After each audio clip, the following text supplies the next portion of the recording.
you know.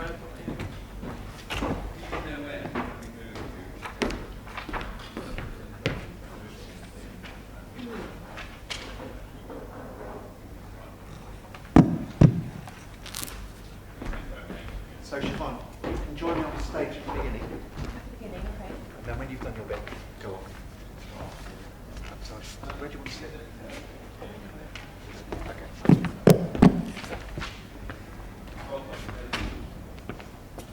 Right. Yeah, perfect. Ready? Yes. Yes, hello. Yeah, good luck. Okay. Come stand on the stage. Yeah. Right, just one mic now, so that's good. Yep, let's have a climb the mic.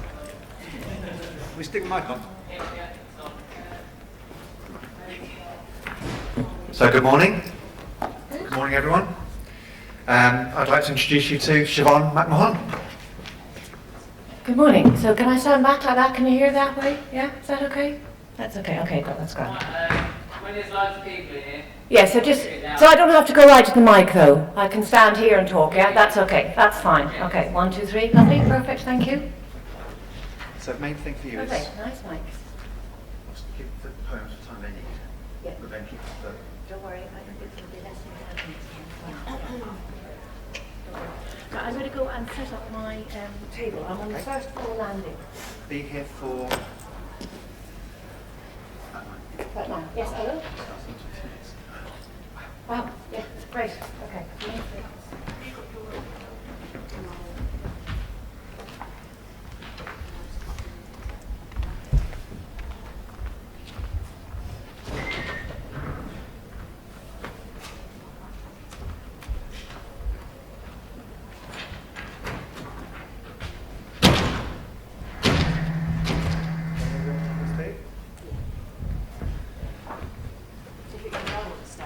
It might be safer here because it's on wheels. Yeah, it's probably safer on the floor.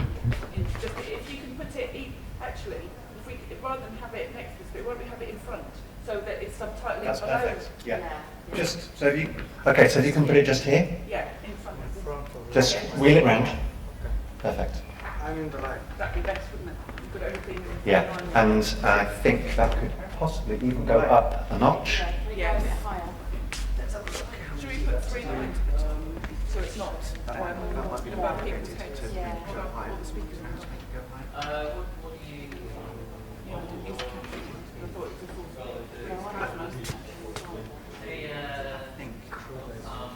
I think that's just for height it's going to be. Is it? I Yeah. think that's fine. What we do, we can put 3 lines at the top, so it's like a caption box. Pretty much everything. In fact, there's no one that can't see.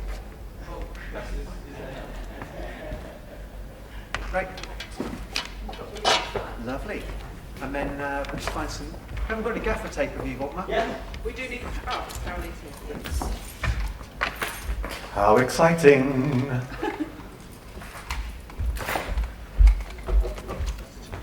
So then, this guy just to make sure that the, just in case we need any to.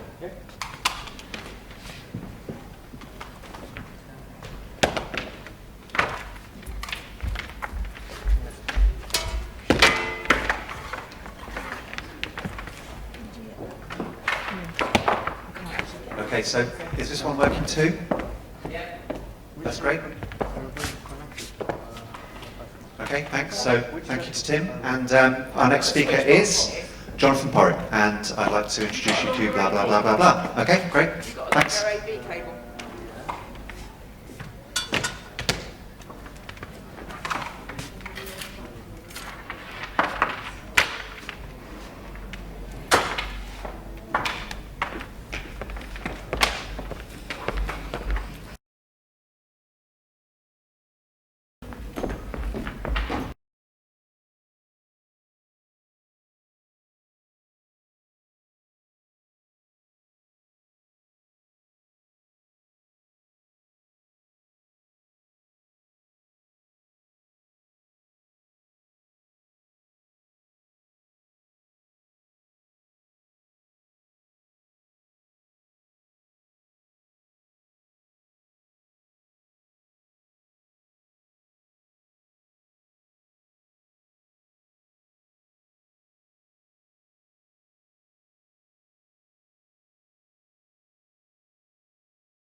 Chairman's slates.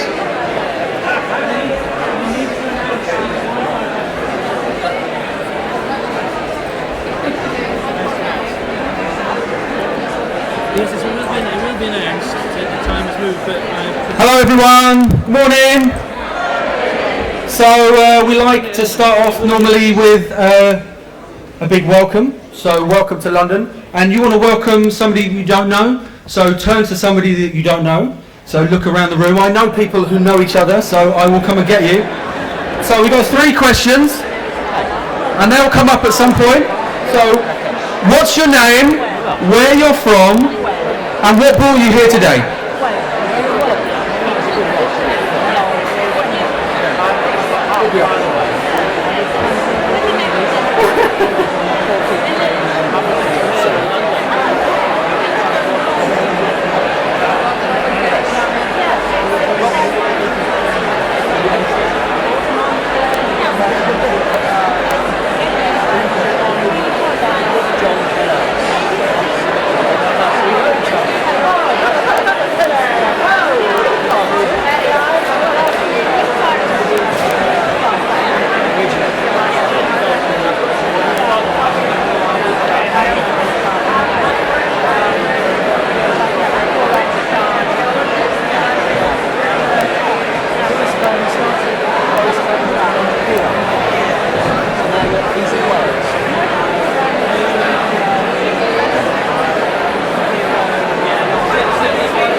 So just in case you use Twitter, the hashtag is #IPCUK.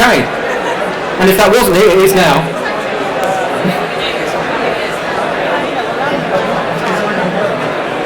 He's wrong. I'll come to that.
Obviously very important to us people, so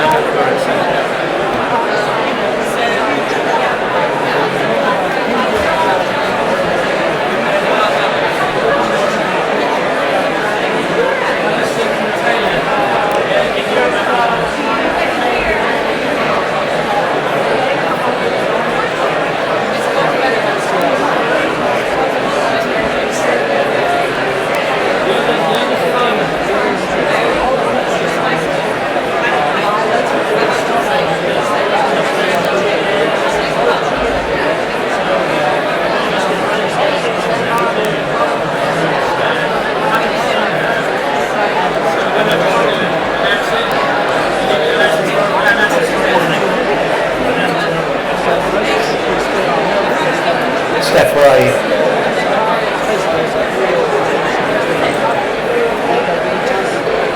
Calling Stephen Dyer.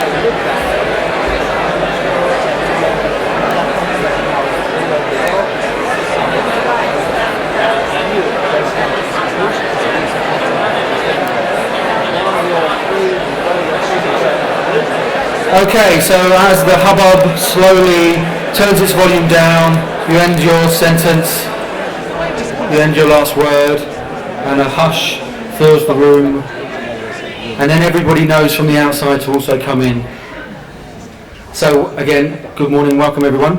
I'm going to hand over to our Chief Exec, Andy Goldberry.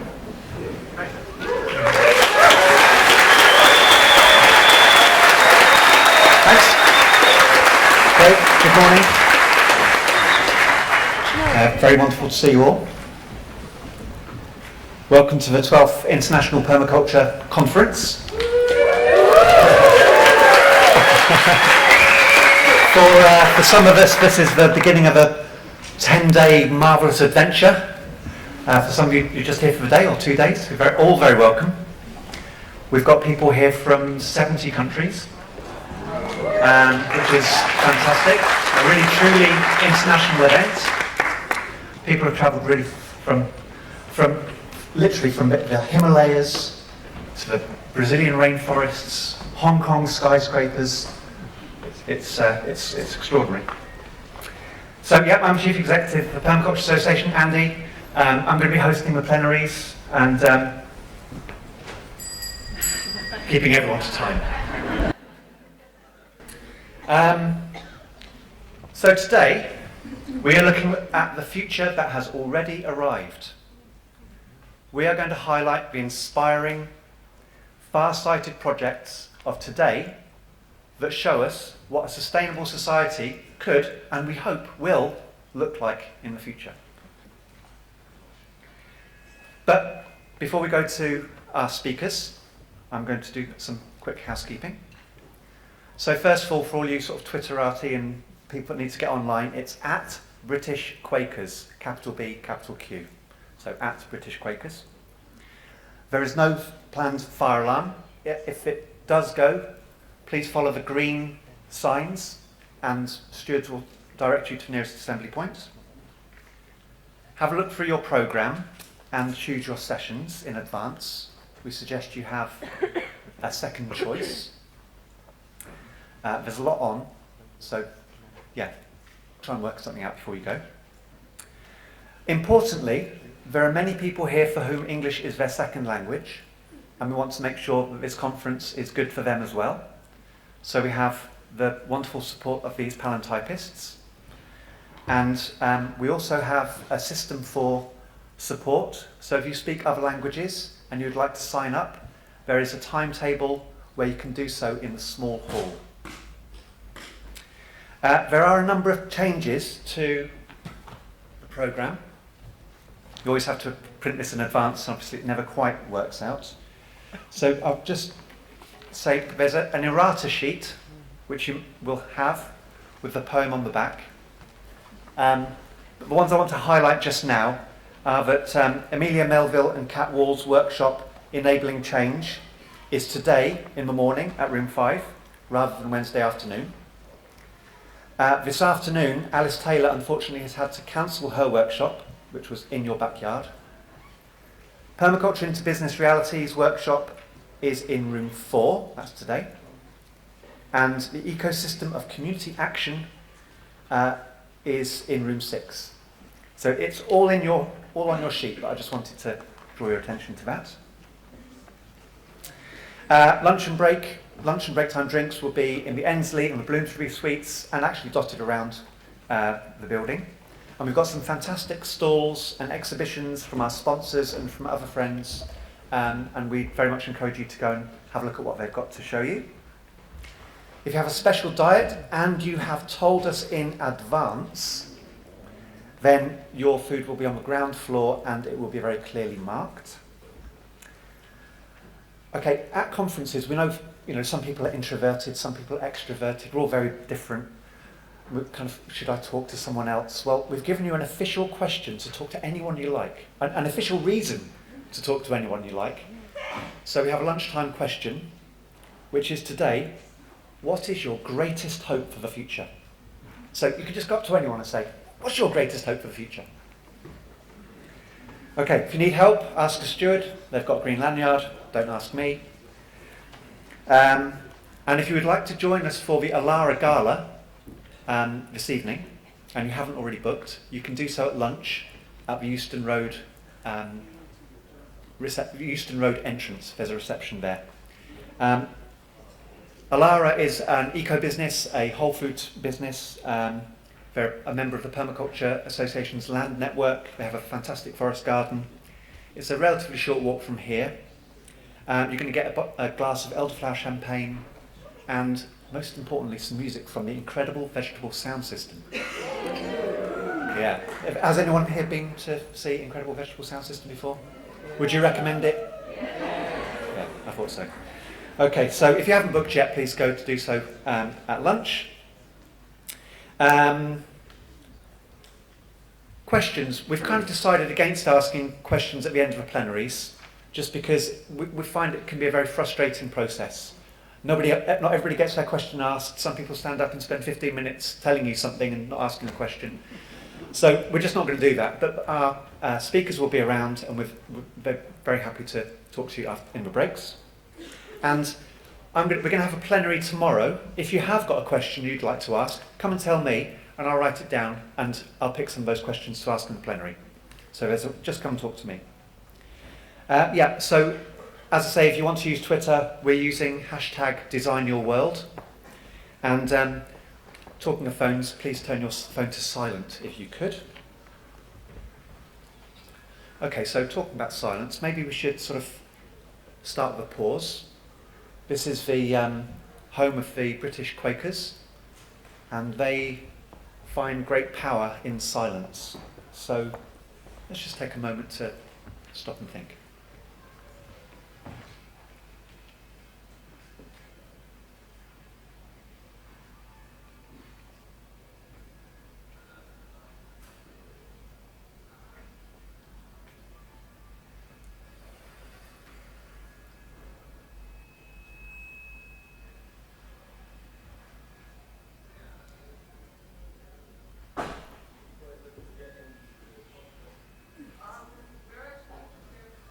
Thank you.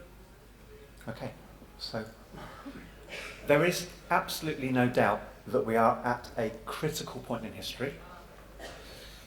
This conference is one of many conferences this year, last year, all asking a similar question.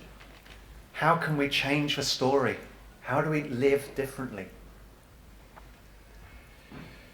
How do we step up to the challenge, the huge challenge that we face? Challenges, multiple.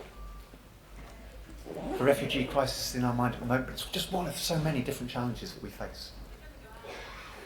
As stated in Transforming Our World, the 2030 Agenda for Sustainable Development, which sets out the United Nations' new Sustainable Development Goals, which every government will be signing at the end of this month. It says, "The future of humanity and of our planet lies in our hands. It will be for all of us to ensure that the journey is successful. And today and tomorrow we are going to work our hardest to make sure that journey is successful." It seems that people are desperate for solutions. Well, we have them. Or at very least, we have a way of thinking about how we can bring them together with each other. We've got this sort of participatory design approach, a solutions-focused method of engaging people, looking at the skills and resources we've got, and making a difference.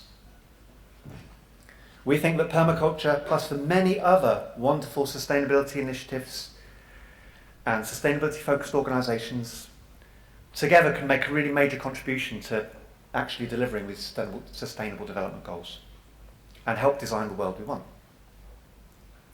But the changes we need are not just technical, they are cultural too. We need a cultural shift. So we thought it made sense to start with a poem. And I'm going to hand over now to Siobhan, who will read us some poems.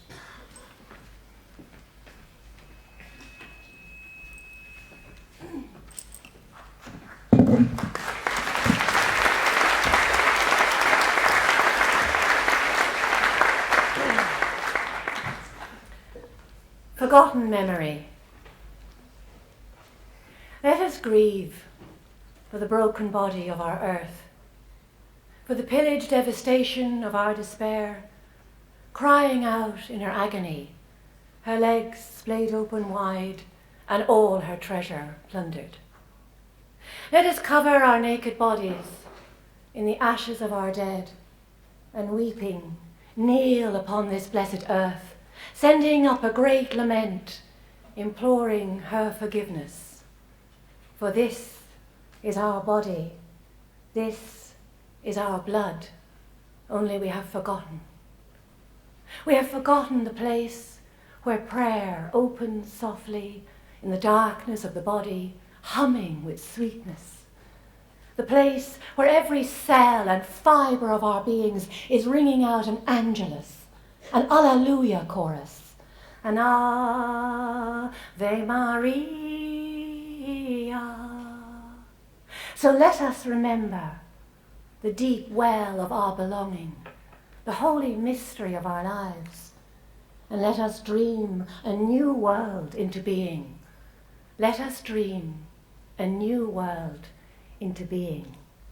For there is a place older than this one, where the body keeps a gentle harmony to the soul's steady beat, to the deep thrum, thrum, thrumming of the land, to the waltzing, whooshing of the waves, to the rhythmic moaning of the tides.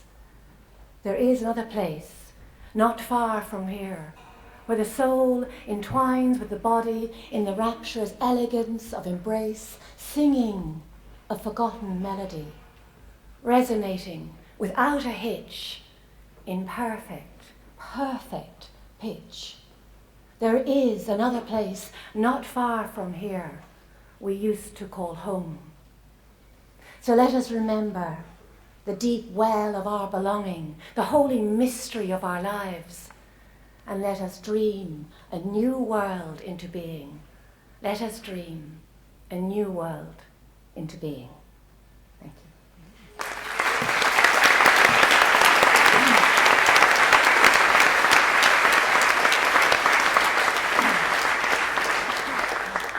So thank you. I'm Siobhan, I'm the poet. I'm going to be here for the next couple of days, and we're going to invite you to create a conference poem for IPC UK 2015. So I'm up on the first floor landing, I'm sure you'll find me, up the big sweeping staircase. And we've got lots of coloured slips of paper, we've got pens, we've got pastels if you're feeling artistic. So come and bring us your words. So you can do one word, you can do a sentence, you can do a sonnet if you like. But come and give us your words for grieving for our world. What are you grieving for in our world? And what are you dreaming into being? What are you dreaming into being? So come and find me and we'll create a big group conference poem, a bit like this, with coloured paper and long sheets of brown paper, and then we'll present it at the end. And I'm hoping that there'll be some people here who would like to come and read the conference poem with me on the last day, and also perhaps to translate a small bit of it into your own languages, so that we have a tapestry of languages from around the world. We're hoping you'll do that. And there is also a poetry film made from the poem Forgotten Memory, which is in your packs. We're hoping to show that in room 2 at lunchtime, and that's in 10 different languages from all around the world, grieving and dreaming for our world. All right, thank you very much, and have a lovely conference.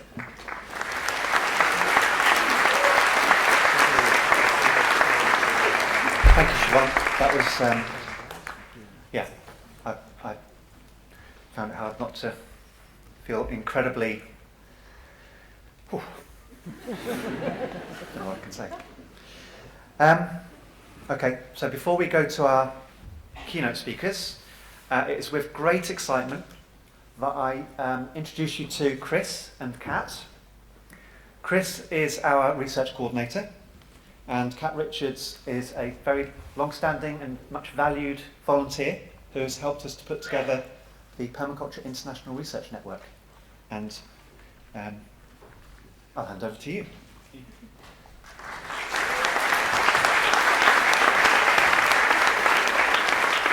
Well, hello everyone. This is kind of amazing.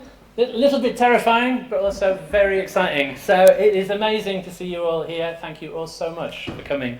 I'm Dr. Chris Warburton-Brown. I'm the research coordinator of the Permaculture Association Britain. Last week I was talking to a friend about coming to this conference, and he asked me how many people were coming, and I said over 600. And then he asked me how many of those I'd met before, and I said, well, about 40. And then it just struck me, there are 500 and plus people in this room who I am now meeting for the first time. So hello, everyone. And that's true for everybody here. Nobody in this room, I think, knows even half of the other people here. And there'll be some people here who know absolutely nobody else in this room. And we'll be meeting everybody for the first time. So over the next 2 days, we're going to have an amazing time as we share our knowledge and our expertise. We learn from each other, we build friendships, and we build networks. To take just one simple example, in this room we've got Christopher Nesbitt, who works to restore degraded soils in Belize, and we've got Joel Williams, who works to restore degraded soils here in the UK. These guys have never met before. Hopefully they're going to meet in the next 2 days, and hopefully they're going to have some amazing conversations. And that's going to be multiplied over and over and over again. So wouldn't it be brilliant if we could keep those conversations going after the conference is finished? If we could bring in hundreds more people who aren't here to join us in those conversations? If we could continue to share our expertise and our experience, to ask each other the questions we want answered? That's what we want to do with the Permaculture International Research Network, or PERN. We want to create an online network of conversations, of knowledge sharing, of question asking. We want to find out what we already know within the permaculture community, and to find out what we don't know yet, but what we still want to discover next. Everything PERN does will be focused on 2 simple aims: improving the practice of permaculture by permaculture practitioners, and building an evidence base to show that what we do really works. That's our vision for PERN. It's incredibly exciting to be launching it here today. We hope you will all join us in making that vision a reality. And having explained our vision, I'm going to hand over to Kat to explain how we're going to deliver it. Thank you.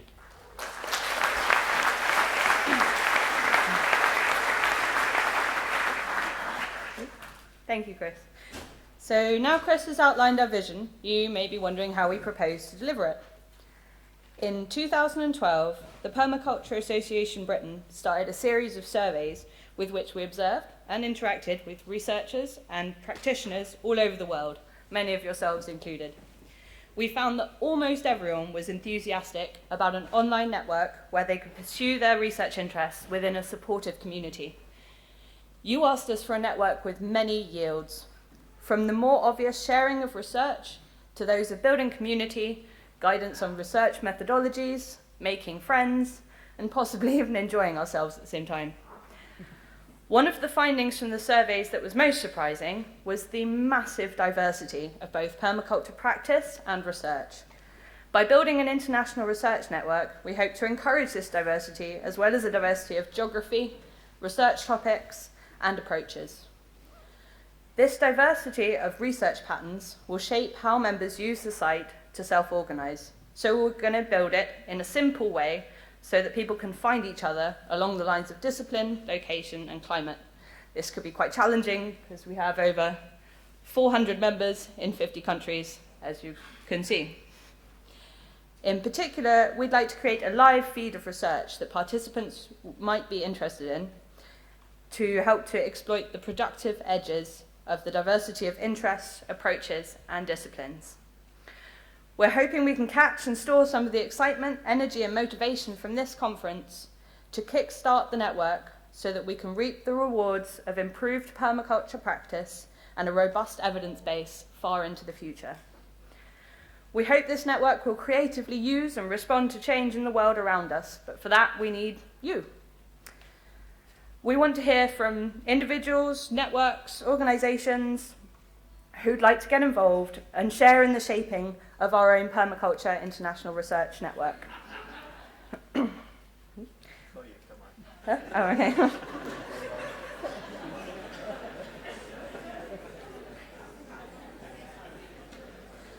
Thanks to the financial support from Lush Cosmetics, the Permaculture Association Britain have been able to launch PERN and can support it until March 2016.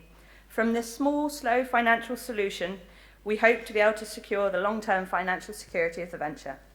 So thank you for your time, and I hope you're as excited about the potential of this project as we all are. Thank you.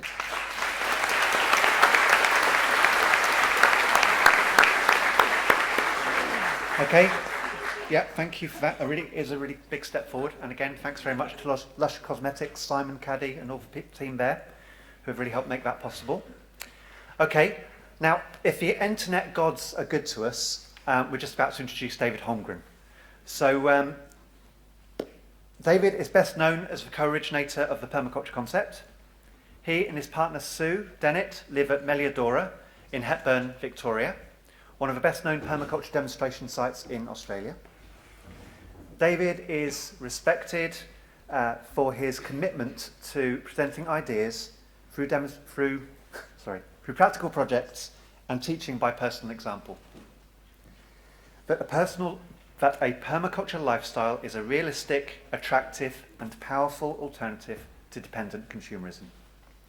As well as constant involvement in the practical side of permaculture, David is passionate about the philosophical and conceptual foundations for sustainability that are highlighted in his many books and writing. So, are you there, David? How is it in Meliadora? Let's see. Hello. Yep, so that's $5.99 for 5-star holiday flights. I wonder if we can get the video. Yep. Okay. Yeah.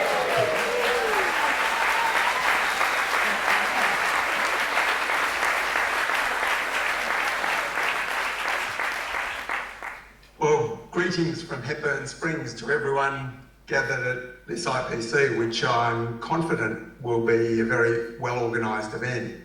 Those of you who have read my essay, Why I'm Not Flying Much, will understand why I'm not there. And of course, although I've been a trenchant critic of the downsides of fossil fuel globalisation, I really experience it as a privilege of the current era that I can contribute to the global meeting from a small village that might seem at the end of the earth, at least from the perspective in London. So I wanted to reflect on how understanding the ebb and flow in the adoption of permaculture and its spread over the last 40 years can inform our plans with permaculture in the future, and a future full of challenges that can be turned into opportunities.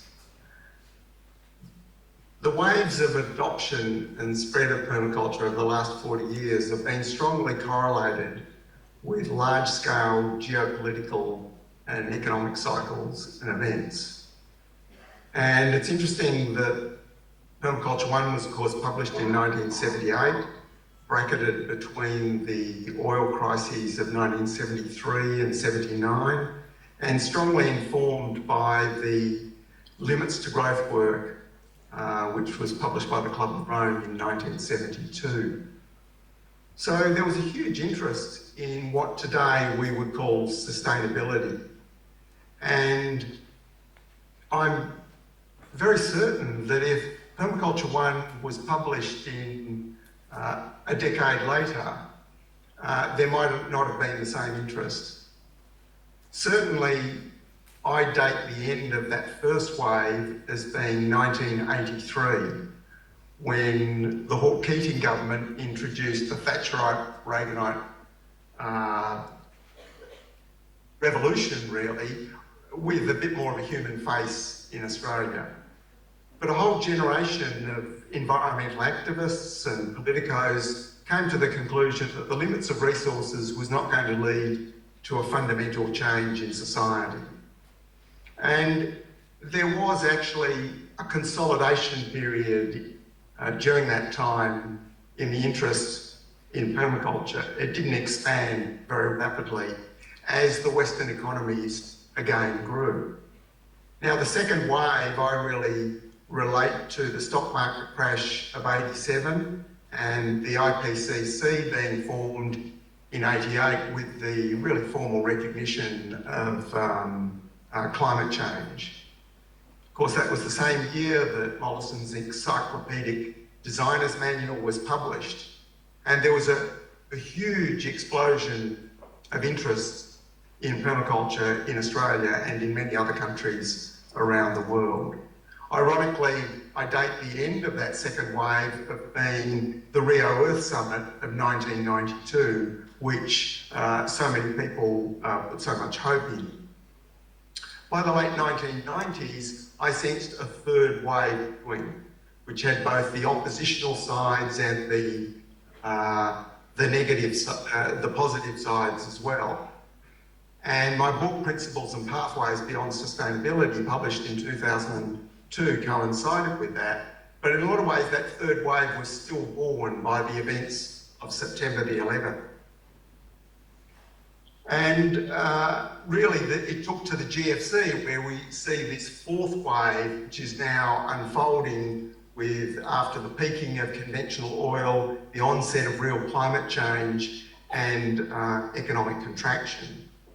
So this history suggests that the future form of permaculture will be shaped more by these forces than the desires and plans of individuals or organisations. So as the limits to growth crisis is unfolding, the inevitable transition to a renewable energy future in some form holds a lot of uncertainties. If that transition follows the energy transitions of the past, the last 250 years, to higher quality, denser, more reliable energy, then I predict that permaculture will remain as an ethical or lifestyle choice of a minority in a conflicted but materially abundant world. Now, on the other hand, if the renewable future is one of energy descent that I have described, then permaculture in principle, if not name, will become normalised adaptive behaviour for rediscovering our place in nature. So we might all have strong opinions about, and hopes and fears about possible futures and how to shape them. But the necessary transformation, I believe, is as much an internal process as an external one. And I think seeing energy descent as an opportunity rather than a problem might just be the largest and most significant contribution of permaculture thinking to a prosperous way down for humanity. Thank you.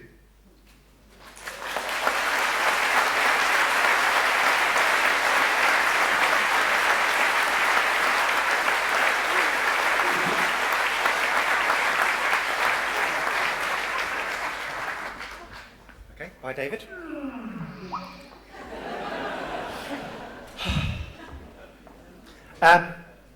As you can tell, David is a big thinker, and I really recommend you check out some of his books, all of which you can find on his website, which is Holmgren. Put in David Holmgren in Google.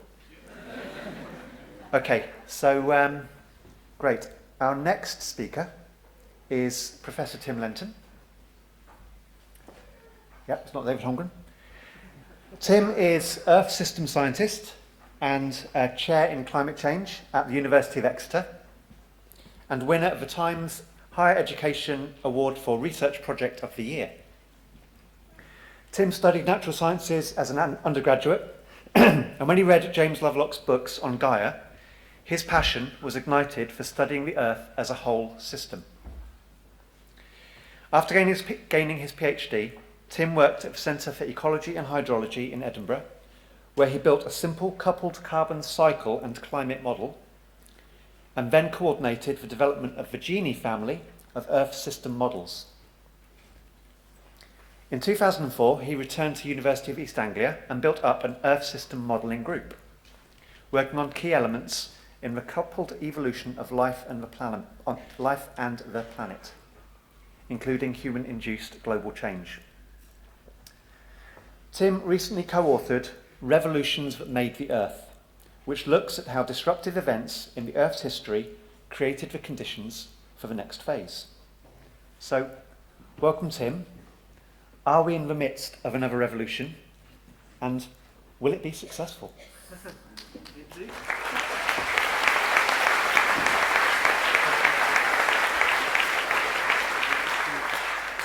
Thank you very much. It's a great honour to be here. So I want to talk a little bit about what makes this remarkable planet that we could evolve in and contemplate our future within. So yes, the Earth's a remarkable jewel in space, thriving with life, including us, complex life forms that need an oxygen-rich atmosphere to breathe, that is the byproduct of past life. We're kind of sandwiched between two very inhospitable worlds. Venus on the inside, nearer the sun, where the runaway greenhouse effect has left it hot enough to melt lead at the surface of the planet. And this is probably pretty much the only photo we have from the surface of Venus shortly before the lander probe and its camera melted, essentially.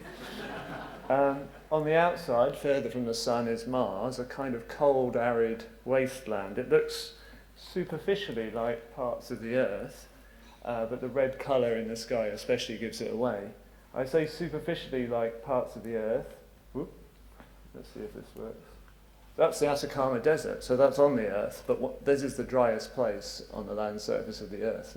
And the blue in the sky gives away the fact that we have an oxygen and nitrogen-rich atmosphere, which is a bizarre chemical anomaly in the solar system.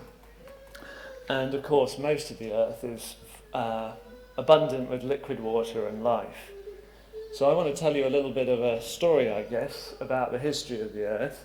Just talk you through some of the pivotal changes that have happened to turn our world from something that started in the same way as Mars and Venus into this flourishing place of life today.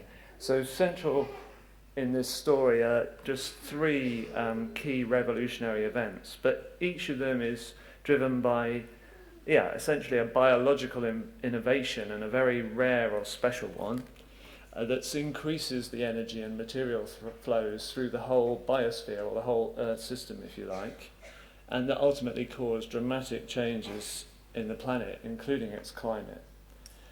Each of these revolutions is kind of dependent on the previous one, and we needed all of them to happen for us to be here and be having this conversation today. Don't worry, we'll come to the future at the end. Now, timescales are kind of so enormous they're hard to get your head around with Earth history. We're talking about 4.5 billion years. So if each of your heartbeats actually lasted a year, and you were to live to be 100 years old, to be a centenarian, then when you're 100, looking back, your lifespan then is equivalent to the 4.5 billion years of Earth history. And as we go through, I may try to refer to the Earth on that kind of human timescale. So the Earth was born with the rest of the solar system 4.5 billion years ago around a sun that was fainter than it is today, giving out about 30% less light.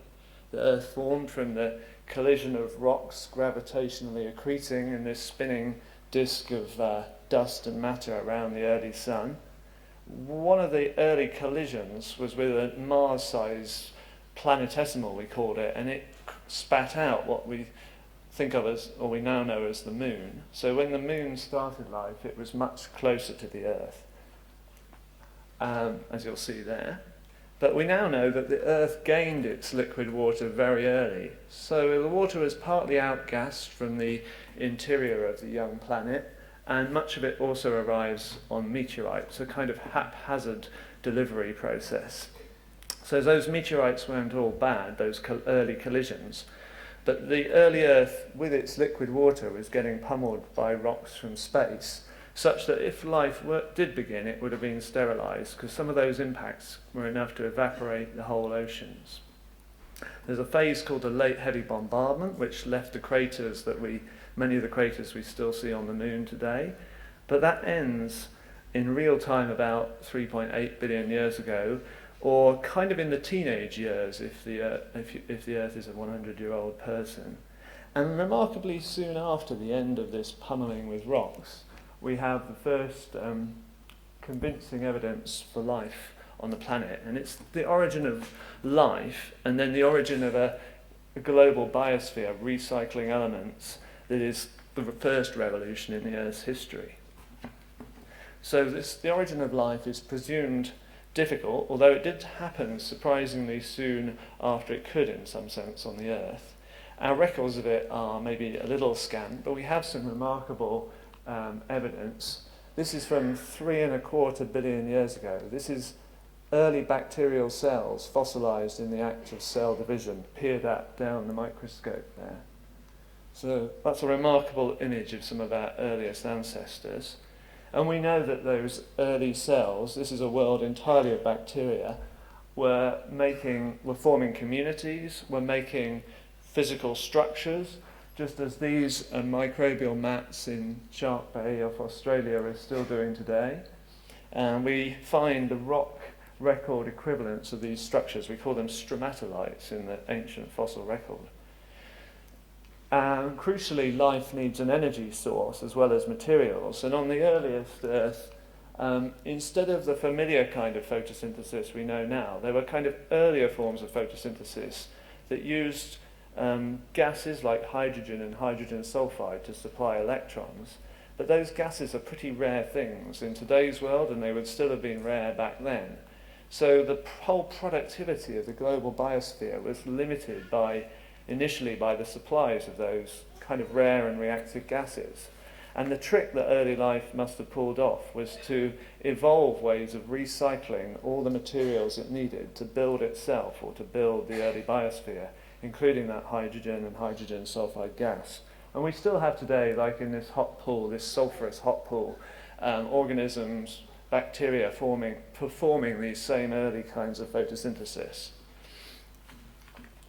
And that origin of recycling and the consequent changes in the world's chemistry, which included boosting up the methane levels in the atmosphere and creating a nice warm early climate, that kind of marks the first revolution.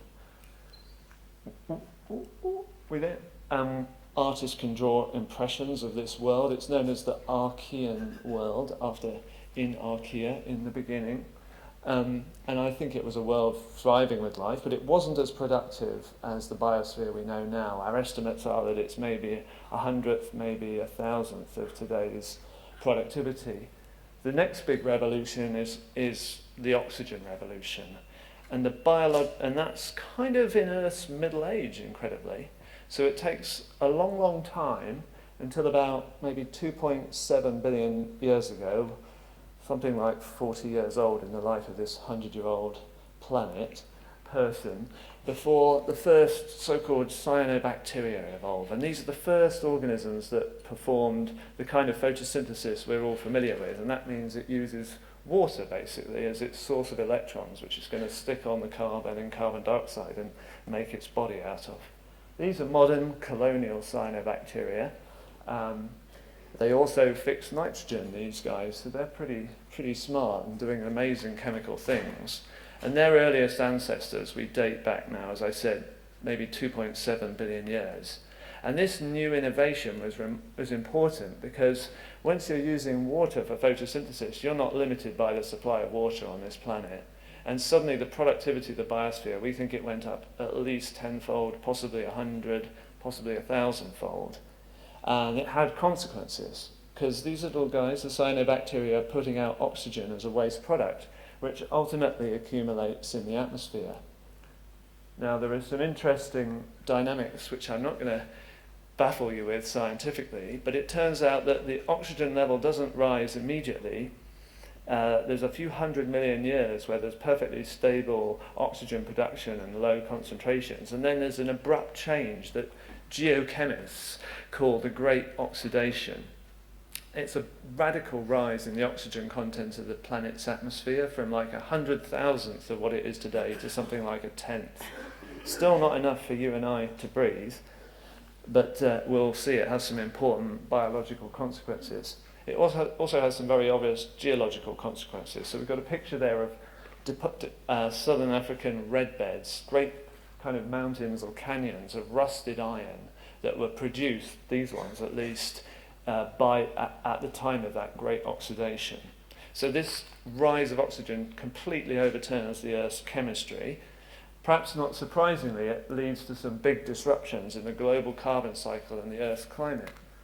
So again, in Earth's middle age, or 2.2 billion years ago, we see the first evidence that there was a very cold spell where glaciers and sea ice reached down to the equator and created this so-called snowball Earth, where the whole planet was frozen over.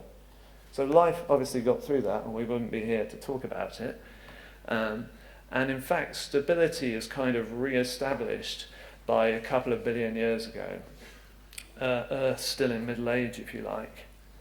And then we come to the third and final pivotal revolution in Earth history, which I'm calling the complexity revolution. This one's a bit of a slow burner because it starts with the origin of complex cells, eukaryote cells, as they're called, of which you and I are made, and of which all fungi, animals, plants are made. In this more oxygen-rich world that's being created by the waste products of the cyanobacteria, now there's effectively more chemical energy around for life. And that is somehow linked to the origin of these first complex cells. Here we see these are roughly 2 centimeters across, or the size of a 2p piece, but some of the earliest fossil evidence for what might be our first eukaryote ancestors. They're about 1.8 billion years old, those ones. There's a well-known textbook biology story elucidated by Lynn Margulis of how eukaryote complex cells are formed, but the essence of it is that they're a fusion of previous free-living bacteria. So they're a remarkable evolutionary fusion which is so improbable and rare that it's only happened once in the 4.5 billion year history of the Earth. There's then some subsequent acquisition in some eukaryotes of cyanobacteria to form the first algae, also photosynthesizing. Now, we don't know when that happened, and scientists will debate this till the cows come home, but it may be around 2 billion years ago. And yet there then ensues not a lot happening through Earth's kind of 50s and 60s, if you like, middle to old age. There's an interval that the geologists call the boring billion, because there's so little happening in the rock record that we begin to see the first seaweeds, kind of little red algae fossils 1.2 billion years ago. But something about the Earth's environment, the low oxygen levels, maybe toxic hydrogen sulfide made at intermediate depths in the ocean, was slowing the evolution of life. The first ancestors of some kind of animal, in fact the first ancestors of sponges, we think are starting to appear about 750 million years ago. And then kind of all hell breaks loose. We have another couple of snowball Earth events, and somehow these ancestors of complex life, these early sponges, get through them with everything else. And then in the aftermath of the snowball Earth, we know that the oceans became oxygenated at depth for the first time. We argue and maybe infer that there's some rise in oxygen in the atmosphere or possibly an increase in nutrient concentrations. But what we can say is there's kind of a remarkable correlation. Out of the turmoil of snowball Earth comes the first fossil evidence of sort of large, complex life forms. So these are, you can probably just about make them out. These are a couple of different species, if you like, fossil fronds. They're about 20 centimetres long, of what are known as ediacarans, possibly the first more complex animal life forms on the planet around 600 million years ago, well before the famous Cambrian explosion. We're still debating and not quite sure exactly what kind of life form they are. But for the next couple of 100 million years, complex life has got going, and it's evolving, but it's evolving in the ocean until by sort of 450 million years ago, which is when our Earth 100-year-old is about 90 already, we have finally the colonization of the land by plants. And with that, a kind of doubling of the global productivity of the biosphere, a final rise of oxygen up to modern levels, and the kind of establishment of what I think of as the familiar complex Earth system, or complex Gaia, with recycling of nutrients and so forth on land as well as in the ocean. So if we were to look back over those very quickly sketched revolutions in our history, those revolutions that, if you think of it this way, were required for us to be here at all, to make the oxygen-rich atmosphere that we need to breathe and the stable climate we enjoy. Well, we can review this. There's basically, each of them has got some rare biological innovation behind it that starts in a single organism but ultimately changes the world profoundly. They're involving step changes in the information processing by life. So information processing and communication, if you like, are pivotal here. Step changes in the complexity of the organization of life and in its energy capture and the corresponding material flows through the whole planet, the whole biosphere.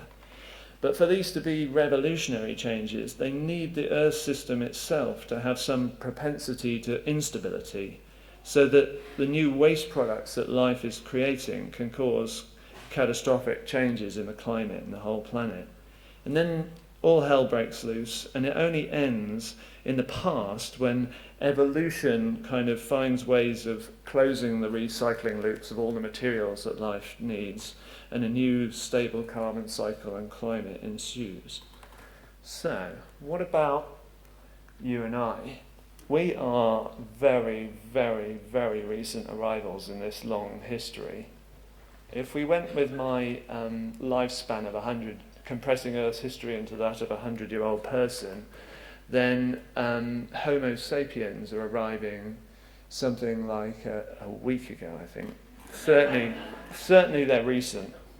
And of course, we've caused a lot of trouble since then. But let's just ask the question, could we possibly fulfill these criteria to be the agents of another revolutionary change of our planet, our Earth system, or Gaia if you prefer? I think it's conceivable. We meet all these conditions. There is an unusual biological innovation in our history that scientists are still trying to understand, but we have an extraordinary language or communication faculty that we don't see in any other organism. We all share an apparently genetically encoded natural language capability, including deaf-mute people who've evolved sign languages that obey the same universal grammar. So something special about our communication ability, as well as our opposable thumbs and our general technological creativeness, has allowed us to change the world. By 10,000 years ago, having a few battery troubles. Yeah, it could indeed be a very big picture. An artist, perhaps a little dated artist's impression of the agricultural origin, the Neolithic revolution. So as the last ice age is ending, we we find ways of more efficiently tapping solar energy, boosting the energy input to our societies, but still through good old solar energy capture by plants. But that allows essentially the rise of the first civilizations. Like this is one of the cities, ancient cities from Sumerian times that's in modern day Iraq that was thriving roughly 6,000 years ago. And this represents the evolution of a new level of organization or complexity in life or biology that's not been seen before. The city-state with division of labor, and I'm afraid that includes an army to go out and fight off other city-states. Still, you can get to 400 years ago in the Dutch Golden Age, and we're still essentially running our civilization and trying to advance it on solar energy captured by plants into biomass, either that we eat as food or burn to heat our homes or try to start industry. And that was a fundamentally limited system. But as we all know, something called the Industrial Revolution happened. So this is James Watt's model of a Newcomen steam engine, which he was using to try and work out a more efficient steam engine, which he duly did, and it played a pivotal role in the Industrial Revolution, which of course is about fossil fuels, but it's also about these new technologies and almost a new kind of social model that in England at least exploded through positive feedback, I think, to self-propel an extraordinary change in material and energy consumption that we're still kind of feeling our way through and is still ramping up. So it's self-evident that as a species we've already transformed the energy and material flows in the biosphere. We've more than doubled, probably trebled the phosphorus input to the biosphere, done the same thing for nitrogen, and of course are having a big effect on the global carbon cycle. So we're meeting all those criteria to be the agents of revolutionary change, whether you see it as good or bad. The final one is whether the Earth is prone to instability. So here's a trace from an Antarctic ice core of the last 650,000 years. This is a measure in white of the temperature and in blue of the carbon dioxide level in the atmosphere. You see they kind of go in lockstep, as they should with our familiar climate theory, and we have these ice ages and then warm interglacials in between them, and this amazing sawtooth oscillation of the whole climate with our ancestors evolving down here and starting agriculture just as we come out of the last ice age. But if we were to take the numbers and the scales off this plot and I showed it to a cardiologist and asked them how healthy the patient was, or I took it to an electrical engineer and I said, is this a stable circuit output? I think they'd say no. They'd say, well, no, this is a classic case of a system where it's verging on instability. The amplifiers, the positive feedbacks in this system are starting to take over from the negative feedbacks, the damping, self-regulating processes. The negative feedbacks are still just about holding the bounds of the oscillation. But, for example, at the end of ice ages, we're seeing very rapid, almost tipping point climate change because the positive feedbacks have got the upper hand, at least temporarily. So, in short, the Earth is unusually unstable at the moment, just at the time that we evolve, have our various revolutions, especially the industrial one, and start pumping up the CO2 levels now to 400 parts per million and escalating all the time. So we have there all the kind of ingredients that could make us agents of a fundamental transformation of this planet, this Gaia, this Earth system. So where are we going? Well, of course, kind of the dominant cultural narrative, I find, maybe I'm influenced by pessimists, but seems to be one of apocalypse, that this is not going to end well. This is an image from the movie of the fantastic book, The Road, and a very apocalyptic image it is too. And I have spent much of the last 10 years busy in my office plotting out what are the potential tipping points in the Earth system and in the climate that our activities might trigger. So I feel like one of the horse people of the apocalypse quite a lot of the time, because I know we could trigger fundamental jumps, changes, abrupt shifts in the Earth's dynamics. So the threat or the risk is real that we are changing the world.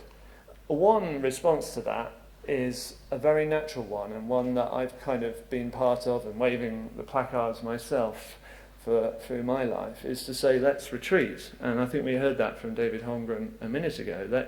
Let's rein in our energy use and our material consumption and find some new, more equitable, lower impact state on the planet. That's all very well, but I'm going to differ, because that flies in the face of all the trends that have unfolded in my lifetime and are unfolding now. Energy use still escalating, population set to stabilise mid-century, but we can't pull the rug of energy and material supply from underneath what are bound to be 9 or 10 billion people on this planet quite soon in my and your lifetime. So it may be that worth thinking about the fact that energy isn't a bad thing fundamentally, it's just how you source it. And I think there is the possibility that we can be the agents of a positive revolutionary change for our planet that's positive for us and works for the rest of the biosphere. Now that's going to have to be supplied or fueled or powered by sustainable energy sources, of which solar power is once again the obvious one and the biggest source of all. Such a big source that through our solar technology, these panels are 100 times more efficient than plants at converting sunlight into, in this case, electricity or usable energy. So solar power has the potential to allow quite a lot of growth in global energy consumption. Now, obviously, that would be a horror story if we didn't also fix our relationship with material cycling. But I believe it is possible to go into a higher level of sustainable energy use in the future, as long as we're using some of that sustainably sourced energy to be very, very efficient at recycling all the materials we need to eat, to thrive, to survive, but also to thrive and to build and remake all the bits and bobs of our civilization. And that's the paradigm of industrial ecology, as it's called. To me, it's also, maybe I'm wrong in my interpretation, but also where you come in. I think permaculture can be a key part of this vision. We've got a difficult century to get through, there's no doubt about that. But there is a thriving, healthy future for us and for the rest of the planet if we work together. Thank you.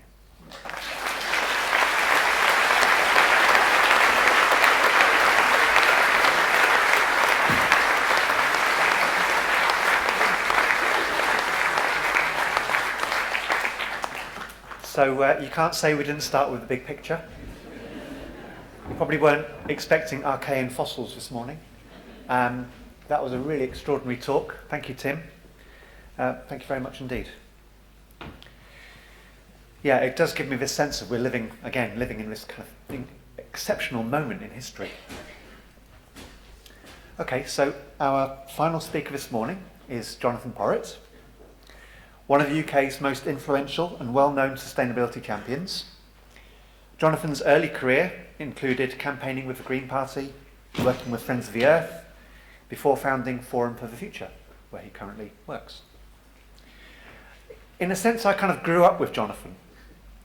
In the sense that as a young activist looking to change the world, his writing and the organisations he worked with helped me to learn about and engage with sustainability.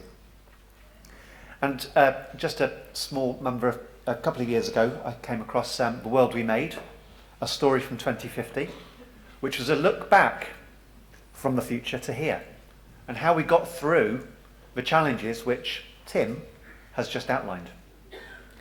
So I just knew we had to get you here. So it's with very great pleasure that I introduce Jonathan Porritt.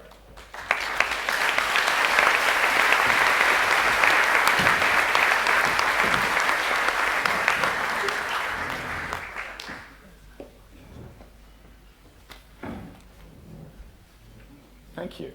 I like my backdrop. And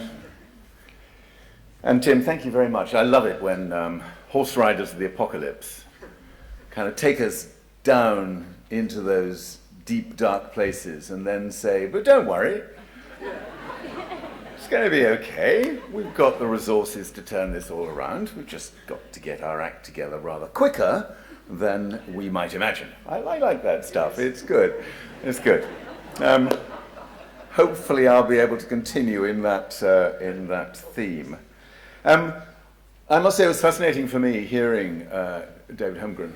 He's a person who I've known for a long time, and Bill Mollison was someone I knew. These are people who featured in my early days, as it were, when I was thinking about how we should respond to the emerging crises on planet Earth, and the crises in how we see ourselves as a dominant species, the dominant species on this planet.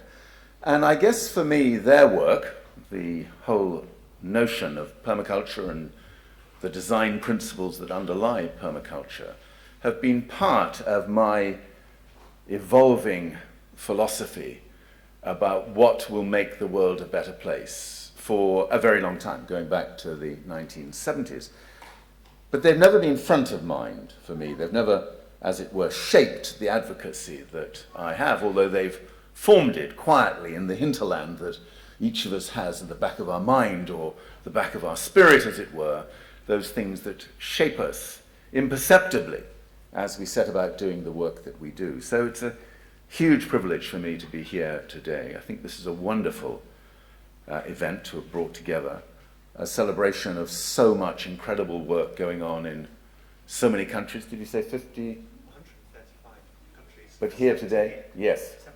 70 here, incredible, 135 around the world. So that's the spirit in which I start this. And I start from this notion of reorganizing big systems in the world today, this whole concept of design principles. I've just been reading a biography of a quite extraordinary man called Dick Dusseldorp, who probably won't be known to many of you, but he was the founder, chief executive and chair of an organization called Lend-Lease, which is now one of the largest property companies in the world, property developer, contractor, started in Australia, now a huge global company. And this guy's biography is extraordinary. He's a Dutchman.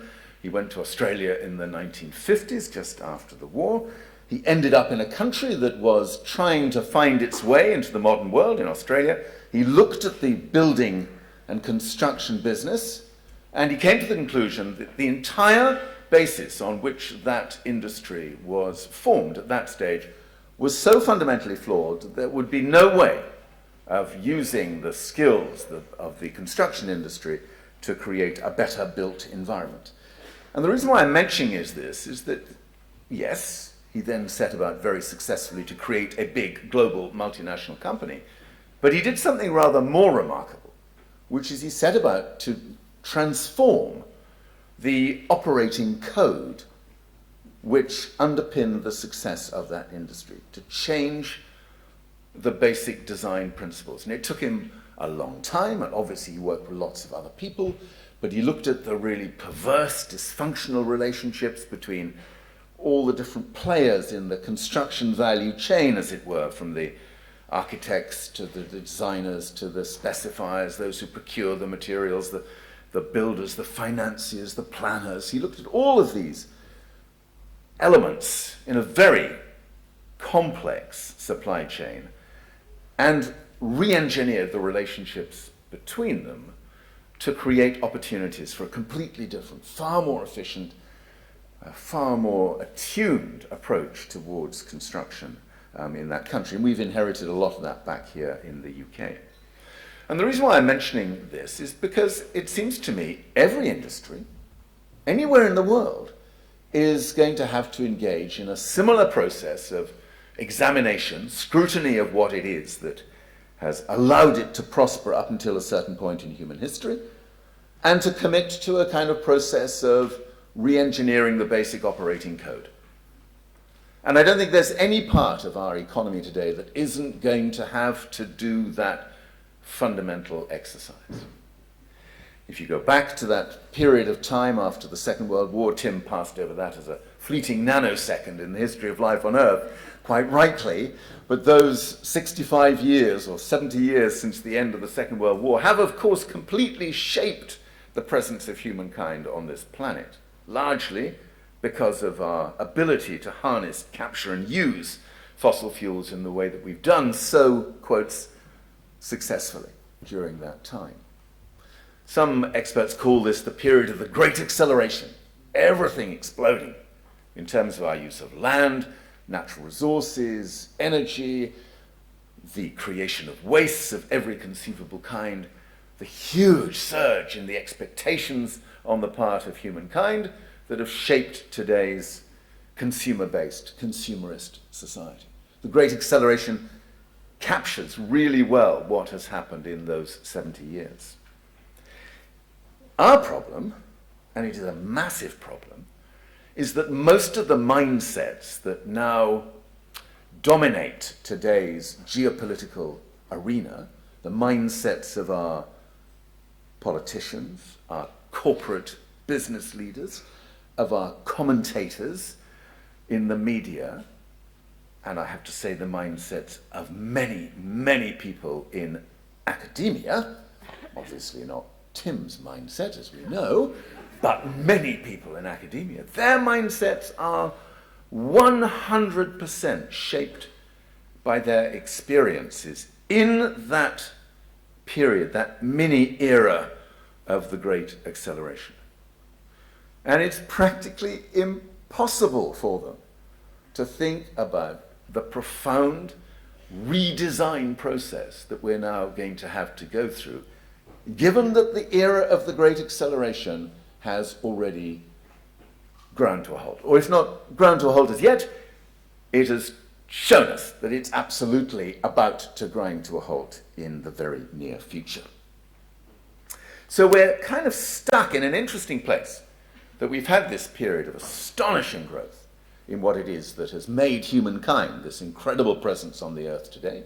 That has shaped so much of the intellectual, the cognitive process that's going on in our minds the whole time, individually and collectively, and we haven't yet found a way of escaping from that intellectual lock-in, that sense that people's minds are so profoundly shaped by that 70-year, tiny little period of human history that we haven't yet found the way through to what lies on the other side of that. And nowhere, of course, is this more true than in this whole area of food production and how we use the earth to provide us with the wherewithal to feed however many human beings there will be on this planet. Now, you hear this all the time, of course, this issue about food security, as it's called. How do we produce enough food for 7 billion people today and 8 billion people by the turn of the century and 9 billion by the turn of the century, and maybe some people keep pushing out beyond 9 billion to 10 billion and so on. Well, this, of course, lies at the heart of the insanity of the human adventure today, that we really do think there is no upper limit to the number of human beings that can be sustained in a dignified, socially just, and compassionate way on this planet. This is not the occasion for me to let rip in terms of the idiocy of today's world when it comes to population planning, but just take it as read that every single thing that we have to do to enable human beings to live sustainably on this planet is made harder, is compounded by the fact that we can't address ourselves intelligently and compassionately to the business of really serious family planning. It's a massive issue that won't go away. All greatly heartened by the Pope having woken up to the story about climate change. Some of us now hope that the Pope will go the next step, which will be to wake up to the story about family planning. Okay, that was just a minor diversion, which I felt was only since Tim mentioned the inevitability of 9 billion people. You see, when someone says to me it's inevitable we're going to have 9 billion people, I think, oh God, no, it can't be inevitable. It's just a nightmare to have to contemplate that stuff. So, put that to one side. If you listen to politicians today talking about food security, what you will hear as the dominant leitmotif in their pitch is we have to double the amount of food that we need to feed the world by X. And some people will say by 2025, by 2030, by 2040. They'll all have a kind of doubling story going on in their mind. A period of time during which we have to double the amount of food that we need. a former chief scientist to the UK government, a very interesting and brilliant man called Professor John Beddington, was the first man to outline this kind of story about food security, captured through his triangle at that time of needing to increase the amount of energy that we need, the amount of water that we need, and the amount of food that we need. And he had this great story that he sold in to government ministers, that this was the big challenge of our time. We had to double this by then and double that by when and do all of this, and this was the way in which we would meet the needs of humankind. Now, at that time I was chair of the Sustainable Development Commission here in the UK, and I have to admit that John and I had some interesting exchanges along the way. And I did ask him at the time that he was most active in his advocacy of this approach to food production, whether it made any sense to talk about doubling the amount of food we needed without even mentioning, as a footnote, the issues of food waste and meat consumption. He wasn't too amenable to this set of suggestions, but happily we are beginning to see things in a slightly different way. And you will have noticed that even in the popular press, in our global media, the focus on food waste has crept up and up and up and up. Even the Daily Mail now has got the idea that it is really not very sensible to go on calling for a doubling in the amount of food production until we actually address the issue of food waste. And this issue is huge. Please do not think this is a minor irritant in the total food production system.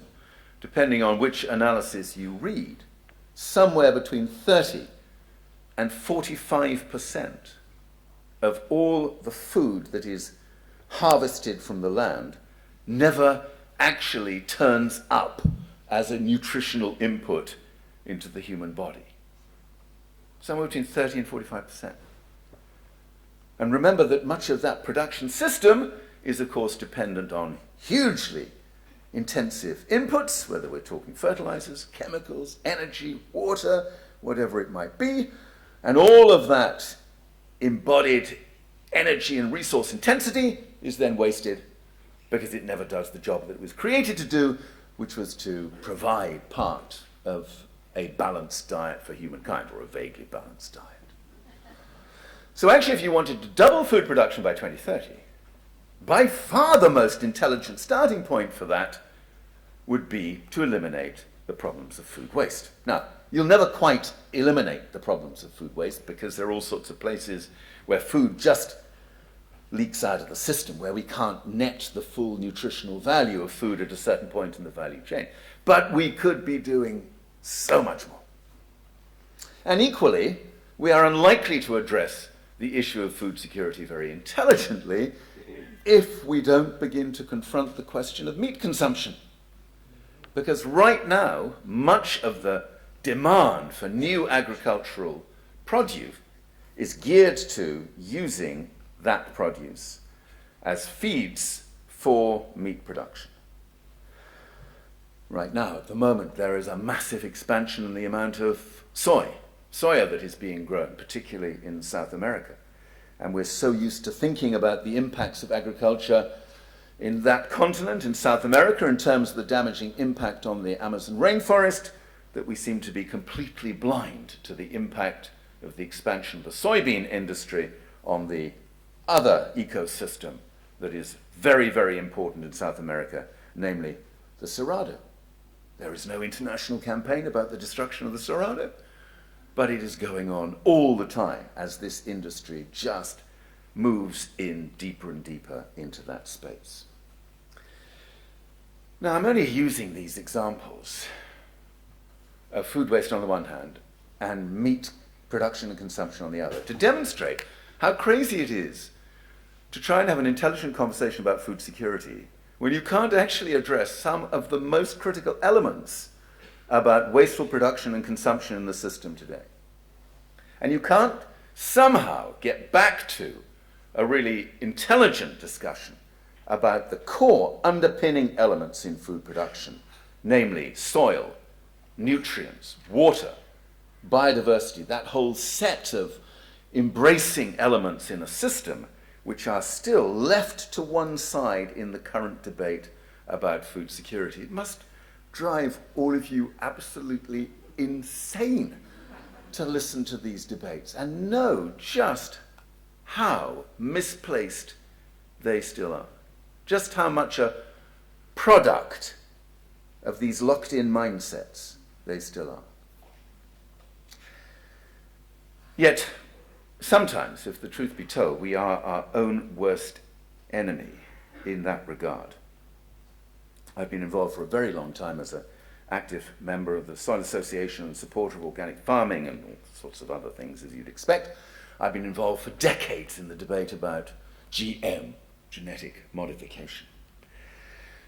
For me, it doesn't play a particularly big part in the future of humankind, but there may be some role for some GM story at some point in the future. But just think about how that debate has unfolded in our midst. Just think about the way we discuss the story of GM. GM nation was the great debate that we had here in the UK.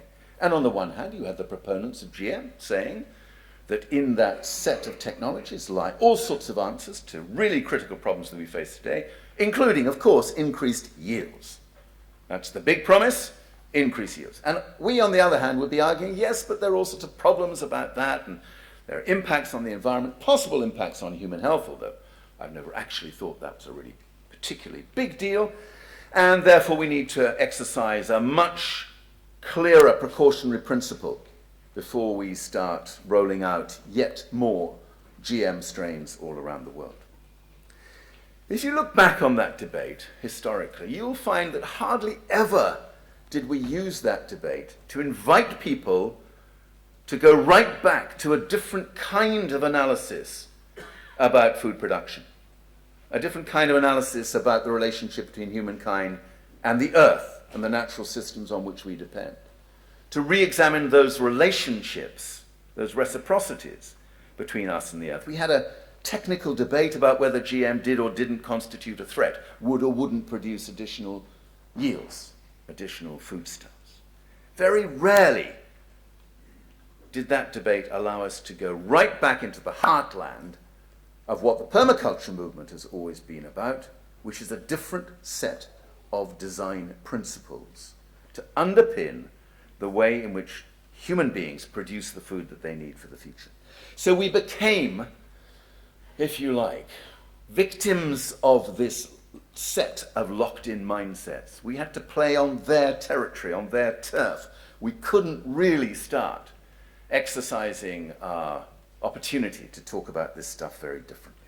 So for me, it's brilliant that conferences like this now are reminding people of the need to go deeper, to dig down into what these principles really tell us. And I was fascinated just reading some of the materials that are becoming available to all of us. I mean, it is extraordinary, if you think back over the history of the permaculture movement, the wealth, the sheer abundance of resources available to us now, the opportunity to connect instantly with brilliant examples of permaculture projects all around the world is staggering. I hope some of you are connected to a web-based initiative called Food Tank, the Food Tank, which is something I've been a part of right from its inception, based in the USA, but a very global sense of what is happening in the food story around the world. And the Food Tank recently, back in July, did this brilliant little analysis about what's going on in the world of permaculture and came up with this lovely summary that more than 1 million people have now been certified in one form of permaculture qualification or another, in more than 140 countries around the world, with more than 4,000 individual projects alive and well somewhere on that wonderful map that we saw before. This is a lot of activity.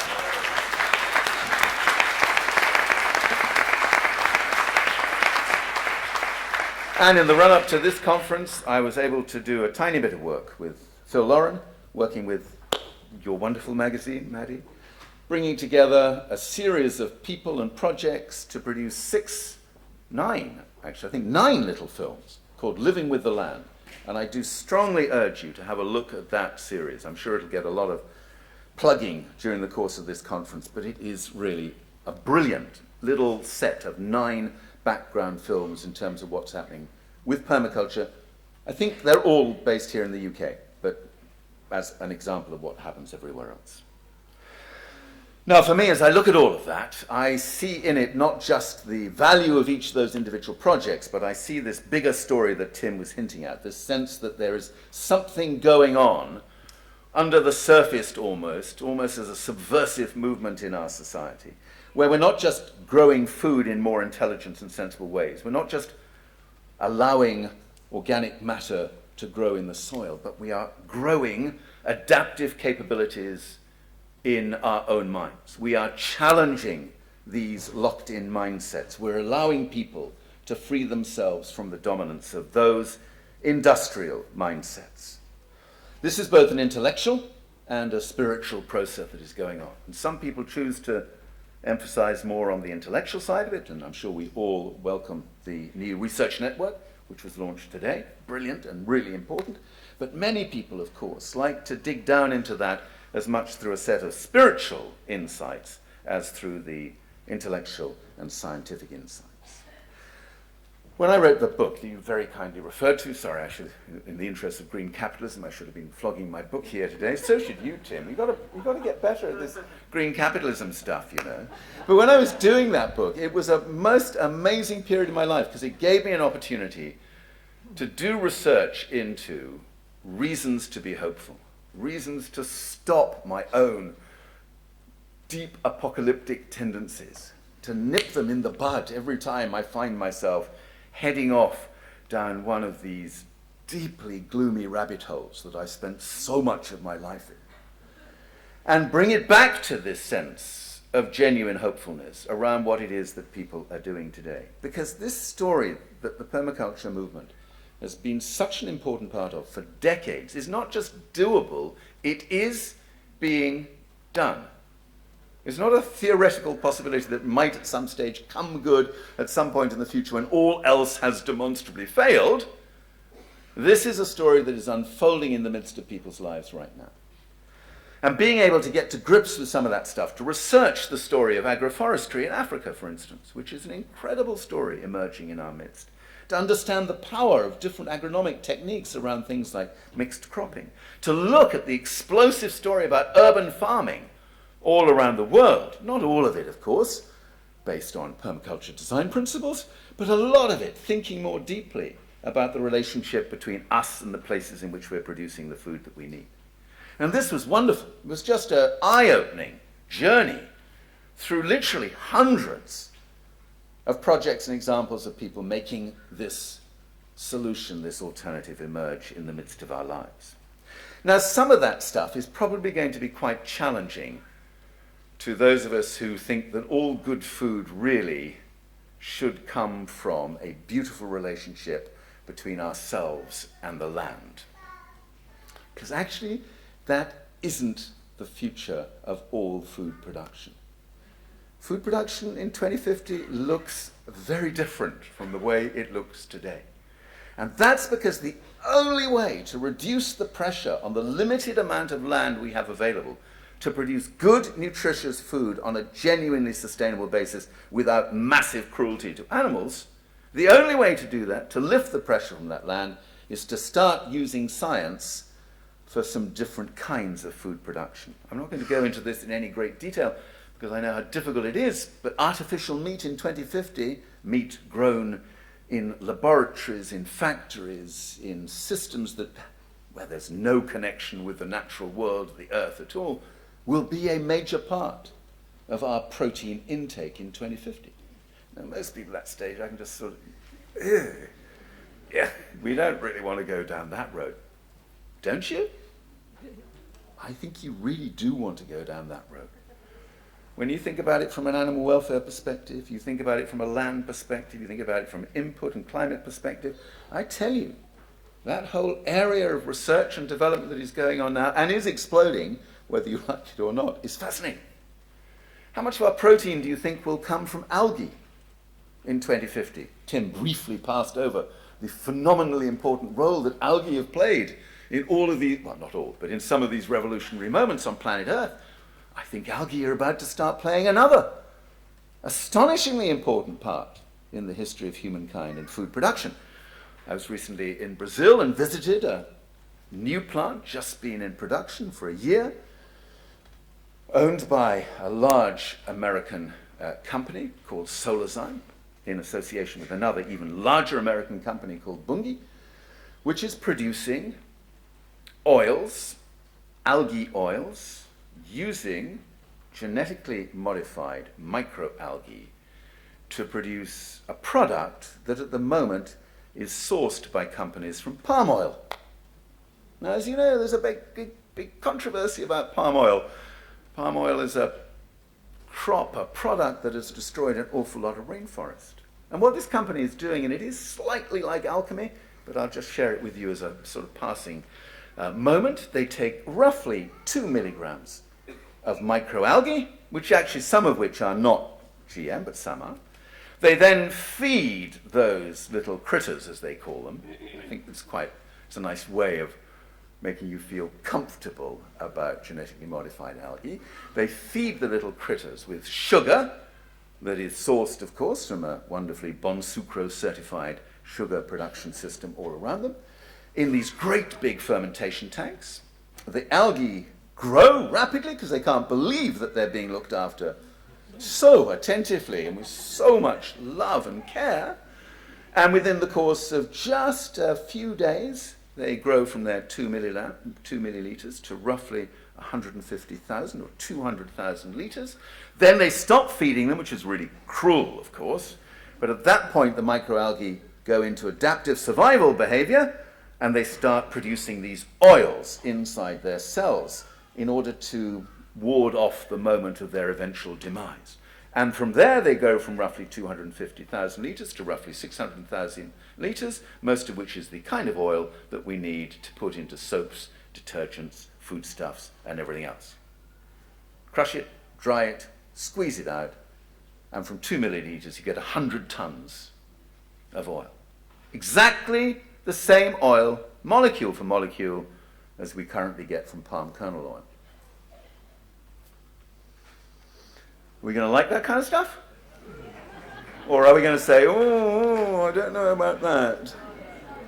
And it is going to be really difficult. We're going to get these dilemmas coming at us all the time, all the time, all the time. As industrial biotechnology kind of feeds into synthetic biology, we're going to get these dilemmas all the time. But some of them are going to be absolutely brilliant in terms of enabling us to use the land more intelligently, more compassionately than we're currently able to do. And God knows we might even find a way of restoring some of that land to purposes that don't necessarily feed us, i.e. some of the natural ecosystem services that we depend on, but we've currently spent so much time destroying. So, in conclusion, it's an exciting, really, really exciting world. And for me, looking around the scene of creative chaos that is out there, this scene of excitement about new possibilities, the doability of what lies ahead, I think it is an extraordinary moment for us to recognize the role that we play in movements like this. One last thought. When I was doing my research for The World We Made and looking at many of these projects, on the ground projects, they split into two for me, and I call them enclaves and outposts. And I think this is relevant to the world of permaculture. And enclaves were kind of refuges, a sense of people wanting to withdraw from the horror of our industrialized farming systems. Indicative that the start for our conference here was to pause a little and think about our sense of grief at the damage that we've done to the natural world. And an awful lot of people over the last 4 or 5 decades have withdrawn from that sense of horror about the damage we do to the earth and to ourselves, into these refuges, into these enclaves, where we can indeed dream a different world. And we can think about the principles which would allow us to move forward in such a different way. Very important part of the permaculture world is developing that set of insights, that kind of perennial wisdom to shape our minds and our spirits. very differently, closely connected but very differently. One discovers all these outposts, people who want to put themselves on a front line somewhere, do not want to withdraw into a refuge, want to engage in a place of difficulty, sometimes even of danger, want to involve themselves in the lives of people very directly, who are not really worried about the niceties of theory about food security, but are grappling with the daily horror of food insecurity. This is something that I think we all need to pay more attention to. And these outposts are basically made of people who are out there joining their efforts, joining their passion to those of the communities in which they're working, to address social justice concerns as much as to address a different way of thinking about food production differently. And somewhere in that balancing act between refuges and outposts, between proper reflection and dreaming, and action-oriented social justice commitment to a better world for people right now, wrangling a better world, if you like, as well as dreaming it, somewhere that's the balancing act we now need to find. And I'm pretty sure the next couple of days will provide a huge amount of opportunity to think where we sit in that continuum and celebrate the incredible diversity that underpins it. So thank you for inviting me here today, and I hope you have a wonderful conference. Thank you.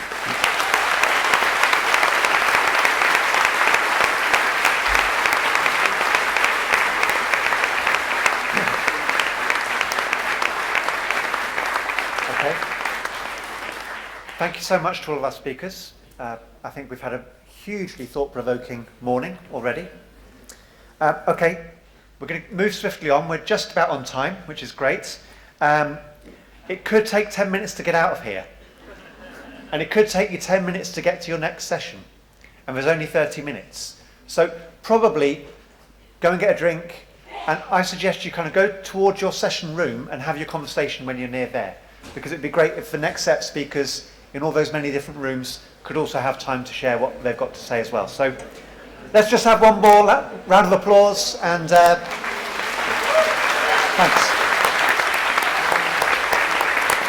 Okay, have a great next few sessions.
Information.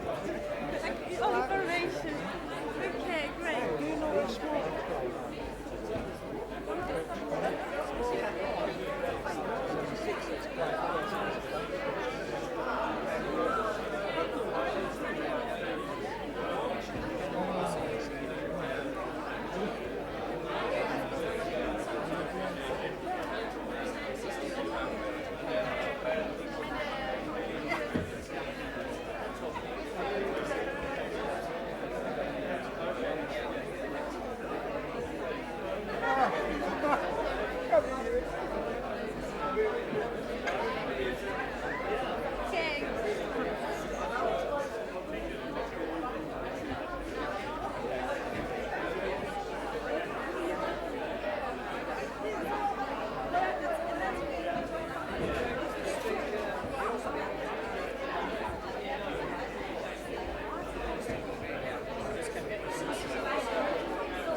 first bits are done, so it all feels like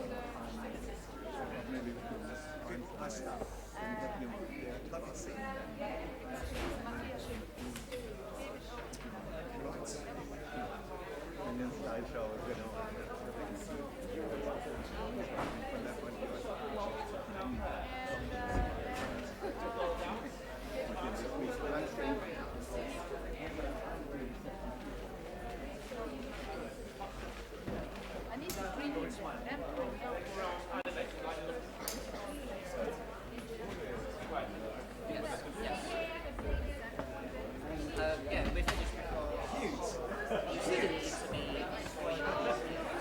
I've hardly ever been called cute, so I'm going to have to have an issue in a minute about that. Did you get here okay, mate? Yeah. Great. Maybe by the end. Yeah. Only comes out once or twice a year.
Oh, the next couple of hours, yeah?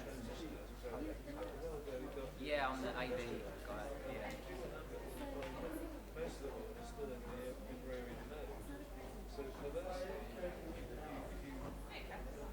Okay, cool.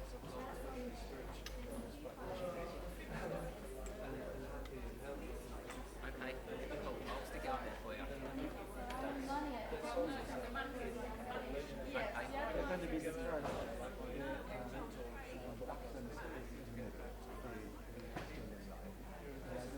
Did you got anything? Oh, okay.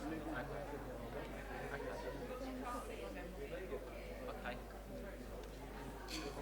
You want to come up? Yeah, we're both a bit unwell, so just yeah. But I was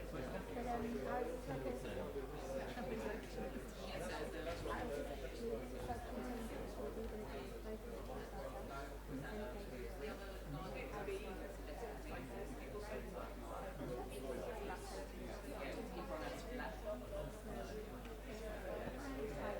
Okay. So this next.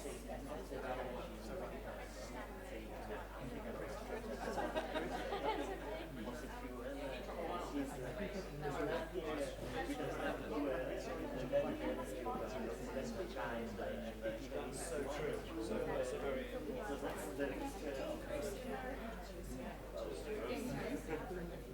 So yeah, you've got a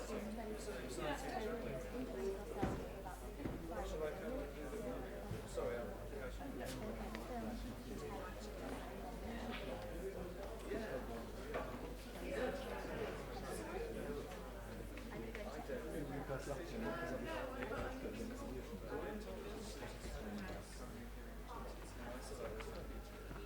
we tried to get a day. We tried to get a day. But she's asking because I so I've been like, cool.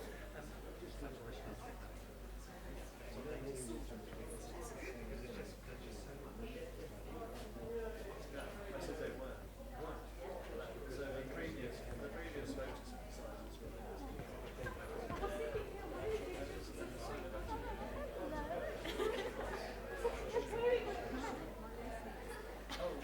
Because you were sitting, didn't you? Hold on. Oh yeah, I was sitting down. Nobody could stay. Nobody was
Either.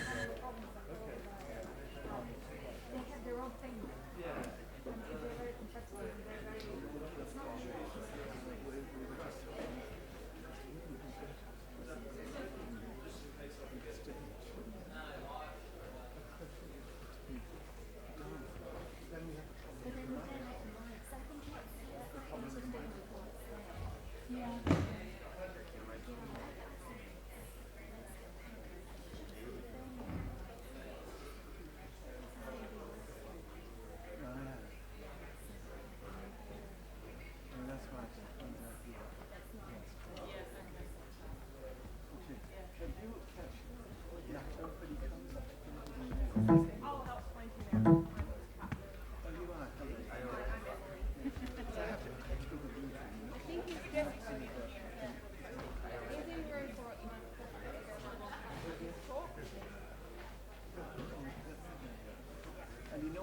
Put some tea and I'll be back. I'll make sure. Okay. I'll help you back.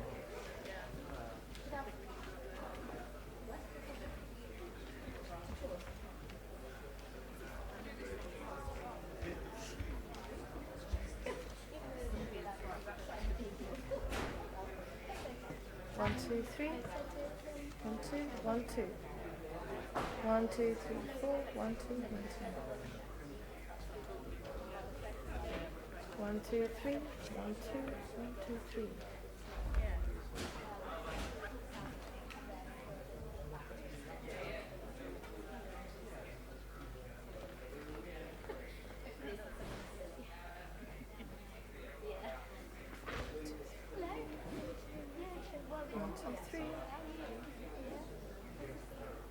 Yeah, sure. 1, 2, 1, 2, 3. Just checking the notes. They work. 1, 2, 3. Yeah, they work.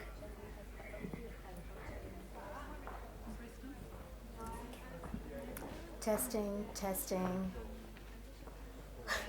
1, 2, 3. It's okay. 1, 2, 3. 1, 2, 3. Yeah?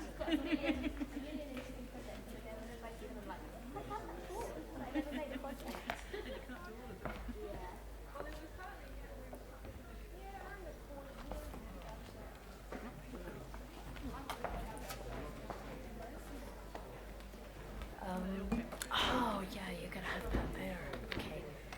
So. I've got a mic here if you don't want to go up there as well, you know, so. I don't know exactly. There you go. I'll leave this here anyway. Oh, well, yeah, because maybe he's got up to there. Yeah, well, I mean, they can.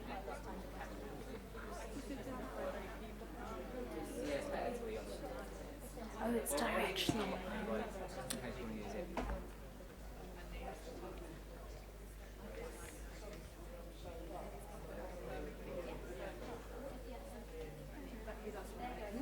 Should be okay.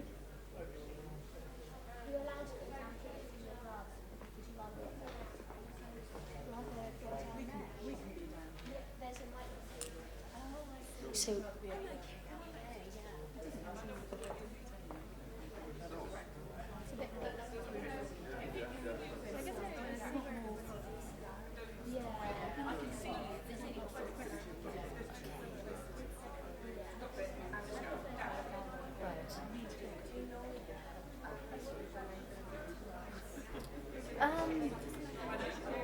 Oh God. Well, probably around what does rights of nature do?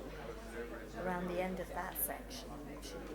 Should be 10. Yeah, where I explain about the piecemeal and all that stuff. Could be there. I don't know.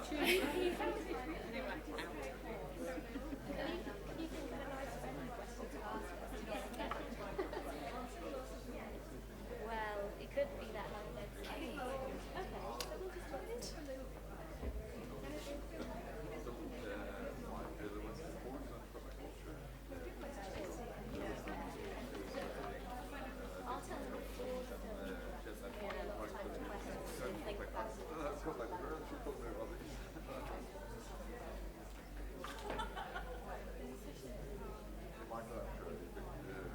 I know, I'm going to go to that thing. I haven't signed up for it yet, but they will I've done a lot for that reading around the class.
Hello. Hello, everybody. I'm chairing this meeting, and I'm suggesting that you people up there all come down here into the body of the church, you could say, because I don't think it's going to be that full, and it's sort of difficult for speakers to throw themselves there and not be able to see you. So please come down. Anyone who's up in the gods and wants to be in this session, please come down.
Okay, good morning. My name is Declan Kennedy.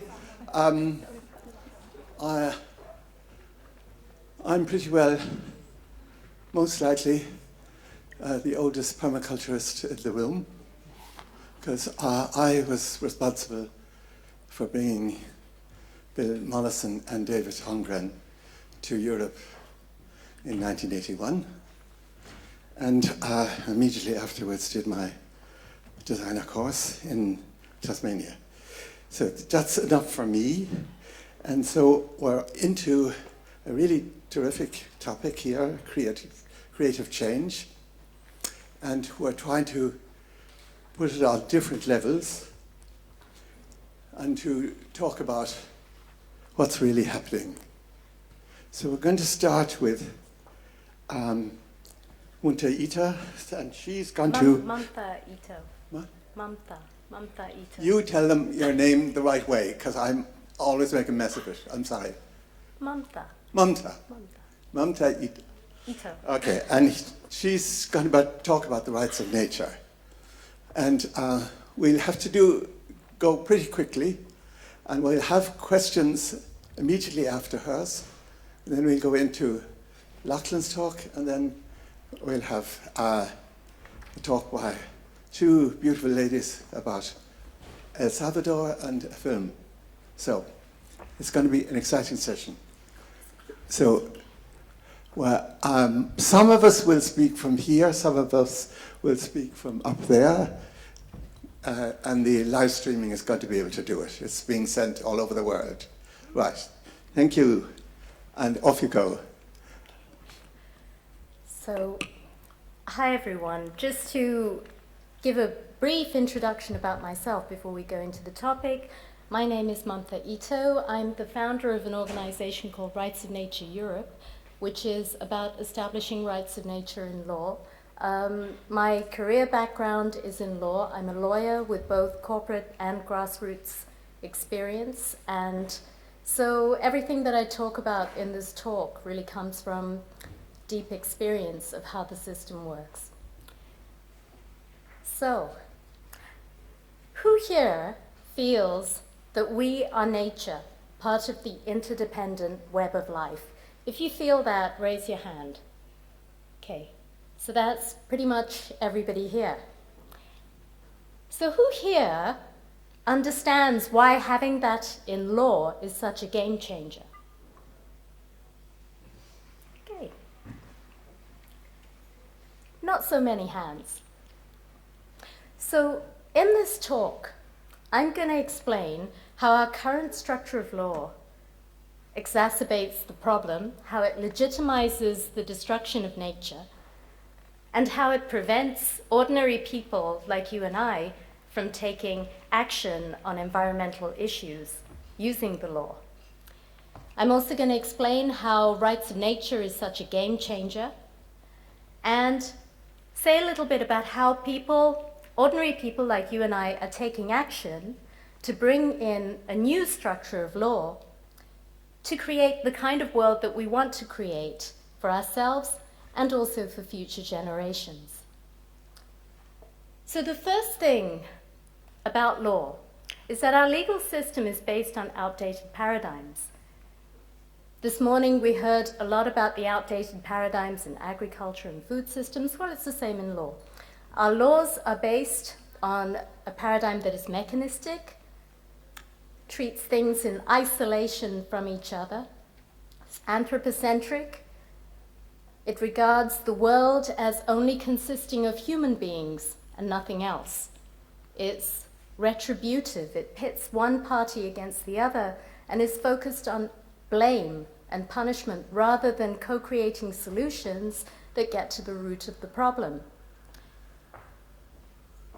Science has long seen a fluid and interconnected world, but our systems really need to catch up. And this is especially the case with the law. In our modern world, law facilitates economics. And the problem is that it's facilitating an economic paradigm, a model of growth that is coupled with the destruction of nature. And the logical conclusion of that is that we end up killing everything. This economic paradigm has one key concept that underlies it, and that is the utility value of nature, valuing nature solely for its usefulness to human beings as a resource for human consumption. Now, this translates in law as nature being an object under the law, separate to us. It's either property or it's fair game. And this has a number of practical drawbacks that make it virtually impossible for ordinary people like you and I to protect nature using the law. The first of this is that we end up with a piecemeal protection system. So nature is an object. The law governs relationships, but it only governs relationships between subjects of the law. And at the moment, the only subjects are human beings and corporations. If there's no relationship, then there's no duty of care. Now, the duty of care is a whole body of law that deals with obligations. So because there's no relationship, no duty of care can exist, because there's no person to owe this duty of care towards. And so there are no obligations towards nature, including no obligations to restore nature or to make good any damage caused to nature. So we start out with a premise that nature is unprotected, and environmental law comes in to carve out protections. And it does this usually around endangered species, protection for endangered species and their habitats. However, that system is piecemeal. In an interconnected ecosystem, who's to say which species is a VIP? Also, these laws are fundamentally flawed because they cannot keep pace with current extinction rates. All of these species that are about to go extinct are listed in an annex at the back of the law. And it takes years of scientific research to update these annexes. Scientists are saying that we are losing something like 12 species a day. So in the time that it takes to do the studies to update the annexes, it is already too late. Another drawback of nature being property under the law is that we're stuck in the planning system. All environmental issues are deemed to be planning issues. And the only conversation that can happen in court is whether the correct planning procedure was followed. So communities have to find technical arguments, and that's assuming that they even have standing to bring a case. Even if a technical argument to say that the planners haven't ticked the right boxes was found, The very highest outcome that can come out of the planning tribunal is that it goes back to the planners for them to tick the box. And usually it goes around the cycle, and development eventually goes ahead, communities run out of steam. The other issue is standing. In the planning system, only people whose property rights have been affected have standing to bring a case. So, for example, me living in the Highlands of Scotland, if I'm worried about mining going on in a protected area, I don't have standing to do anything about it because my individual property rights are not affected. And there is also a presumption that all development is beneficial. Economic interests trump everything else. And so this mining in the national park, which was recently approved in the UK, the largest mine inside a national park, was done on economic grounds. Even though there were 29 environmental organizations opposing it, with grave concerns about the ecosystem, the law was on the side of the planners, and so it got approved. The only other avenue left in law is litigation.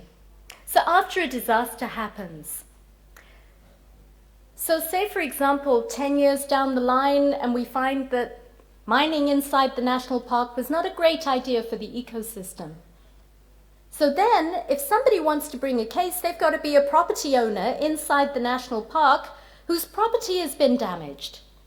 And then they can bring a case for their own monetary loss. But there's no obligation to restore the damage to nature, because nature is an object under the law and there's no relationship.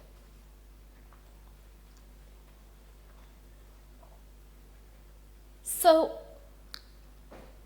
other avenues that have emerged recently, which strengthen the reductionist approach and this nature as property paradigm, are biodiversity offsetting. So our governments are now proposing that we should speed up the planning process. So environmental assessments are not required if we can have no net loss of ecosystems. So if I want to do fracking or something like that, I can put in my application and say, I'll destroy this ecosystem here and I'll restore another one somewhere else. And because there's no net loss, it's all okay. Well, you and I both know that ecosystems don't work in that way. Everything is radically interconnected. And we also end up with a governance system where environmental issues are only dealt with at the micro level on individual planning cases, with no requirement to look at the cumulative effect of all of these decisions together.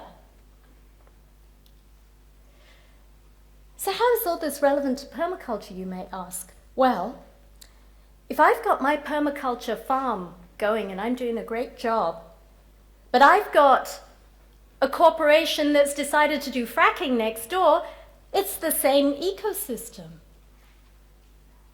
So we end up collectively going nowhere if the law is favoring the destruction. So this is why we need fundamental and we need systemic change. And this is what rights of nature brings. So with rights of nature, we're going from utility value to intrinsic value. We're valuing nature in and of itself. And we do that by making nature a subject of the law, like us, like corporations. And we bring nature into the system.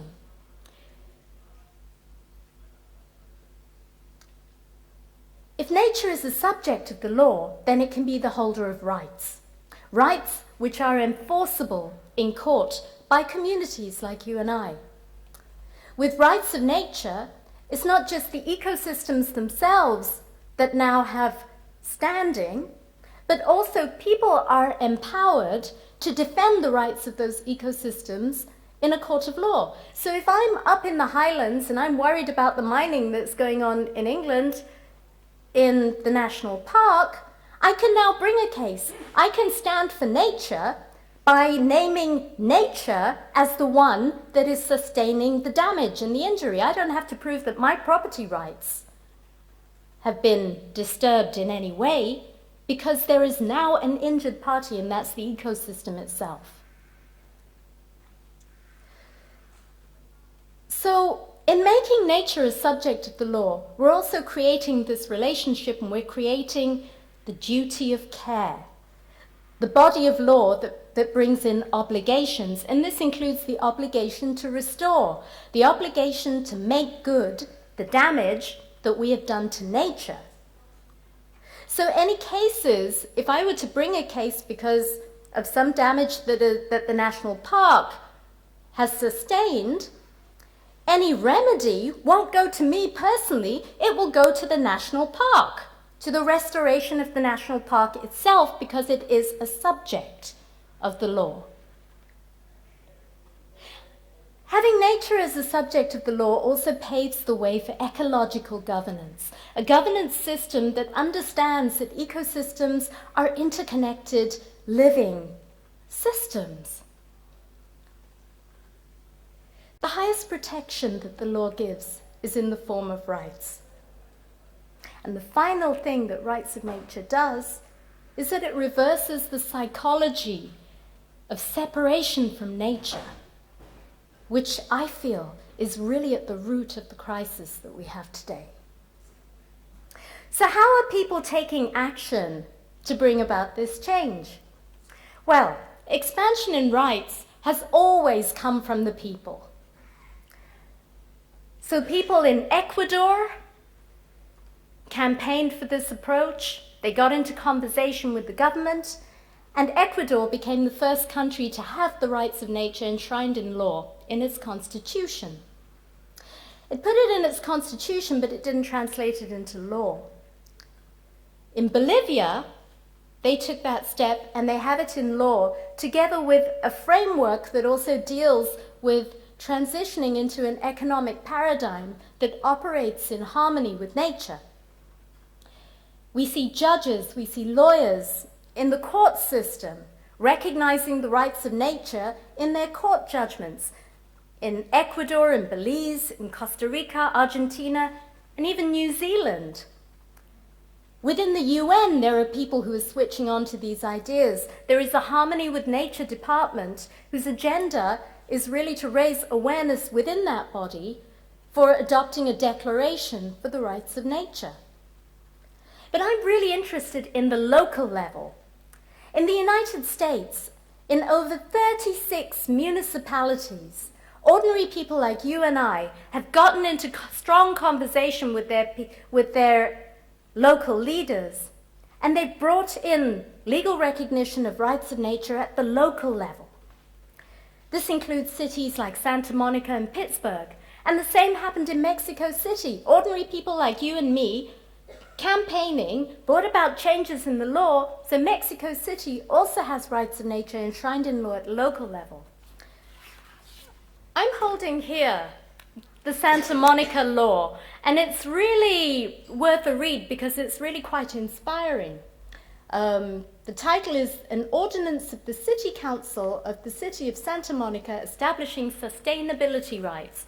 And in this, they start off explaining pretty much similar to what I've explained to you, that despite having all of these laws, destruction still continues, and having assessed the reason why, we think nature being property is a big contributor to this, and we're looking at forward-thinking, progressive countries around the world, like Ecuador, like Bolivia, and taking all that into account, we're now passing this local law.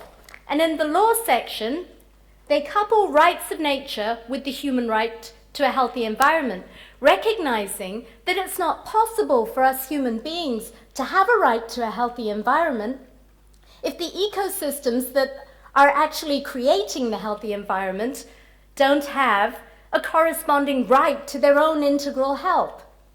So here we've got the rights of people to clean water from sustainable sources, to clean air, to sustainable food systems, local healthy food, sustainable climate, and all of that. And then we have the rights of natural communities and ecosystems to exist and to flourish. And then we're also, in this, giving rights to the residents of the city to be able to protect the rights of nature by bringing cases. So it actually acts to give them standing in courts, which people don't have at the moment. And then the final limb is the subordination of corporate powers when the corporations are acting against the common good. And this one's really quite inspiring. It says, all the residents of Santa Monica possess the right to self-governance and to a municipal government which recognizes that all power is inherent in the people, that all free governments are founded on the people's authority and consent, and that corporate entities and their directors and managers do not enjoy special privileges or powers under the law that subordinate the community's rights to their private interests. And that's really tackling it at the core. I find this law very inspiring because it's a live example of something that's done in a local city that was brought in by people, and it's embedded in the planning policy. And it wasn't done in response to a threat. It was done out of the desire to create the world that we all want to create. And we can do the same in Europe. So in Europe, we're bringing a European Citizens Initiative. We have participatory democracy here in Europe, so citizens can propose laws. 1 million signatures across 7 EU states, with a minimum level of 0.01% of the population of those states, can put the rights of nature onto the legislative agenda of the EU. And we've started organizing this. But a citizens' initiative needs people. It needs citizens, it needs people to take action. And that means you, and that means all your friends. We've drafted a directive. A directive is a very efficient way of bringing change in the EU, because if the EU adopts the directive, it immediately becomes law in all of the member states. In our directive, we advocate the collective rights of ecosystems and species to exist, thrive, renew their vital cycles. We give legal personality, deal with the duty of care, the human right to the healthy environment, present and future generations, restorative justice, problem-solving courts, ecological governance, and so forth. But that's not the end of it. There are also national initiatives and local initiatives. In Europe, about 18 countries have national initiatives where citizens can propose laws and bring it to referendum. At the local level, several countries in Europe also have that.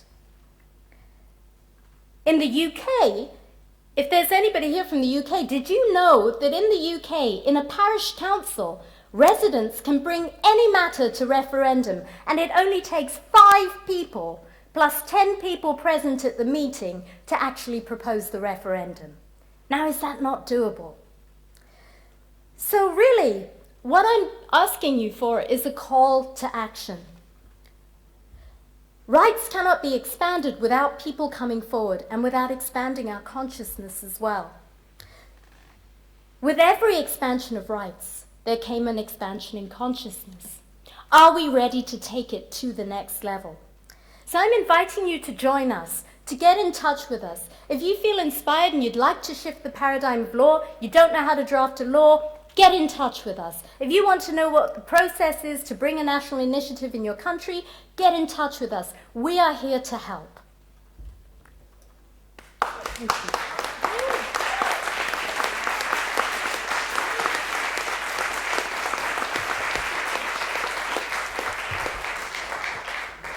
So we can take 7 minutes to clear up any points that you haven't got from it. I think this was wonderful, really clear and beautifully brought. And so I would suggest anyone who needs some clarification, 1 or 2 sentence question, please.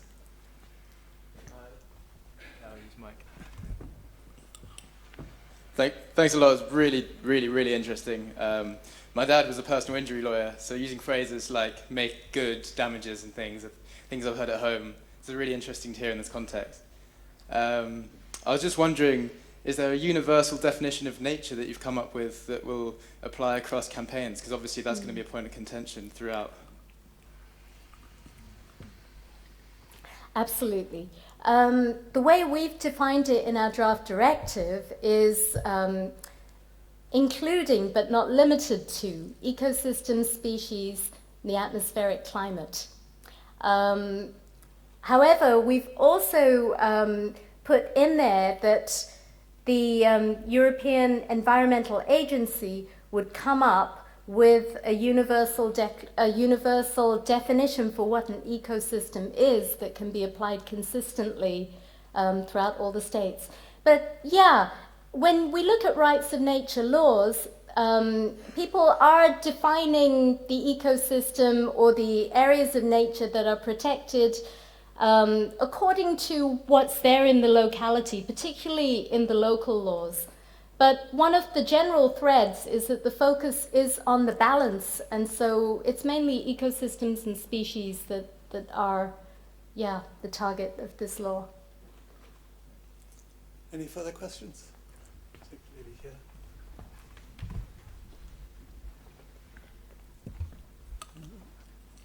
Thank you for a very clear and inspiring talk.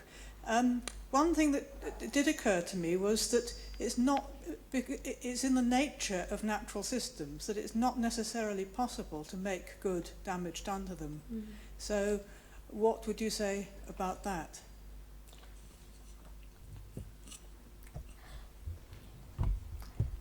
In the case that the damage is irreparable, within the law there are other ways of dealing with the person, that they've done something and it may not be possible to restore that ecosystem, but that they ought to do something for nature somewhere. Yeah, I agree. Only nature can put itself back, and us as human beings can do what we can to help that process along. But in some cases where that isn't possible, we still need to deal with the people who've actually done the damage and kind of get them to behave in ways that can actually enhance nature, albeit somewhere else.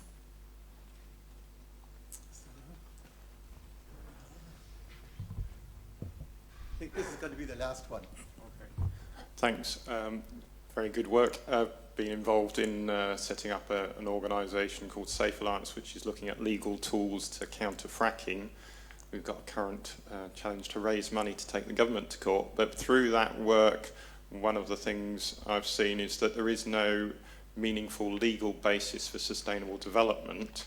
So it's not only has it become a completely meaningless term, it's actually come in a legal way through policy and the evolution of law to actually mean just continued economic development. So I wondered if you could comment on whether there would be any point in pursuing establishing a proper legal basis to sustainable development, which would include the rights of nature along with the precautionary principle and other key elements.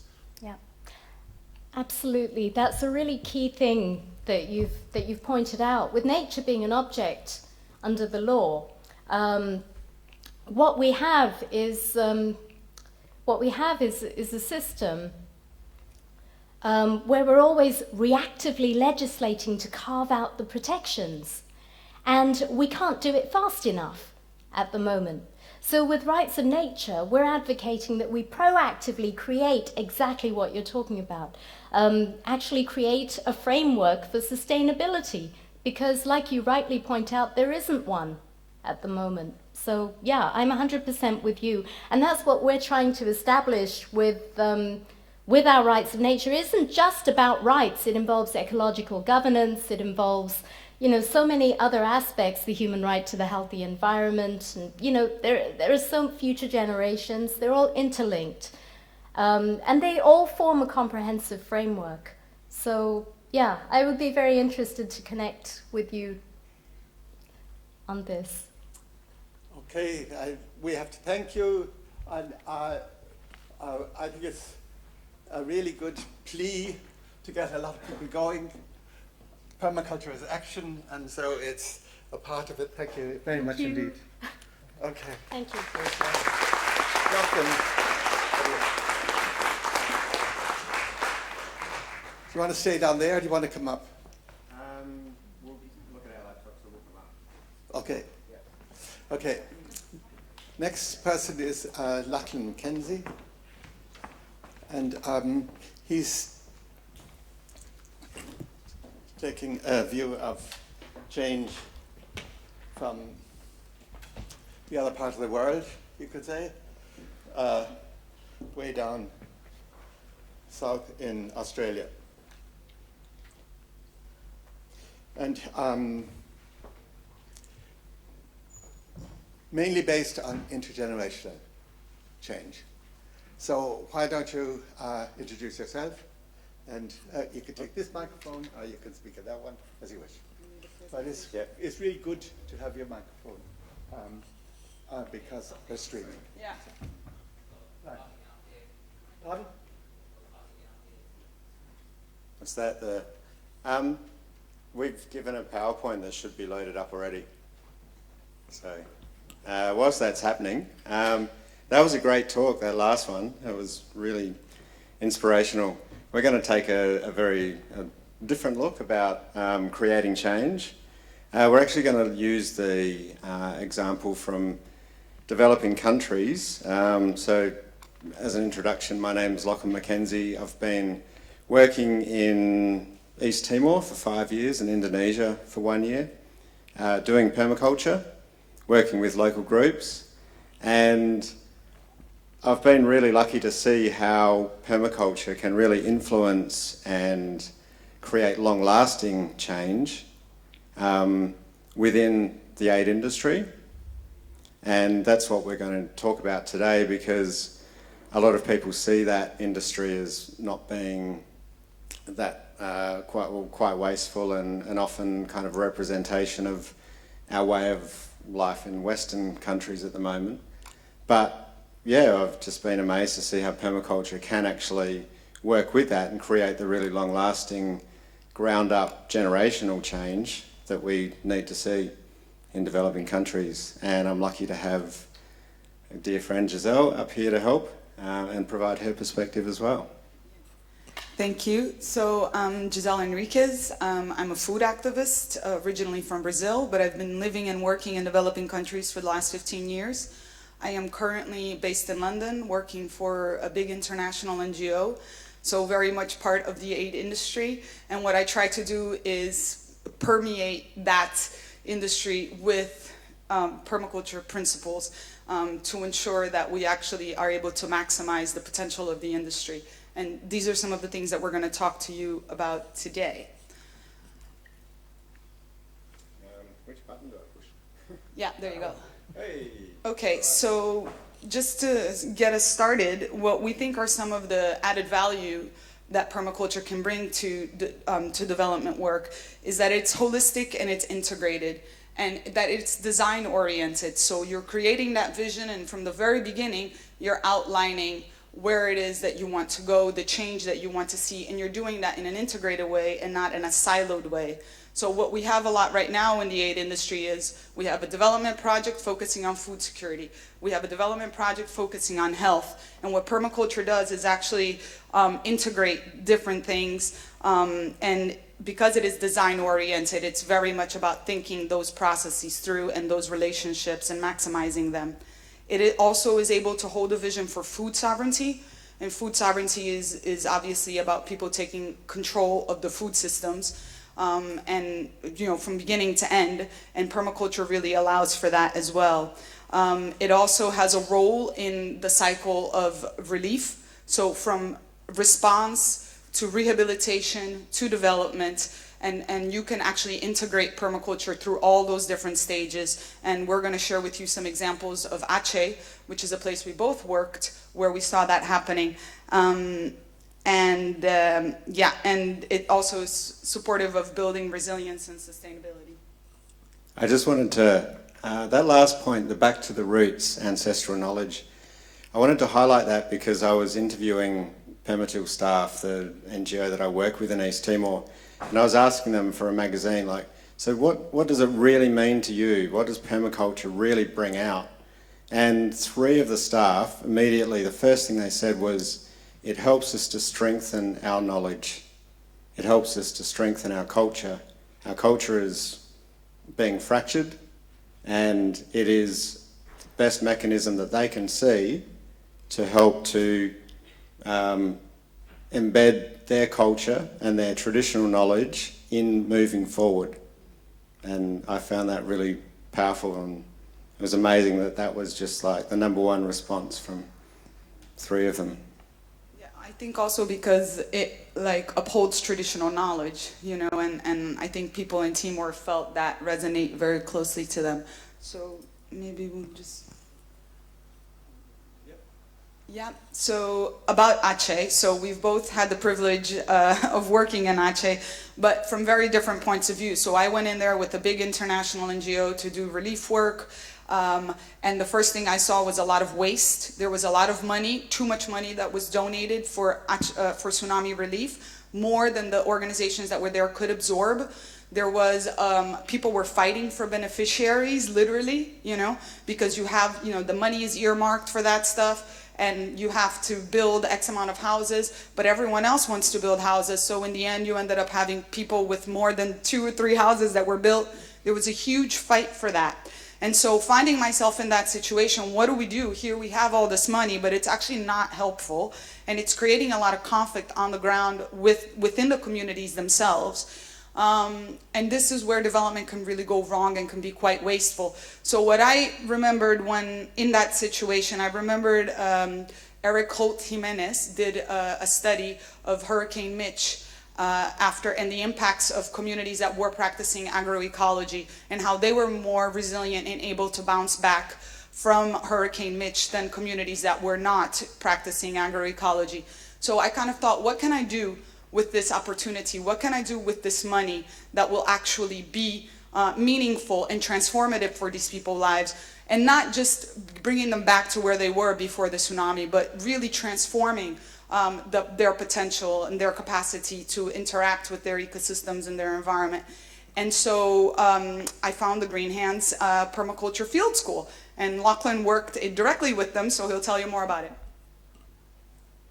Yeah, I was lucky to come in from the other side and get invited to come out there by an organisation called EDEP Foundation. And if you ever go to Indonesia, then you should look them up. They do pretty amazing disaster recovery work and permaculture work. And, oh look, there's Giselle up there. So I came from it from the perspective that I got to see them in action, going out to help actually give skills and give hope and give kind of practical help to really make people feel like they were able to move on. One of the most amazing examples was a whole group of fishermen. All their families had been moved up into the mountains in Aceh, and they had no idea what to do. They'd just been moved up there, had no idea about farming. They were a fishing community. And Green Hands was able to go and give them training. And obviously the first thing they wanted to do was create fish ponds. So they combined their wastewater systems, cleaned all that, moved it into the water systems, had their fish ponds, used the water plants to create compost for their veggie gardens. And all of this was not just giving them a bit of income, but it was also giving them things to do and giving them a bit more structure, giving them a sense of community and connection. And these guys were like in demand all over Aceh. It was quite amazing to see.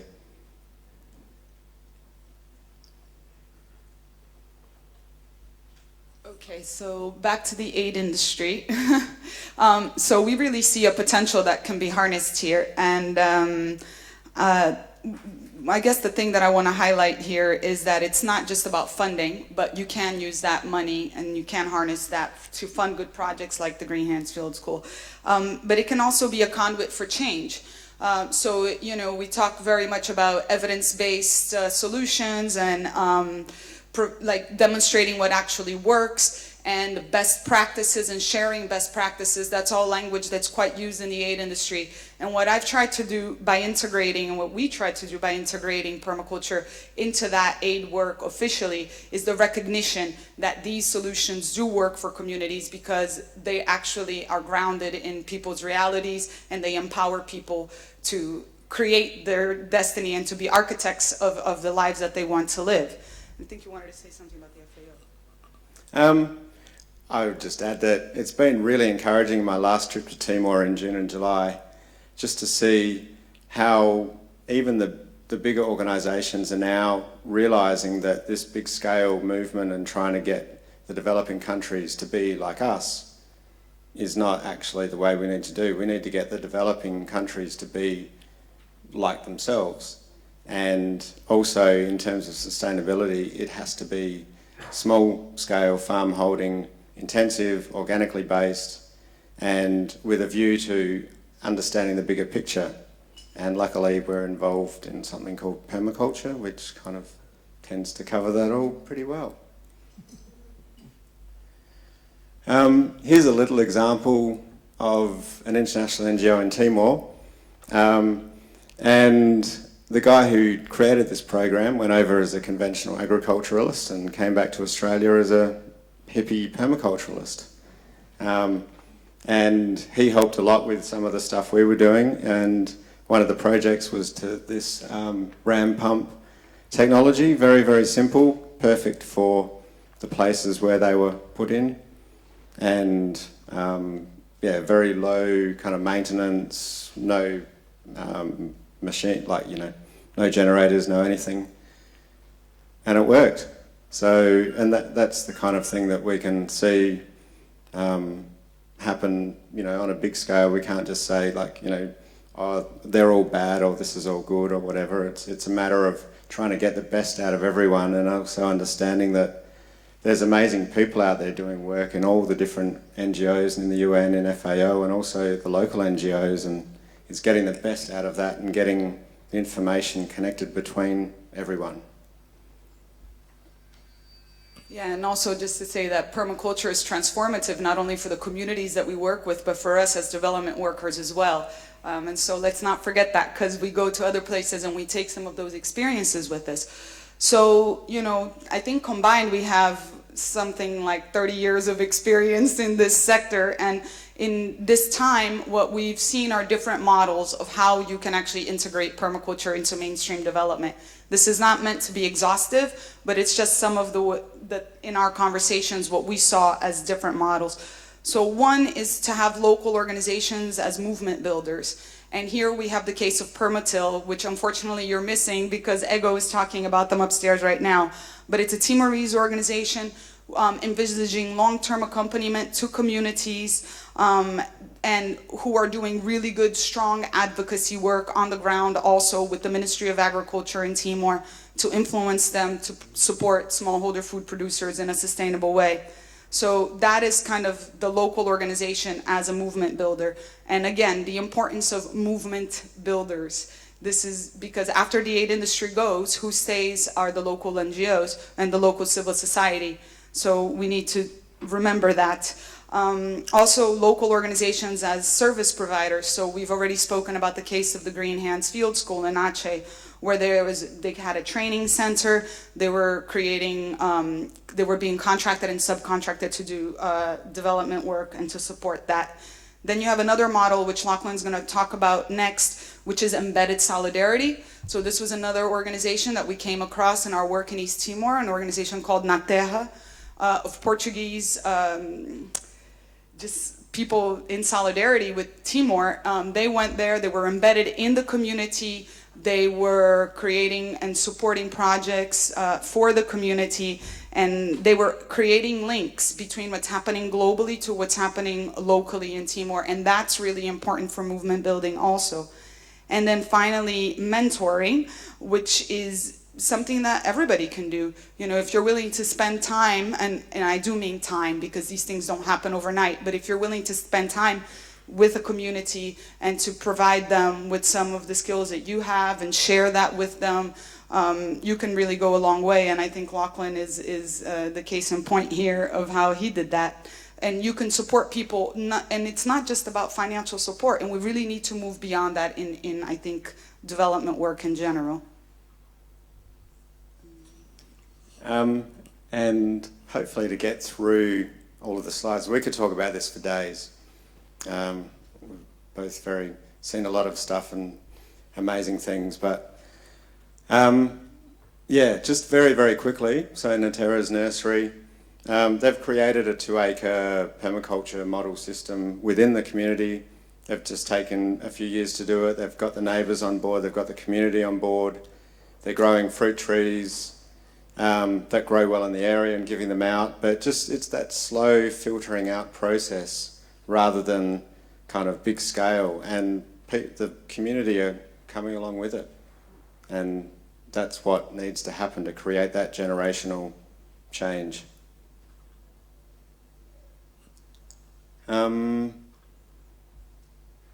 Did you want to do the partnerships? Yeah, and just to really quickly, yeah, partnerships are key. So I'm not going to dwell on that, but they're really important for connecting people and for building movements. You have the slide up there. I don't know if you want to talk about Okusi.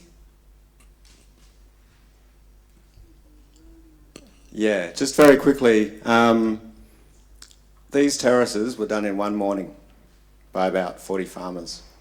And this was a work with an international NGO, a partnership with the local NGO.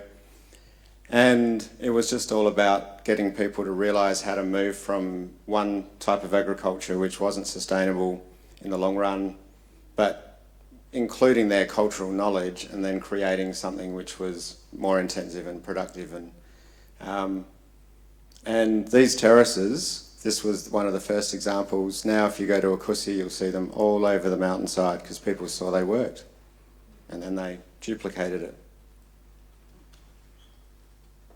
So just a really quick thing is that if partnerships are key, then community is a precondition for success. And so it is really critical that the community be involved in all the stages, from setting the vision to designing to implementing and to learning and throughout.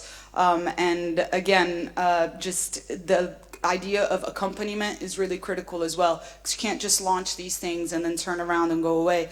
And this needs, you know, it's like slow percolation, and hence the importance of local partnerships to keep these things going. And just one more point I wanted to expand on, that everything is available to everyone.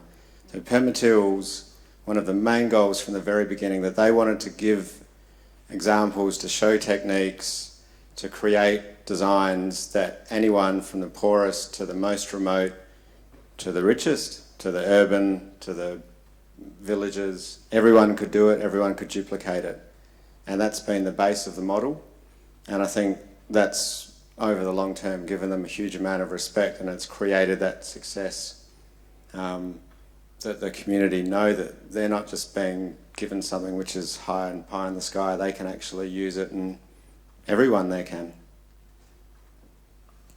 And this is one of the, in Turiskai up in the mountains, the community said, well, one of the things which is most important to us, and also for protecting their environment, is to actually reduce the amount of wood. So the clay stove workshops, which Elsa's demonstrating how to make, have been very successful, and that came out of the community consultation process of what was actually needed. Just one point I want to say in this slide, because of the interest of time. I mean, funding is critical. You need it in order to actually get this stuff done, but you need to be creative about it. It's not just getting funding from governments or INGOs and things like that.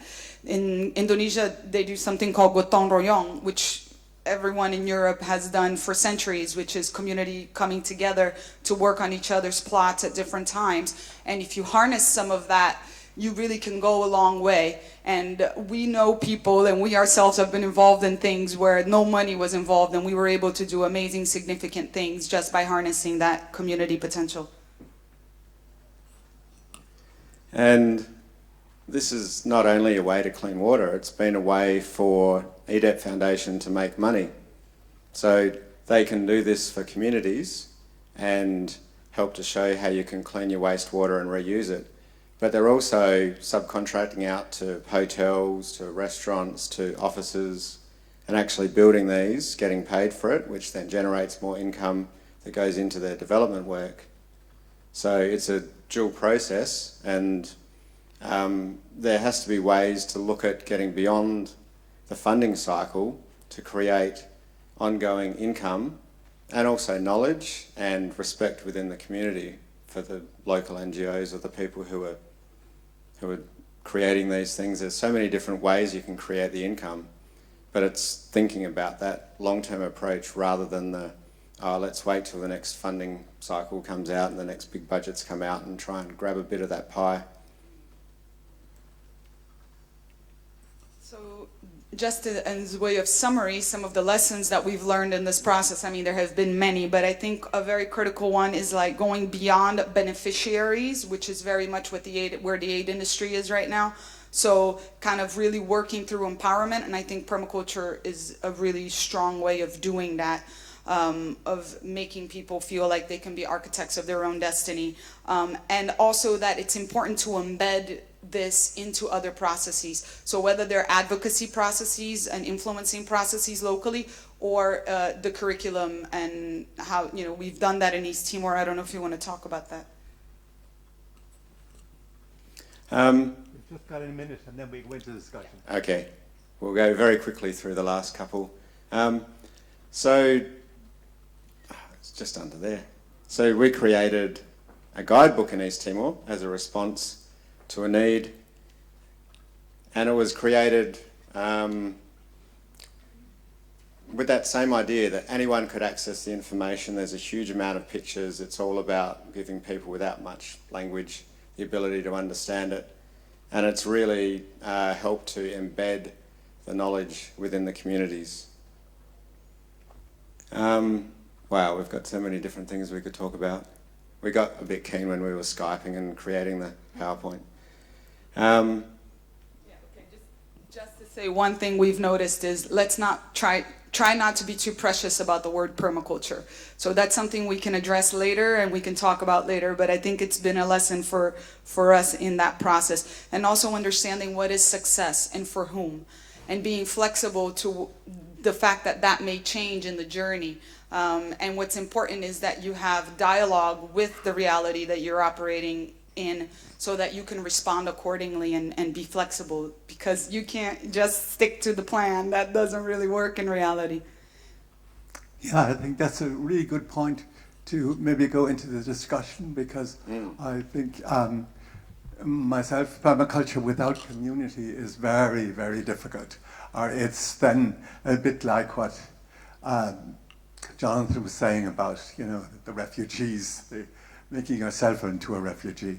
And so I now take maybe a couple of comments or questions from the floor.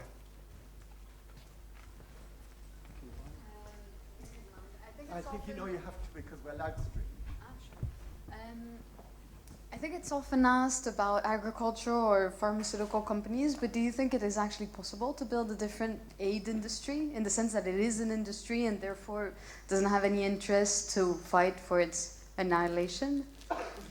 I think I've seen a huge change just in my 10 or 12 years, and I've been able to see even some of the bigger organisations are realising that they need to filter through. It comes back to the people, and there is such a process, and there is a lot of bad parts going on to it, but we've been able to see so much ground up action. And the good thing about permaculture is that it fits into, you look at any particular part of a aid industry, whether it be health, whether it be livelihoods, whether it be sustainable development, whether it be the whole range, and agriculture and permaculture fits into it all, and it actually makes those connections. And when you're talking to NGOs and there's something that clicks. It's like a light bulb moment when they go, oh, wow, that's exactly like, you know, that covers all the facets. And so maybe we're not creating the huge change overall, but we have seen a big step. And it's not just us in permaculture, it's a lot of amazing people doing a huge amount of good work to make sure that we're trying to push this in the direction we want. I mean, it's an excellent question. But we are actually building a different aid industry. By being different aid workers, we are building a different aid industry. And that's what I like to think that I'm trying to do, and that I am doing, and that I am manifesting. And it's all, you have to provide the evidence. So when you provide the evidence of what Green Hands did in Aceh, or what Permatil is doing in Timor, there's no one that can deny that. So it's about us also capturing those lessons and sharing them and coming back to it. But yes, it's a problematic industry. But what do you do? You know, do you let it be problematic, or do you like ensure or try to play a role so that it's, you know, you can harness its potential rather than letting it be what it is? That sounds a good idea. Maybe right back there.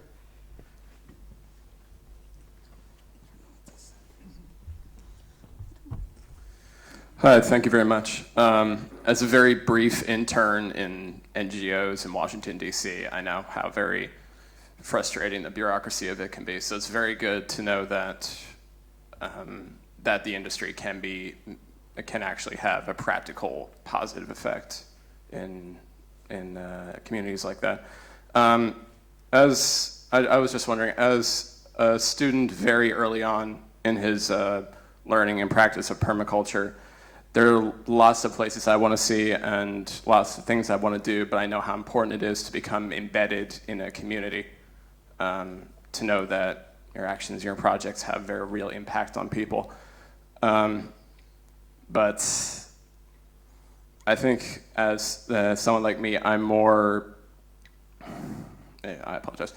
I'm more interested and more experienced in the actual practical side, planting, building, projects like that. But to actually help developing countries, indigenous people, communities like this, do they really need people who are better versed in the aid industry and countries like the US or the ones I come from? Or do they actually need people to show them how to make projects like these, and how important it is to have skilled people like that? That's a really good question, and I think it's important for when you come into a place to realise that it's not so much that we're showing them how to be like us, it's about how to make communities stronger in themselves. And we can provide techniques and knowledge which maybe aren't available, but it's the way we do it. In Permatil, no foreigners have made decisions about their organisation, about what projects they choose, about where they work, but there's been a lot of foreigners come in and help to build the capacity and help to make those projects work better. And then, say if I came in and did a training, I would always have one or two other volunteers and people helping me so that then they could quickly take over and do it themselves. And also then, you know, it's up to the organisation to decide which projects they actually want to follow and which actually works best in their culture. And I think I really learned quickly to drop my ego about, you know, what I could contribute, and to allow myself to help out as much as possible to create that strength and that base. And I learned some amazing stuff and did stuff I never thought I would be doing over there. But it really was about realising that we can contribute. It's about, you know, finding a way to do it that actually allows the local communities and to actually make those decisions about where they want to go. But, you know, providing that information, there's so much information that comes in, like, you need a tractor, you need to do this, you need to do that. And we can come and say, and they say, oh, you know, we need to be like Australia's agriculture. And the first thing I say was like, well, our agriculture system in Australia, like, I explain what's happened to our environment.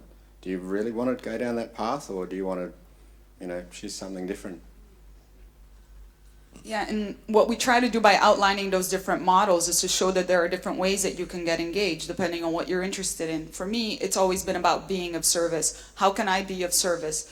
And I happen to be, you know, trained in the aid industry. I know how to navigate a log frame, and maybe that's where I can be of added value to an organization like Permatil that doesn't know how to do that, but may need those skills in order to access some money. So trying to understand where are your strengths and how you can contribute without trying to overrun the show, because it's not your show, you know, and I really see that from that humbling perspective of how can I be of service. I think this is a good point that we finish, and I'd like to just make the comment that what we found in development aid is that David Holmgren's principles are just fantastic because they don't give any rules. They allow the people to find their way within it, and they allow the so-called foreign supporters to be really supporters and not, telling them how to do it. And I think we have to get a little bit sort of, maybe down one peg from thinking that we have the solutions. Right, thank you very much, the two of you, and let's give them a good hand.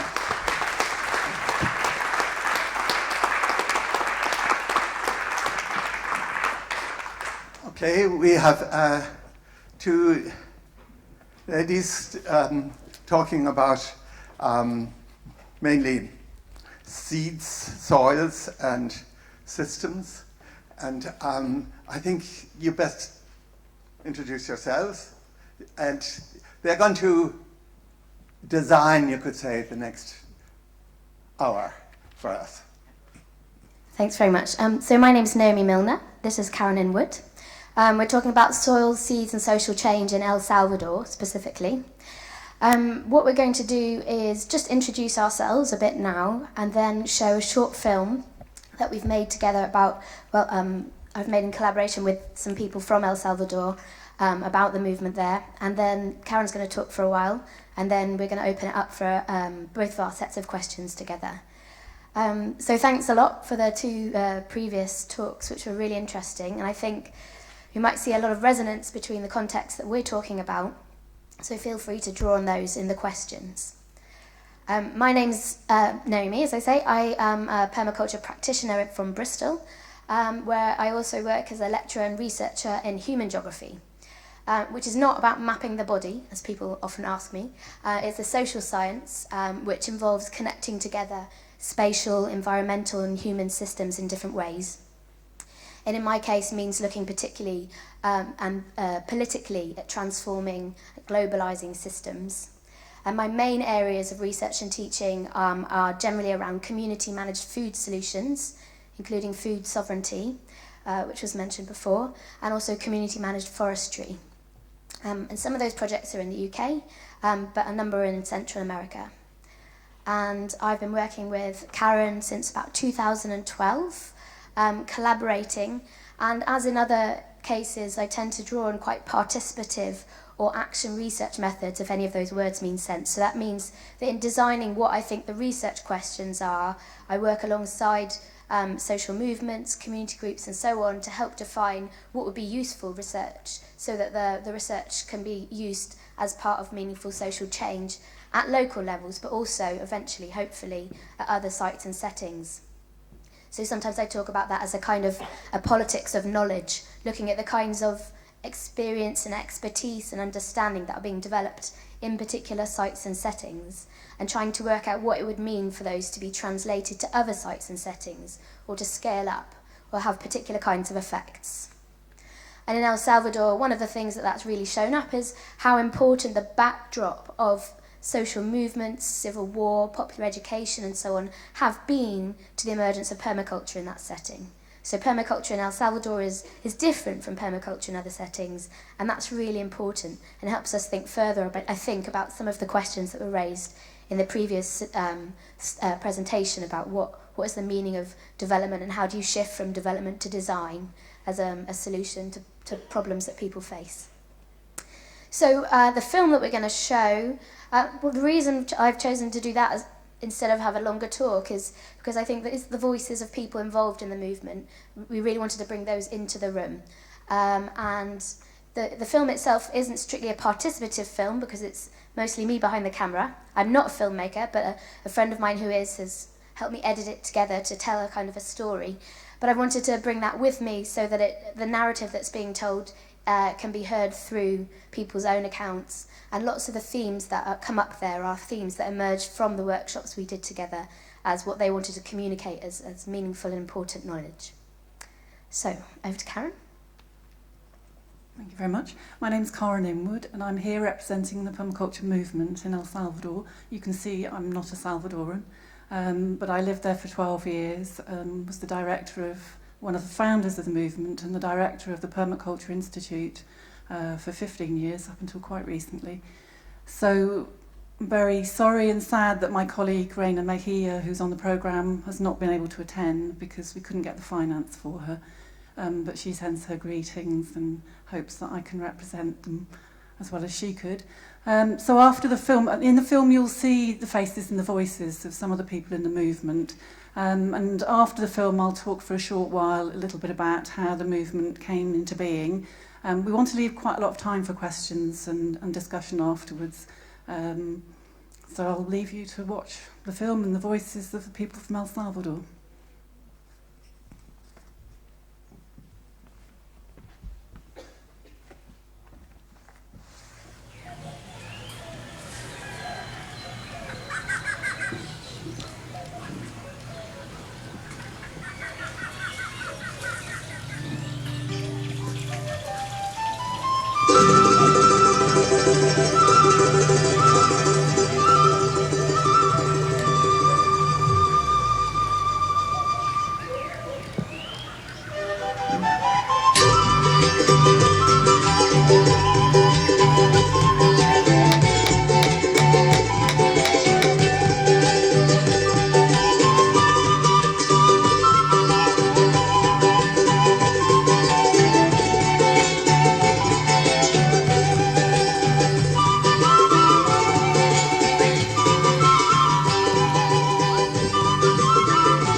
In April 2014, I went on my second visit to El Salvador to work with the growing permaculture movement.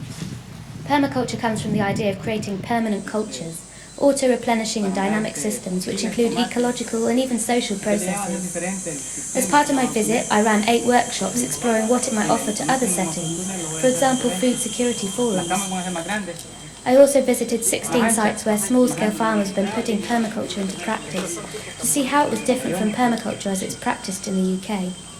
Hay yuca, hay guineo, hay caña, hay ruda, hay menta, hay orégano, hay berenjena, hay tomate, hay apio, y huiquil, y maíz, y frijol. Palos de naranja, injertado y plátano. Este sí es plátano comestible del plátano de Castilla. Hay plátano enano y aquel es plátano enano y este es del grande. Tengo las dos variedades, miren. Aquí lo que es hierbabuena, alcaparate, cilantro. Aquí otras plantas como esta planta de berenjena, chile, pipián, que me sirve siempre para la sopa, los guisos que uno a veces hace aquí en las comunidades, que es lo bueno que uno tiene que tener, no precisamente irlo a comprar al mercado, sino que tenerlo ya en el hogar, porque es algo que uno lo utiliza todos los días en las comidas. Todo lo dejamos, no sacamos nada, todo lo dejamos para que y abone la tierra. Tengo también lo que es jengibre, pero el jengibre aún no ha brotado, pero también le ayuda como repelente a lo que son las plantas, para controlar lo que son los insectos. Aquí mira cómo están de alto, mira esta rama cómo está. Permaculture took off in El Salvador in the year 2000 when Juan Rojas, a Salvadorian, and Karen Inwood, a British community developer, brought its principles to an emerging farmer-to-farmer movement which had been building in Central America since the 1980s. This was a popular education movement which helped farmers to develop bottom-up education for sustainable agriculture and revive traditional practices. I spent time in 2 active permaculture hubs, Torola in Morazon and Suchitoto in Cuscatlan, both heavily affected by the civil war. I have lived in Suchitoto for 28 years, so I accompanied the people during many years of the war Suchitoto is very complex geographically. We have 84 communities, rural communities, that are part of our municipality that surround the urban section where we're sitting. In the workshops, we explored themes of food cultures, food justice and food sovereignty in the context of the history of the movement. This resulted in a series of maps, timelines, diagrams, narratives and questions which reflected the memories and expertise of those present. Más es para traer cosas de fuera que para enviar. Entonces, cuando entramos a ese mundo del consumismo, las familias nos vemos cada vez más pobres. La parte de arriba, donde está el árbol, y la tierra que saquemos de ahí la vamos a colocar en esta zona para lograr un declive así, en esta forma, y el agua que venga de la parte de arriba del terreno se filtre. Una planta es sinónimo de esperanza, es sinónimo de vida. Pero ¿por qué hay vida en esta planta?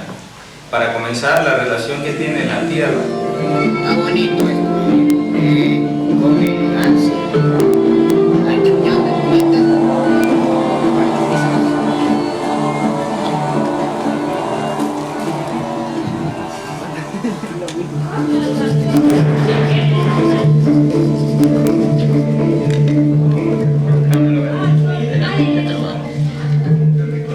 Si vemos aquí un señor con el otro están intercambiando maíz con caña. Entonces nosotros utilizamos el maíz en el segundo paso, en la siembra de semilla. Como hablábamos, la semilla necesita un soplo de vida para cultivarla. Entonces después el tercer paso es el cultivo, cuando ya está el tallo con su fruto. Igualmente reservas y áreas sociales que tenemos dentro de la comunidad. Comenzamos con el primer proceso, que es la pesca. El dibujo lo ilustra acá. Luego, después de eso, saben ustedes el proceso que después de ir a pescar está como el proceso de desalinación, dice, para transportarlo hacia el hogar, o también para conservarlo con hielo. Access to land was one of the main themes of the Civil War, which took place between 1979 and 1992.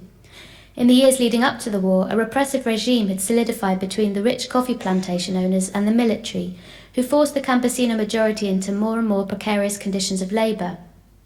These unequal conditions stem back into longer histories of colonialism, beginning in 1524 when El Salvador was conquered by Spain and made into a major hub of cocoa production. Later, indigo was a main export until the introduction of synthetic dyes, when coffee became the country's main crop and medium of power. Indigenous peoples were initially tolerated, but were virtually wiped out in brutal massacres of the 1930s. Meanwhile, the repressed campesinos continued to work with few rights until the 1970s, when agriculture was being industrialized and commercialized. Pero estamos viendo que estaba cambiando bastante. Había deforestación antes por la población que habían, que solo en Palo Grande habían 600 familias. Y era desde ahí donde vivimos nosotros hasta el río Las Pacayas. Entonces después de la guerra, estamos hablando desde el 32 para acá. Ajá, ahora está más vegetado que antes.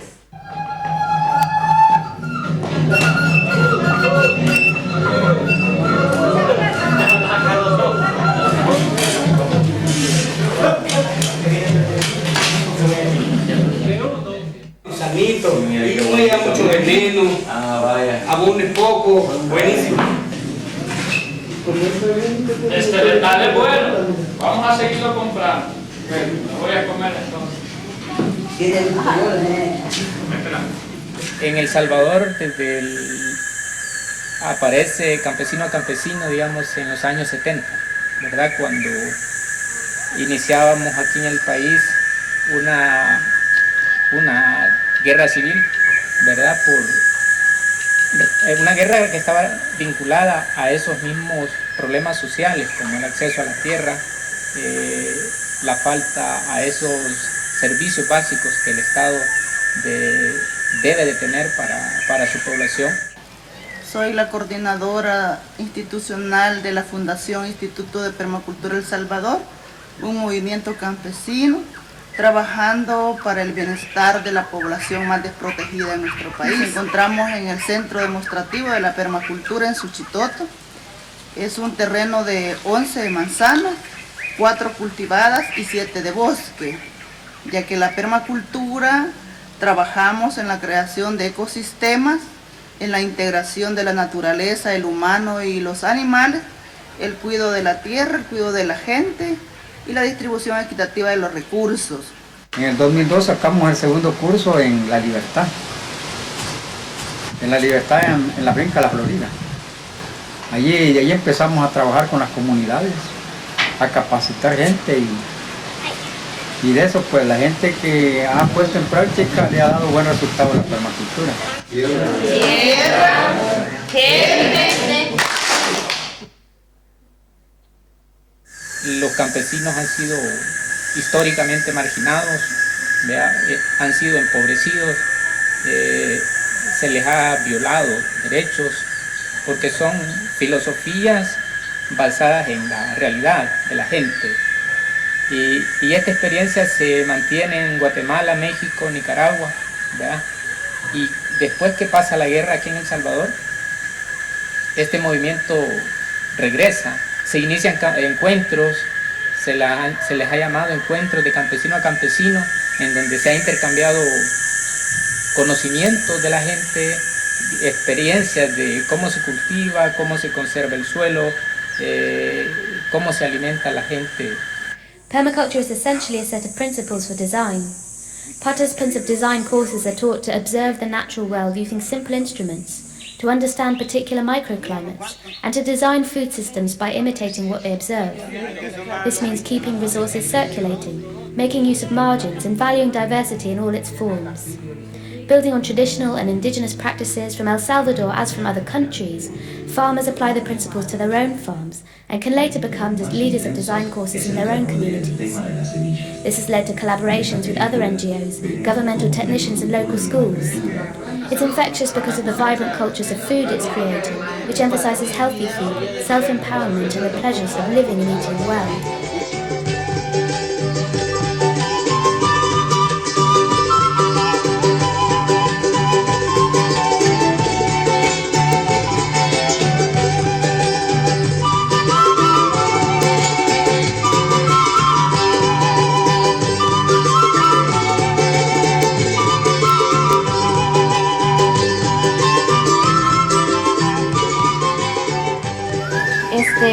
Le hemos hecho las obras de conservación respectivas a la sequía y luego aquí hemos dicho que por la agua que se filtra en la sequía viene y llega aquí y se ha descubierto un manto acuífero. Se ponen 5 quintales de tierra donde allí llevamos lo que son los microorganismos y los macroorganismos.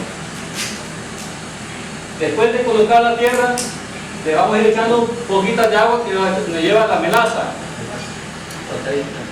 Nada más a humedecerla. La melaza va a ser para reactivar esos micros y macroorganismos. Es para darle energía, los cuales son 4 quintales. Pueden ver, observar, pues vamos elaborando capa tras capa según los materiales que tengamos. Son materiales solo locales de nuestras comunidades. No hemos gastado ningún dinero en comprarlo. Llegamos a un punto que tiene que hacerse lo que es la prueba del puño, que es esta. Allí ya estás bien para comenzar ya a darle lo que son 2 vueltas para que queden bien revuelto, ¿verdad? Las capas, que no van a quedar digamos, las capas secas, si no queden revueltas, como vemos allí, ya le dimos la primera vuelta, ya está bien, ya se mira el proceso ya más avanzado. Estoy haciendo un almácigo de tomate así fresca como un experimento para ver cuántas semillas germinan y cuánto tiempo se tarda.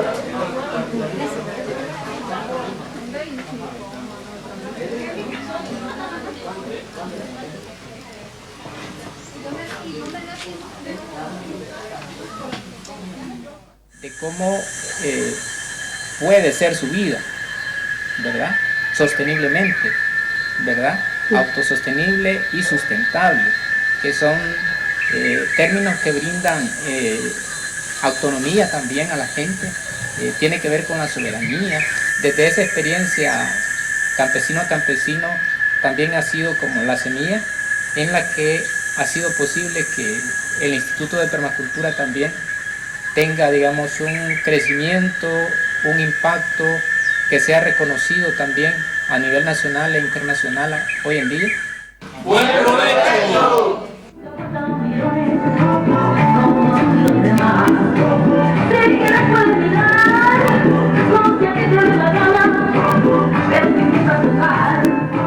La permacultura es una esperanza para nuestros agricultores en El Salvador, debido a que actualmente hay una crisis en el sector agrícola. Creo que sería muy bueno implementar estas prácticas, llevarlos a nuestros agricultores para que ellos puedan tener una soberanía alimentaria más sana, más limpia, de costos más bajos y, lo más importante, cuidar nuestro medio ambiente para nuestras futuras generaciones. Preservar nuestro medio ambiente y garantizar, digamos, la seguridad alimentaria y en base a eso, de todas las organizaciones, entre ellas la Concentración de Mujeres de Suchitoto, el Comité de Reconstrucción de Cucatlán, la Alcaldía Municipal, el Instituto de Permacultura, Ayuda en Acción, son un poco más de 10 organizaciones las que iniciamos este proceso y creamos a partir del 2010 la Mesa de Agricultura Sostenible y la Mesa de Economía Solidaria. Estoy implementándolo en mi familia, en mi comunidad, tenemos nuestro grupo y también ha cambiado mi forma de ver las cosas, ha cambiado mi forma de pensar. Estilo de vida con el cual podemos introducirnos y la gente puede hacer sus propios abonos foliares como orgánicos, creando así lo que es una economía que no gastaría más en lo que es ya en aquellos abonos. Claro que este es un estilo de vida que poco a poco hay que irlo introduciendo porque la gente está acostumbrada, diríamos, está dependiente de lo que es las semillas híbridas, que hoy en día son los programas que existen. Estamos visitando lo que son las escuelas, como el Centro Escolar Ciudadela. Tienen un muy bonito huerto ahorita. Con el objetivo de identificar algunos problemas que se dan en nuestra comunidad con respecto al medio ambiente, lo que afecta a nuestro medio ambiente. Hemos decidido realizar un proyecto que se llama Aguasarca por una mejor vida, recicla y reutiliza. Que lo hicimos realmente con todos colaboramos, aprendimos a hacer abono orgánico, a sembrar, el cuidado que debe tener cada planta. Un problema cuando se habla de seguridad alimentaria, digamos, de soberanía, en el caso de El Salvador es un poco más dramático, porque es un territorio muy pequeño, altamente poblado, digamos. Creo que es el país más densamente poblado de Centroamérica. Morazán es uno de los departamentos más golpeados, digamos, por el conflicto armado. Y a partir de eso, los problemas de vivienda, educación, salud, alimentación, han sido como los más agudos, ¿verdad? Yo vengo de una familia campesina donde, digamos, la comida nunca faltaba. Siempre la familia tenía su vaca, su cerdo, su maíz, sus frijoles, pero hoy sí hay un grave problema con lo de la comida. Nosotros creemos que una reforma agraria en este país es necesaria, pero esa reforma agraria en este país no solo debe pasar por el tema de la distribución de la tierra. El tema de la distribución de la tierra es importante, ya hablamos de los recursos limitados que tiene este país. Este país, si no distribuye justamente la riqueza, no puede hablar ni de seguridad ni de soberanía alimentaria. Pero además, si no cambia el modelo de agricultura basado en una alta inversión de insumos que están destinados a enriquecer a las transnacionales del país o las transnacionales a nivel mundial, tampoco vamos a poder llegar a una soberanía alimentaria. La permacultura es importante porque primero te enseña a valorar los recursos que tenemos a nuestro alrededor, te enseña a valorar la vida y nos enseña en cómo la creación de ecosistemas productivos diversos y esa combinación, digamos, de conocimientos de las culturas ancestrales es lo que enriquece al ser humano, ya que todos esos valores culturales se habían perdido. Porque es algo maravilloso, yo estoy sorprendida con lo que permacultura ha hecho y sí se puede lograr una vida sana, una vida saludable, una vida satisfactoria, porque puedo decir que ahora que conozco permacultura sí me siento satisfecha.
Well, I hope you find that film as inspiring as I did. It's been a few years since I've been back to El Salvador, and every time I watch it, it fills me with joy and pride.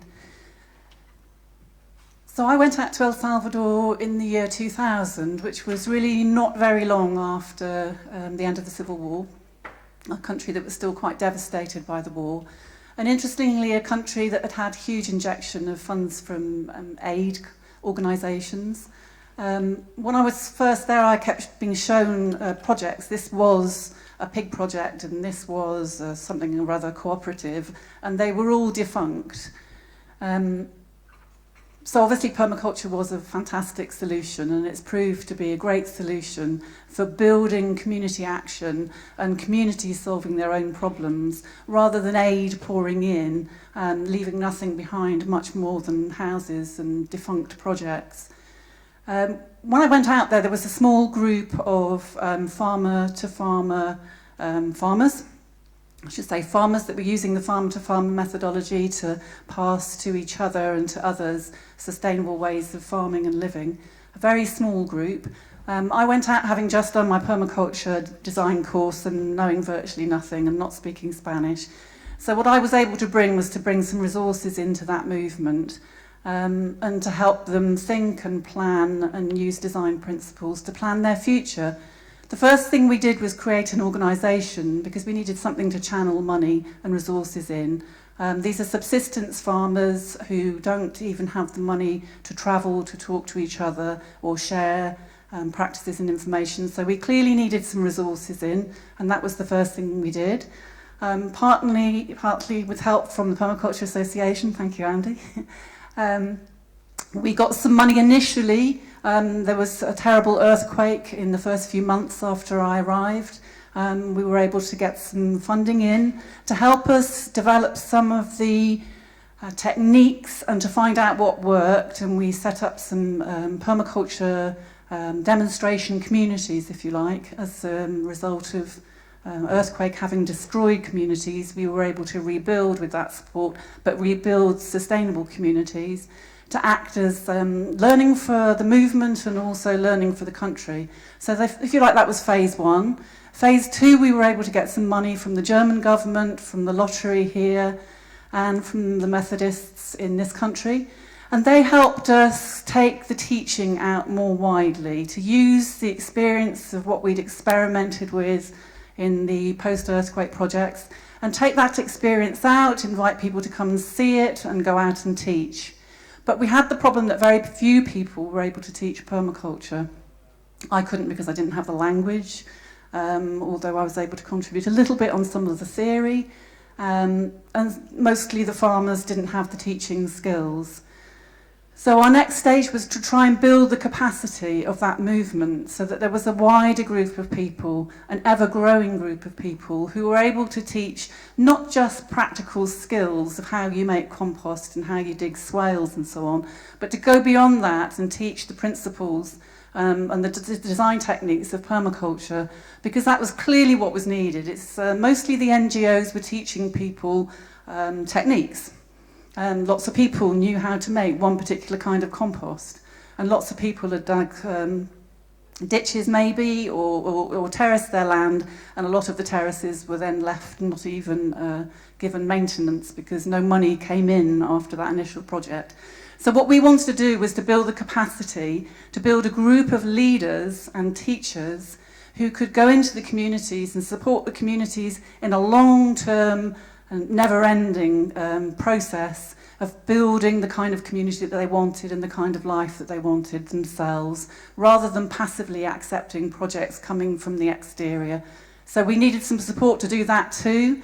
That was part of the funding that we got, particularly from the Methodists, who accompanied us for nearly 10 years through that process. What we have now, and what you were looking at, is a film that was made 18 months ago by Naomi, beautiful film.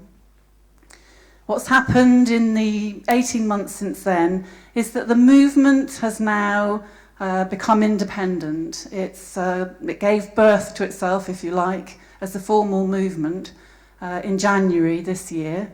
It's separated from the Permaculture Institute, which was the original tool that we set up to bring in resources. It's a movement that's now made up of local associations. And there are 3, if you like, model permaculture associations that we've been spending probably 10 or 12 years developing. And those 3 associations act as beacons for the rest of the country, and in fact the region too.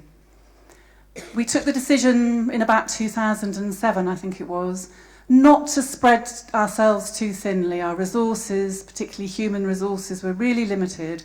What we wanted to do was, we called them actually Noah's Arks at the time.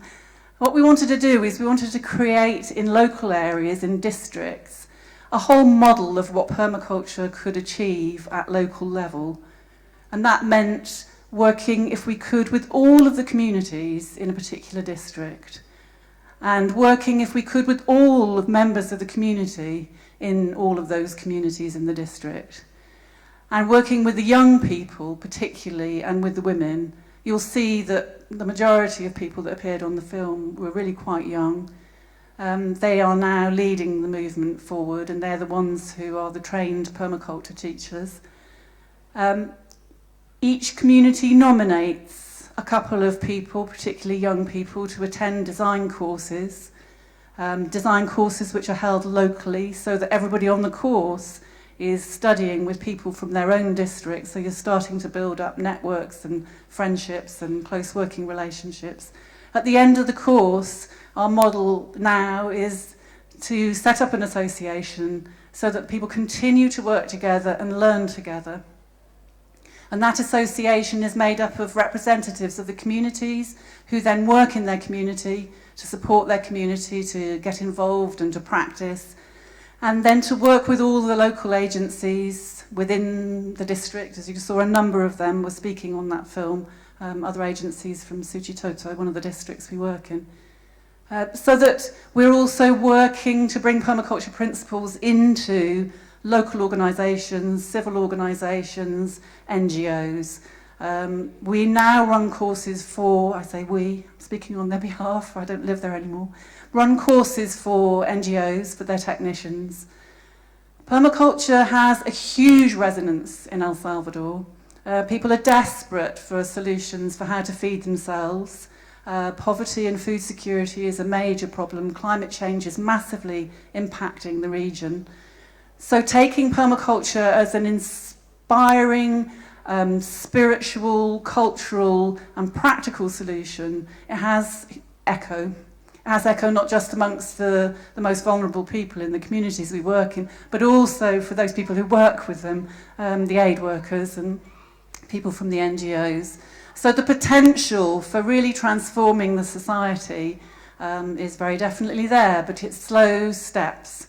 It's very important for a movement like that not to run before it walks. Everything has to be embedded. People need to feel confident. In order to reach out to many more people, you need many more teachers, and it takes about 4 years to get somebody from the point of finishing their design course to feeling confident to run a design course. And that's the process that they're involved in now. We have a demonstration site which acts as the national demonstration site for El Salvador, in which people can come and see the practices in their more developed form. But more importantly, we like to take people into the communities to see the plots of land of the many thousands of people who are now practicing permaculture on their own very small plots of land. It tends to be about 2 acres on average. So that's the permaculture movement. We wanted to share that with you because we believe that the best way of changing the society is to actually demonstrate in practice the future that we're promoting. So showing you the film and the voices of the people and their practices, their vision, their enthusiasm, we would like to say to the aid agencies and to anybody who's interested in sustainable development internationally that there's a very, very good example that we've spent an awful lot of years developing, as there are in many other countries. But this example in El Salvador, we're very pleased that some academics are coming to learn from the people and what they're doing, and we invite anybody to learn more about that as an example and to show friendship and solidarity. Thank you. So we're open for questions and discussion, Naomi and myself.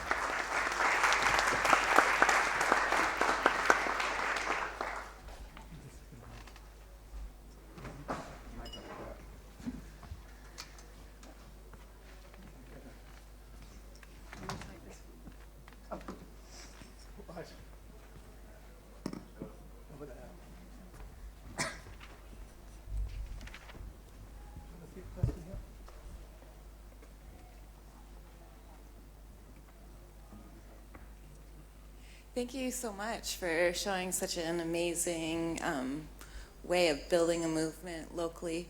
And I just wondered if you could just go over again. You said you were how you were working in a whole district. You started by getting the communities to nominate a couple of young people from each community, and what were the next steps after that? Perhaps give an example of a district that we'd be invited into to work. First of all, we would need to work in partnership with an existing civil society organisation in that district, an organisation that's already got roots in the communities. We visit the communities along with that organisation and present the idea of permaculture and what the whole plan is and the farmer-to-farmer methodology. And then each community has a community association. So El Salvador, because of the Civil War, has some amazing participative structures in the communities. So we meet with the community association and invite them to nominate who they think might be the two most suitable people to bring the learning back to them. And we suggest it's a man and a woman, and we really hope they'll be quite young. And then the communities that respond to that, they come on those two people come on a permaculture design course, and we run that over 9 months or a year. So we do 2 or 3 days a month over a long period of time. That allows people the opportunity to practice in between time. And it's a very practical course. People's level of education in El Salvador is not great. There's still an awful lot of illiteracy. But we embed the principles and the theory of permaculture in the practice. So after a year of working and learning together, at the end of the course, we do an analysis of where next and what the participants would want to do for their district. And either they set up a local permaculture association, or they're already active in their local civil society organisation, whichever, doesn't matter. But if we're able to and we have the resources, then we would accompany that organisation for another couple of years, and we'd be teaching a group of people within that district how to teach. So the idea would be leaving behind a local group of the permaculture movement, which then links up with the entire movement. We're still in the early stages of that. We've worked with a couple of NGOs who have brought their members through that process. Yeah, I just wanted to ask, the title was to do with seeds as well, and I just wanted to ask whether you had any seed saving and what you were doing. I mean, I know that GM maize is a problem in America and South America, and so I just wanted to ask whether you had any seed saving capacity and how you built that up. Yeah, hugely. Seeds is a massive, particularly seeds of maize, because of course maize comes from Central America, and mostly people have been forced to plant hybrid varieties. GM is still not widely distributed in El Salvador, but so seed banks is a big issue. We see seed banks not as something, one great big building in El Salvador where we collect together the seeds or put it underground like they do in the Arctic. But seed banks are in each community. Particular families take responsibility for reproducing and storing and distributing seeds of particular kinds. So in a particular community there might be a family that've got an awful lot of different vegetable seeds, and others have got maize and bean seeds. Seeds and also native varieties of vegetative matter, if you like. So what we're trying to do on a big scale is to bring in alternatives or help people plant what they used to plant before just maize and beans were forced upon them. And particularly maize in particular is very climate sensitive. So we're looking at varieties of food that people used to eat in the past that might be much more resilient to climate change. So it's a very big part of the movement's work. Can I just add something? Just to say that one of the things, sorry, I'm losing my voice, is the massive loss of diversity within species. So maize and beans and so on have been around a long time, but one of the legacies of the Green Revolution was to narrow massively the types of each of those varieties that were used. And just to draw on a little anecdote, because this understanding of diversity isn't that new, how many people have heard of Carl Sauer before? Someone heard of Carl Sauer? Only a couple. Well, he was a geographer, which is why I like him, from the 1940s. And is generally linked with some of the early agroecology movements, as well as the subdiscipline of political ecology you might have heard of. But he was consulted in the 1940s by the Rockefeller Foundation in partnership with US development organizations about their plan for a Mexican agricultural plan in the region. The point being that the vice president at the time, Henry Wallace, had gone to visit Mexico and just been shocked by the hours of labour that Mexican farmers were putting in to produce a small amount of yield. So they were like, well, great, we can bring in these American systems, these ways we've got of doing things into this area, and we'll double production, and that will maximise food security. And they consulted Carl Sauer at that time, and he was like, this is a stupid idea. You've got seeds, you've got a huge variety of seeds that's part of the resilience of this area, and the economic infrastructures of the whole region are dependent on this small-scale farming. It won't work. You'll end up having to undo all this work. But they just, that was not particularly in vogue at the time. So they didn't really listen to him. And basically, it's really quite interesting that these sort of subdisciplines like agroecology that have emerged out of some of the people who were around Carl Sauer are now part of reconstructing some of those solutions from things they did have then. But they also had other problems around food security. So yeah, it's kind of about joining those things back together, and around seeds is obviously a huge part of that. Yeah, thank you. My name is Axel Nærstad. I'm living in Norway, and I'm international coordinator of a global network named More and Better, for more and better support for agriculture and rural development. I have two questions. First, my impression is that if you go 10-15 years back, there were much more fight against between different directions. So you say, okay, are you permaculturist, agroecology, organic, sustainable?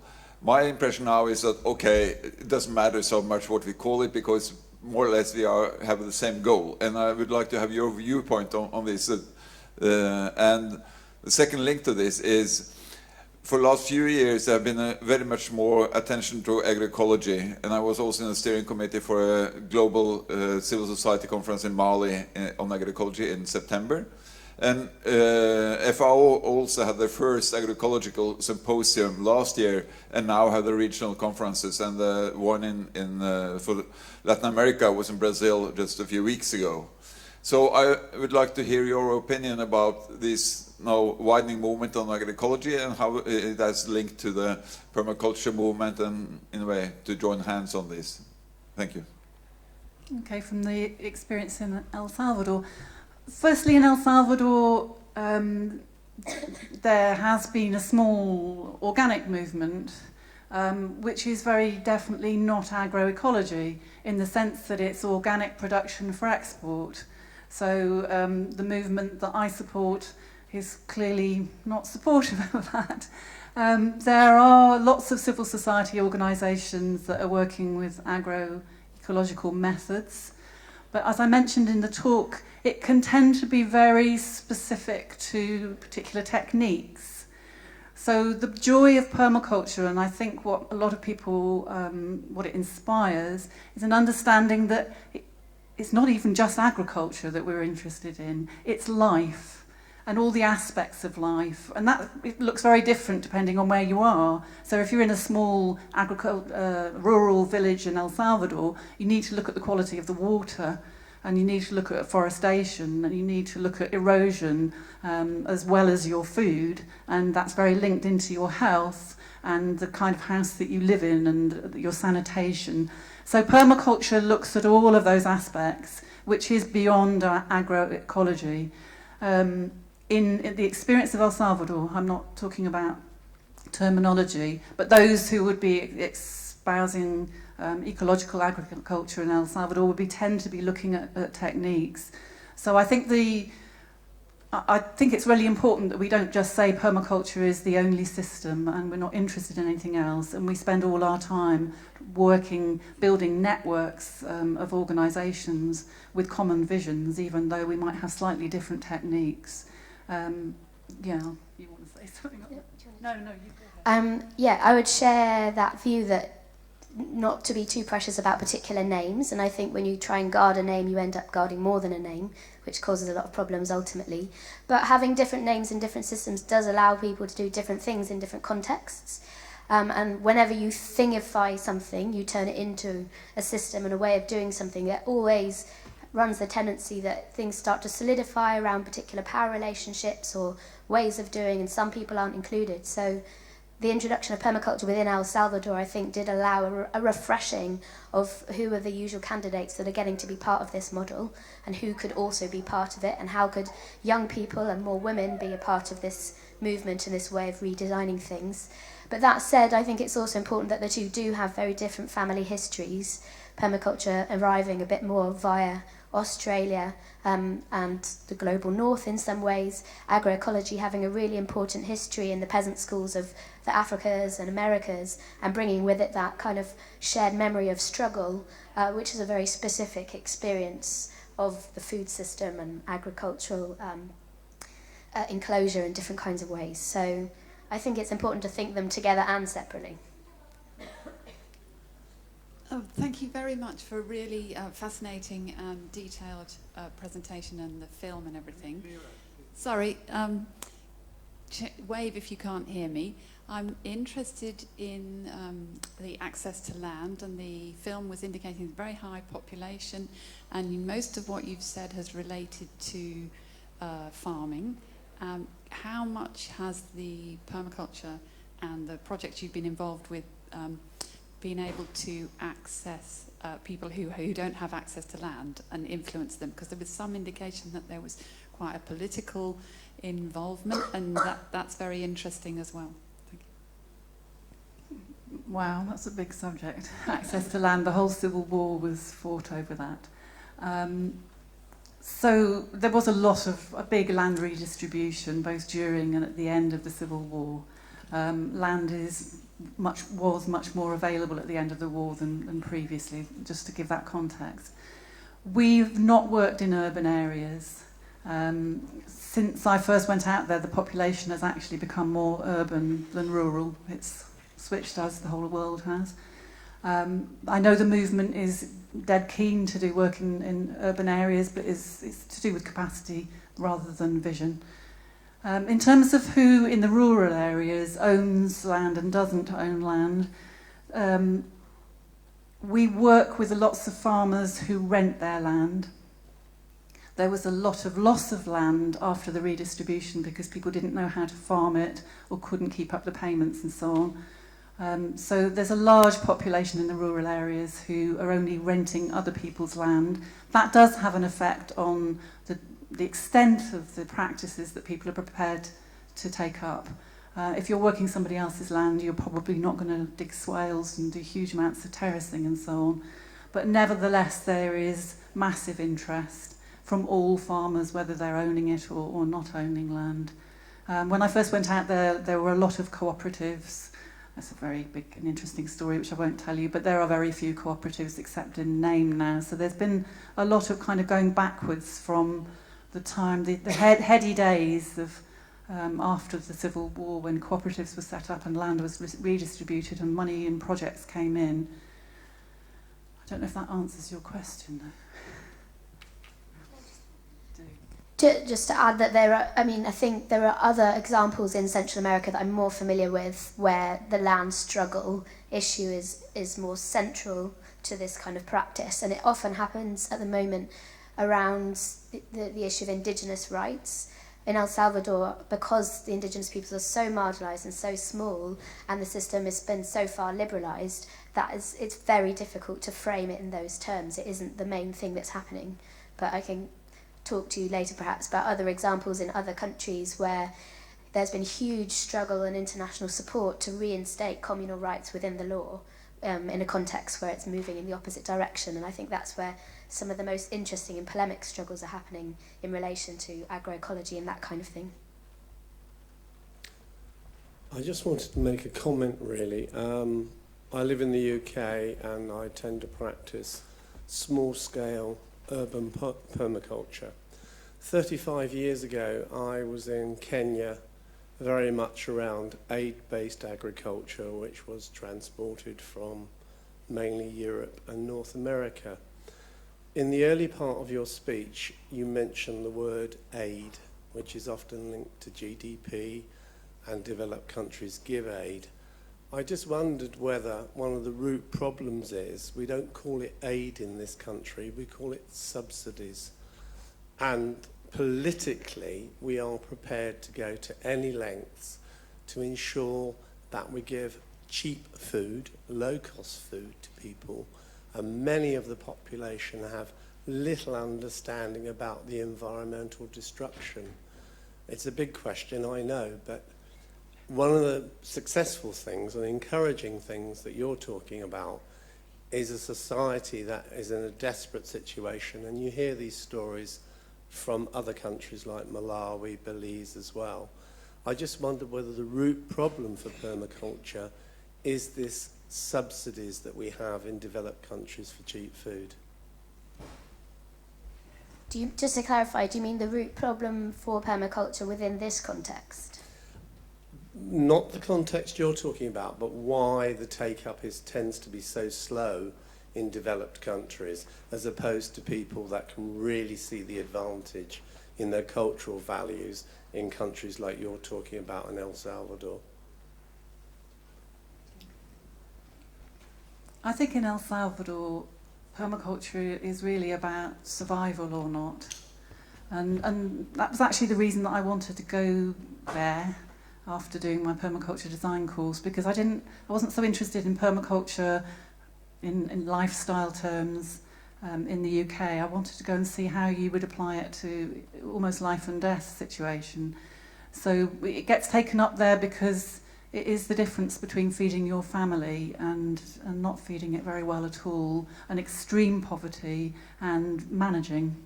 And that's not the situation for people. It's a very different situation in this country. The conditions and the problems here are very different. And I don't think I'm the person to comment on that bit of it, because all of my work's been in El Salvador. Do you want to say something? Yeah. This could be slightly polemic. I'm not sure how it will come out. But I'm going to say I think it's extremely important that we hold our enthusiasm for permaculture in tension with an engagement with the histories of colonialism, and to understand that the starting point is going to be very different, because the historical legacies are very different when you come to agriculture. What food sovereignty means is extremely different in a country much of whose land is used to cultivate export crops, and it's been forced to do that to remain part of debt repayment schemes with the World Bank and so on, and is being pressurised to sell off more of its land. but could grow most of its crops within its borders. So that's extremely different from a context where we rely a lot on exports, which we've historically arranged through various kinds of violent appropriation, and we have lost contact a lot with what it does take to make agriculture work and whose labour it involves. So we do have to kind of take a serious look at our history before we start to think about the differences between contexts, but that could help us think about a future of permaculture as well. So I think we should begin to wrap up. And I think it's been really a good experience that we've had a little more time because of the two of you cooperating, and that we could have this visual input as well. And I suggest we just finish by giving the two of them a good hand and thanking them.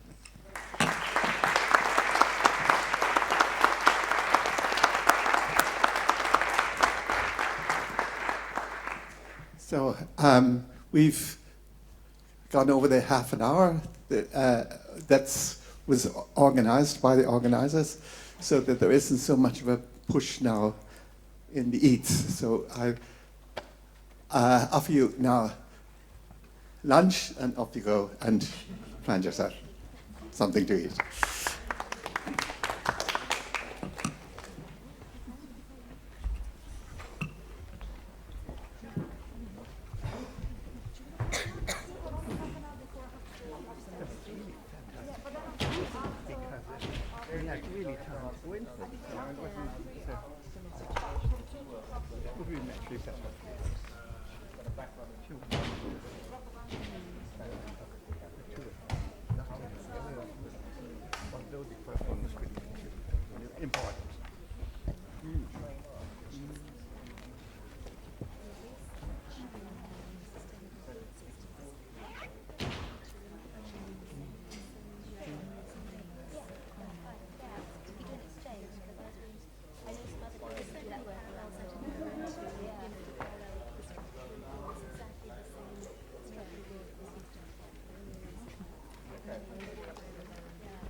I guess you probably do. The two words that might be right.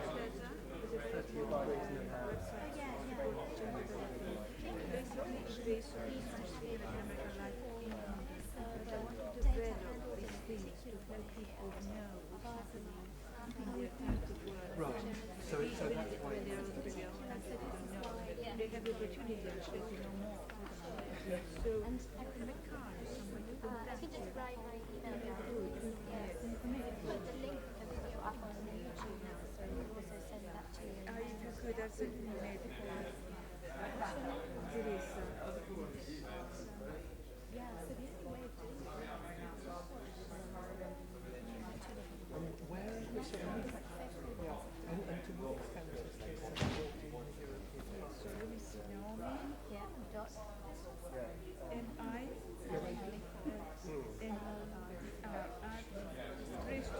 Uk, yes. And this process is called in sour.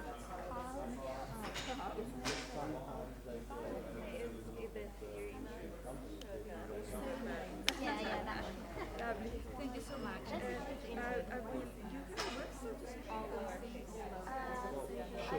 I send you my profile website. Hello, it's James here. Yes. Is everything all right? It's a very interesting picture. I'm thinking about it. Not to me this because I don't have the capacity to organize a small meeting so we can see it. I live in London, yes. I mean, I think one of the things is Thank you very much. And if I can continue with Thank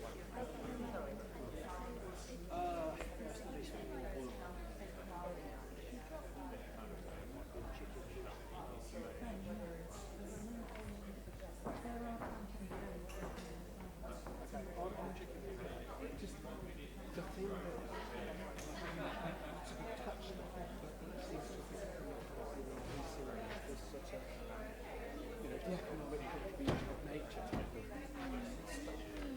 And actually, I don't know if it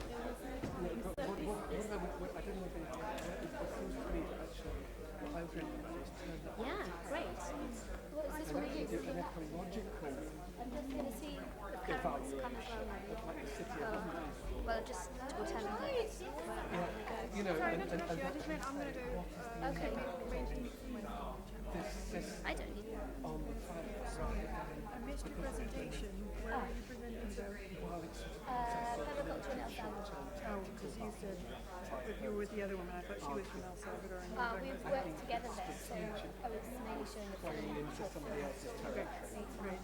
All right, do you have a card or something where I can take a look at the film? I don't have a card, but if you email me, I can send you the link. Yeah. Okay, Do you have that'd be great. Yeah, no, beyond kind of having the idea. I tweeted it. Thanks.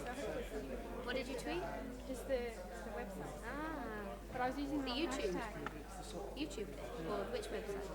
Oh, is that not your website? Which one? Oh, that one. Oh, we haven't used that one for a while. But there's stuff up there. The YouTube. I should put the YouTube link or something. Yeah, that's a good idea.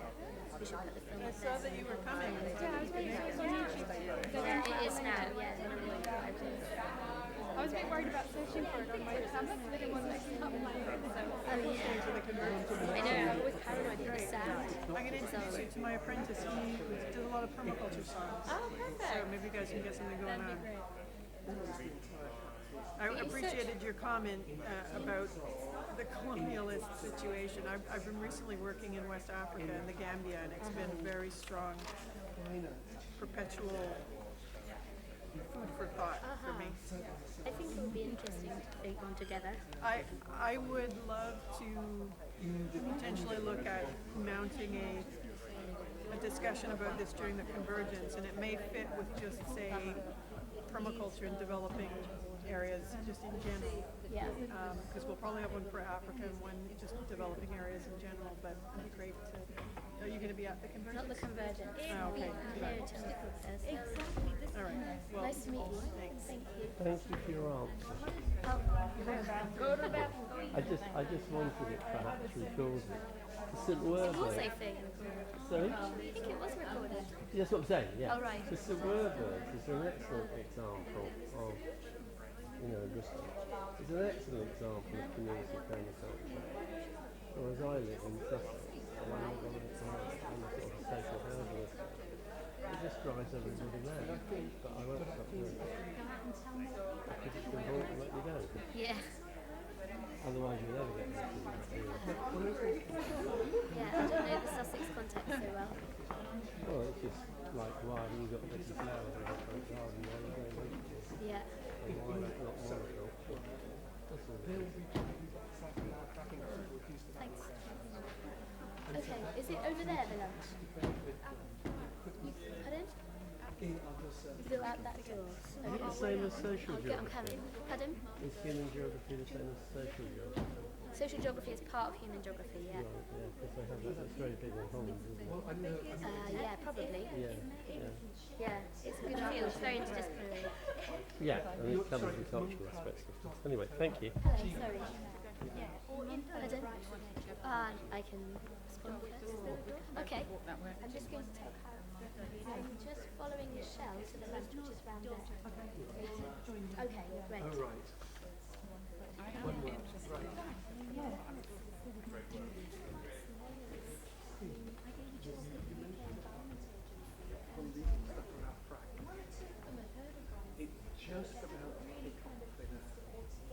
area. No, to take that as a separate entity. Wow, it changes the whole face of the legal Oh, system. wow, It yes. is so Oh, what, do you know a guy called Gandhi? I could not. Right, well, Steve too, because I've had... Sorry? Steve Charlton. No, Steve, you've got Ben, and I'm doing quite a lot of work with Ben on a community energy company. Well, he and I had suddenly just started trying to do a thing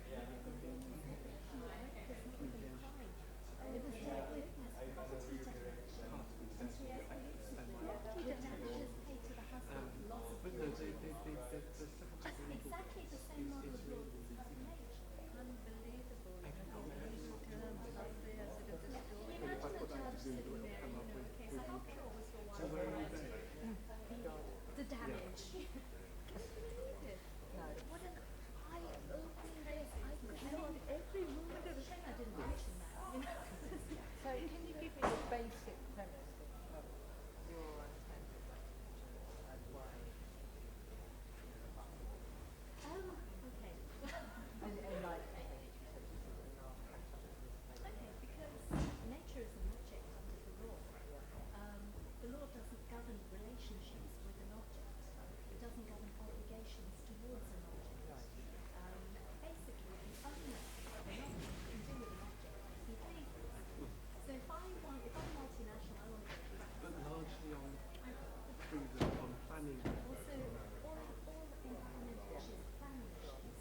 result, but how politically in your community so, you know, that there are a lot of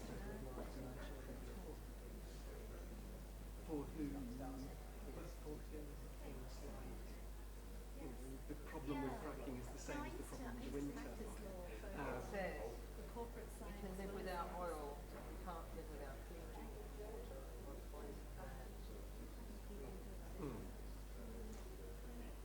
Say no to fracking in New Zealand.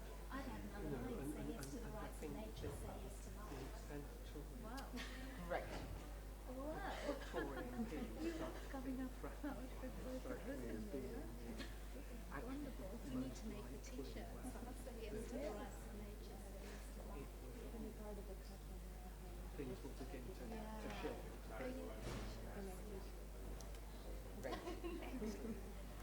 Yeah, I mean, we're a new organisation, so so we're building the brand because, like you're saying, you know, nobody's talking about it. Yes, In South America, people are although much it starts more aware to lose because the the threats are so They've all had GM round up, they're dying. They're waking up and saying, right, you know, something needs to be done. Exactly. They're here, you know, I'm thinking they're just jumping. But it's a monoculture and they're producing heaps of soy for all of our animals that people are eating. And there's 70% more birth defects. They're dying. The people are dying because of the Roundup. It's totally totally. But yeah, I mean, you're not being subjected to the spray. No, I'm not. You are, in as far as, I mean, now in Britain they're using it as a decimal. And so they're spraying it on all the wheat, all the barley, all the canola, soya, rapeseed. They're spraying it on everything, the farmers now, everything. And the amount that it's gone up in the last 5 years is like threefold. Yeah, I mean, look at the figures. Look on Terra and the amount of Roundup. It's been classified as a carcinogen in the same bracket as GDP. And yet our government is doing nothing. And Soil Association's got a campaign. There's 30% of our breads that are contaminated with Roundup. Yeah. Go on Soil Association, have a look at the campaign. Soil Association. Soil Association. Yeah. Because it's just it's not. It's also Roundup. It destroys all the lactobacillus in our stomachs and the lactobacillus. It's a good bacteria in our stomach that processes our food. But it also beans have it in their stomachs. And the cattle have it in their stomachs. And it all the good bacteria. And the bad bacteria, like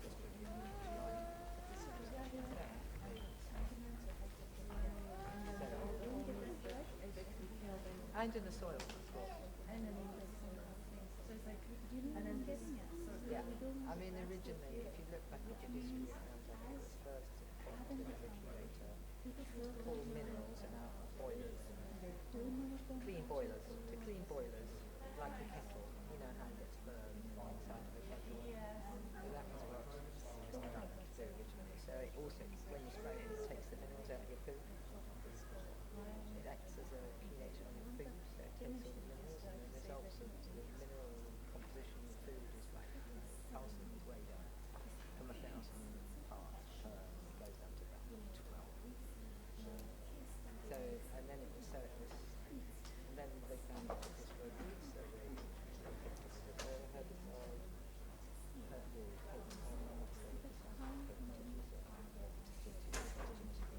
crops.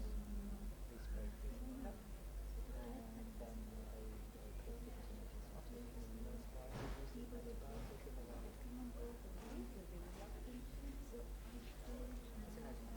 Basically, it's material.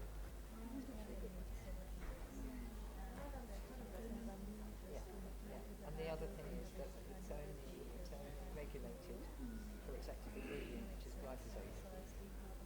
And that's the one that's been designated as cancerous. There's other things in Roundup which are 1,000 times more toxic. It's not in the proprietary. Musky really musky. Yeah, for sure. And major movement going on in India, but it's the river Ganga recognized as an So we're basically legal person. Yeah, because it is completely exactly, and it is completely but then you can bring a case saying, we're defending. Sean, that's my laptop. Will you just keep it?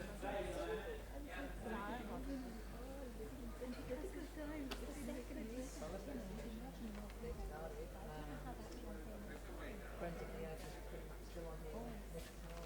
It's already there.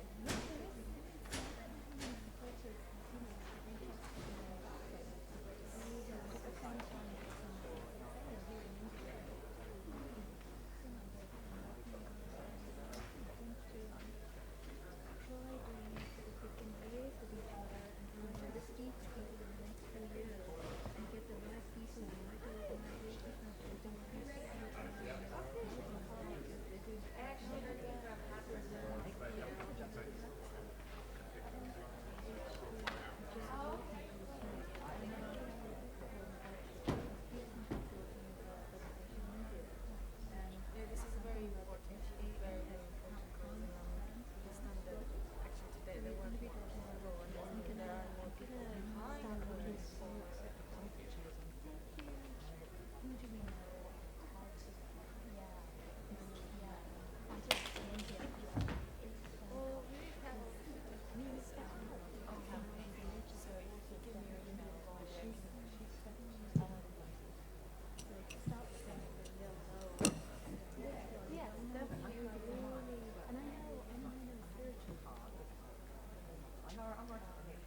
I'm not living on it.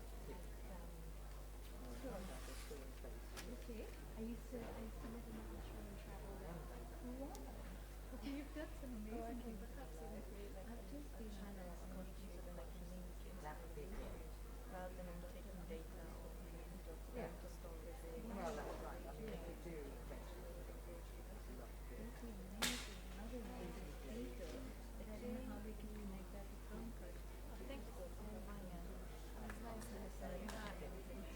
So I'm part, I'll just write down what I'm part of. Relationships with each other and nature. Maybe there is a connection.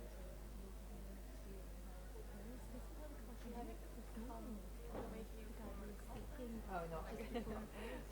I've been to the conference. Not creating a box, but thinking outside of the box, and it's more a process of inquiry, a process of design. So, so maybe to ask him, how can you make this relevant? I want to bring you back about the revolution.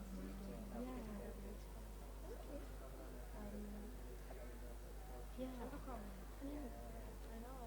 Yeah, he's more about I haven't been there. I emailed them. Father Krishna, hence the connection could be, Yeah. Yeah, he's the founder. Tim McCarthy, Charles Permaculture. If you're not aware of something, you can't focus their attention on it. You're a great storyteller, and I So really wanted when to they go there and when make you a become documentary aware about of it, when you actually start doing something, you start Try again, but like, then you put your focus on your attention on that's what becomes reality. Yeah.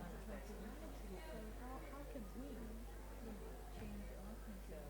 Then you start, and if we start thinking, there's not going to be permaculture, then that's what will materialize.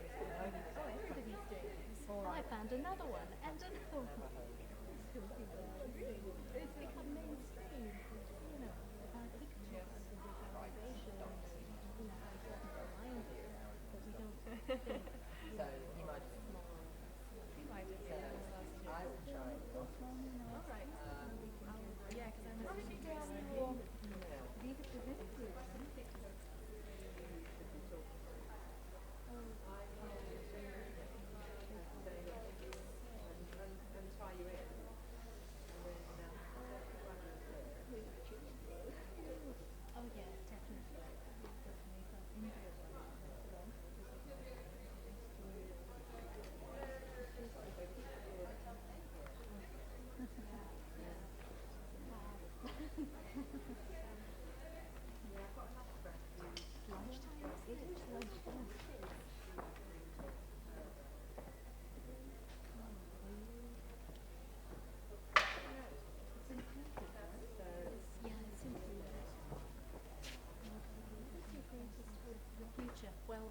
just discussed it. We did. We did. Good, right?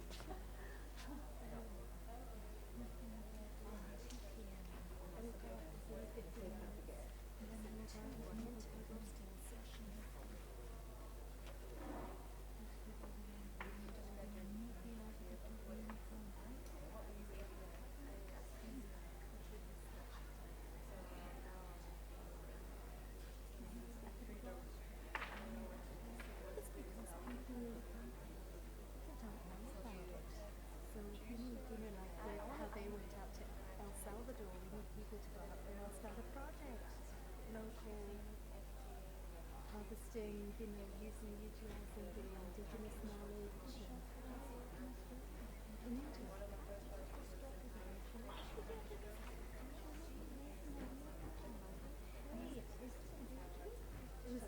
Stay tuned. I know because my sister was looking at it.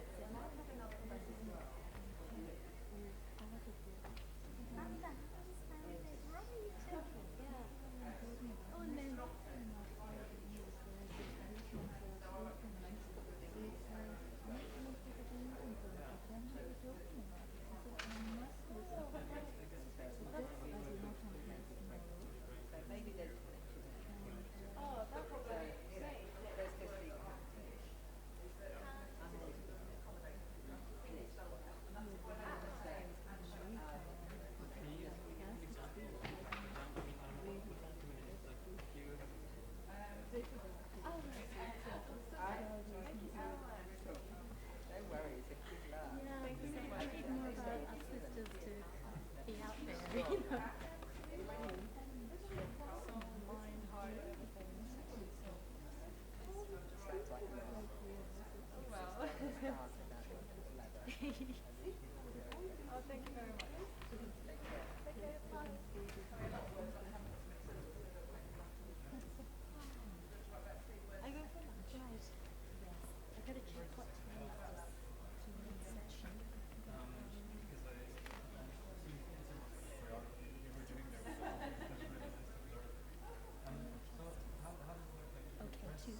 Yeah, shall we go and find lunch? Yeah, I've missed her. Never mind, I'll catch up with her. She's volunteering here in the conference, but she's been helping us with the project.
went, where have they gone? The truck was buzzing away.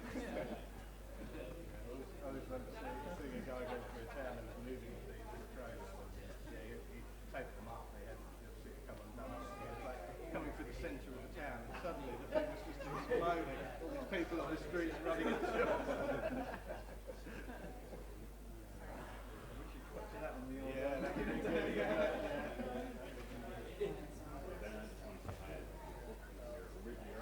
Okay. Brilliant.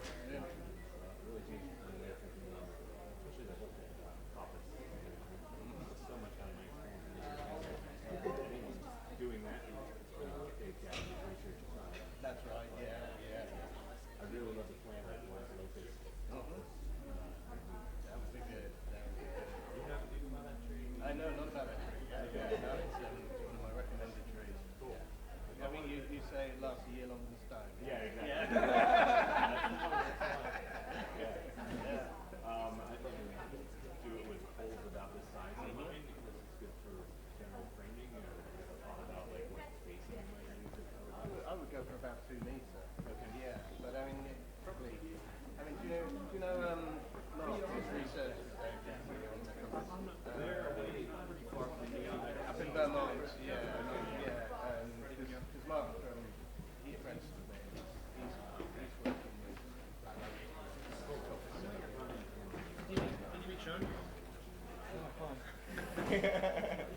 So if you need anything, he's the magic man. So if you Right. So we talk so this, yeah, good to go.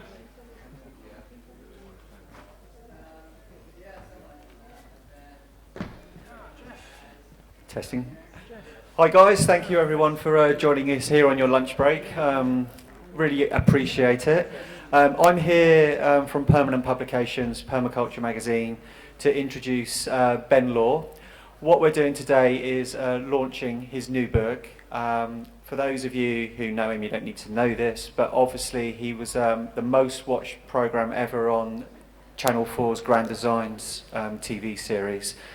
And today we don't have too many copies of the book available today, but we would like to introduce Ben to talk to you about woodland skills. So please welcome Ben. Thank you guys. Hi there. I've never been asked to do a book launch before without a book, but this is always something new. But I apologise about that. The books have been slightly delayed, so we've only got a few copies here to show you. This book has really come from people asking me to put together something which is very step-by-step and practical. I've had a lot of feedback from people saying, I love what you're doing, I love what you're writing about, but how do we step-by-step make that? How do we step-by-step sort out that particular craft, that particular building material we're going to make from the woods? And so I hope this book answers that. So it's a series of step-by-step projects from building materials such as shingles, shakes, laths, thatching spars, a whole range of different building materials. Looks a bit at timber framing, roundwood timber framing, yurt construction, and then all the things that you would utilise within a building. So there's your chairs, your spoons, your troughs, your bowls, and a few other fun ones in there as well. And then it looks at the tools and the devices we use to help us make them.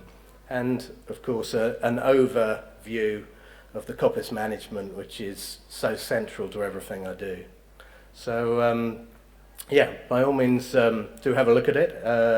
There'll be copies at the Permanent Publication stand to have a look at, and I think you can pre-order any there if you're interested. And happy to answer a couple of questions now if anyone's got any, but I'm just going to keep it brief. Thank you very much.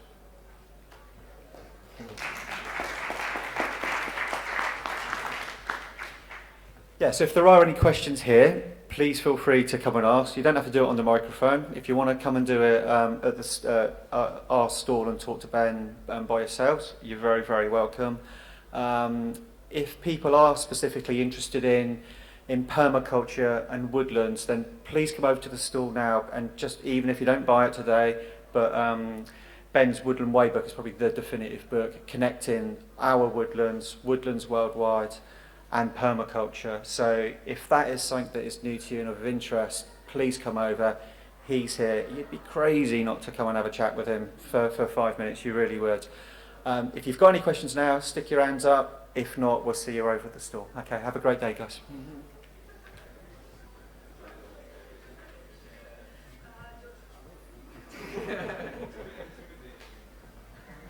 Yeah, we'll come down a level. Yeah, it seems crazy up there.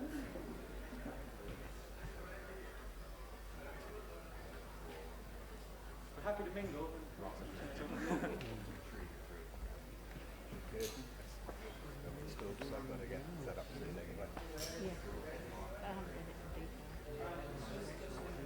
Oh, I mean, not in the woods. That thing with woods. And I'm interested really in having that book. Not necessarily because I have it right now, but because it's a handbook of how to what people want.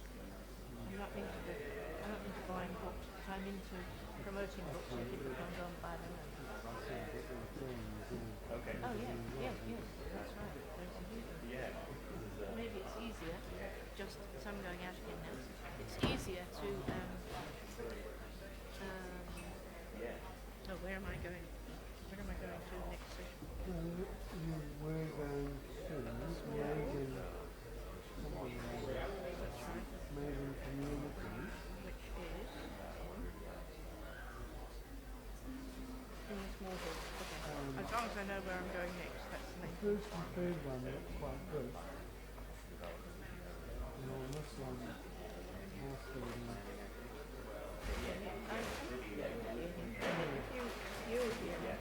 I mean, we've seen his movies.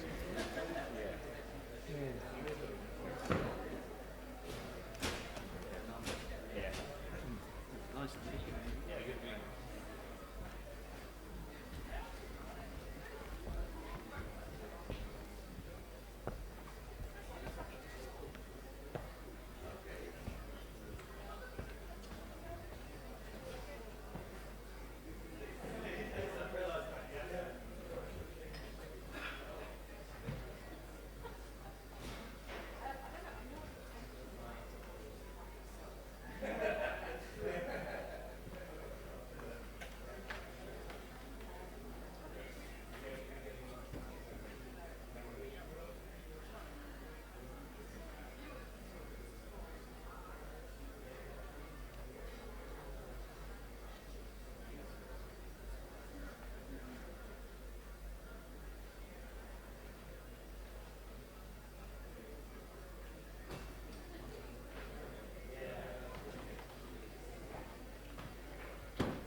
working, Mom. Well, that's what they told me, that this one is going to work, but it's not going to work, so. Okay, so well, hopefully he'll be here.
Thomas. Somebody told me I was you interpret that he's going to get another cable, they said, he's bringing one down. You're speaking now too, right? I mean, I've come first on the list. No,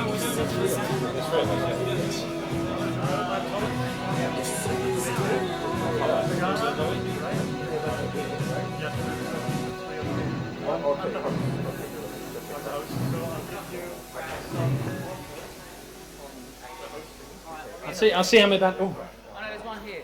There's one here.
Tremendous. You told me that's no God who would always good to me.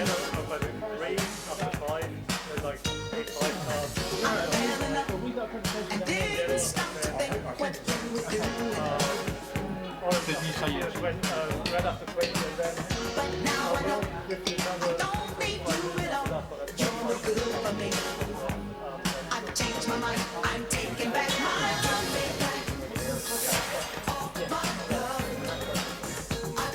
Right, we'll find out when you've got it. But you should have it in there. It's okay, don't panic, I didn't want to scare you. I just wanted to... I just wanted to... Yeah, that's exactly, thank you. No, I just wanted to be sure that we've got it.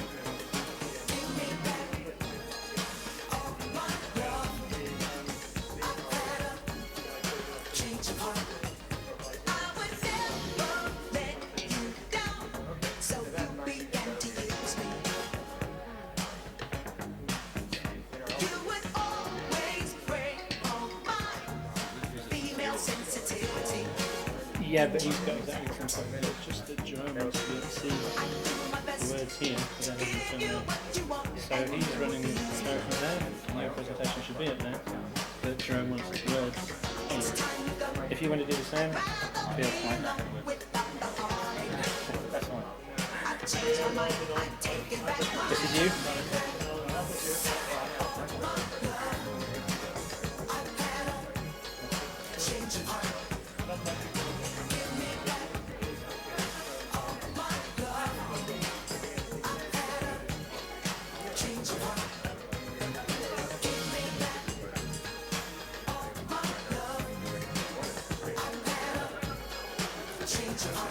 the business. So you bring up our full screen? Yeah, you did. He's running it completely separately up there. You can, you just click through, and as you click now, I'll use the remote control to move the slide. Oh, okay. All right. So that's perfect. Now, which one do I do? That one right there. Okay. Okay. And go back to here. Beginning.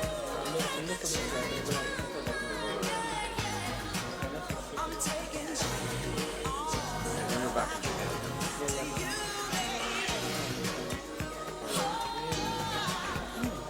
So let's see if we can run the video and see how fast it goes. I'll do it in a couple of minutes.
I'm sorry, I'm struggling.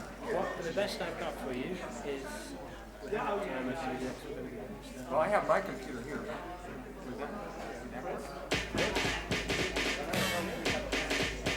We don't need a Mac, it's not linked to anything. It's not connected to anything, whatever you want to do.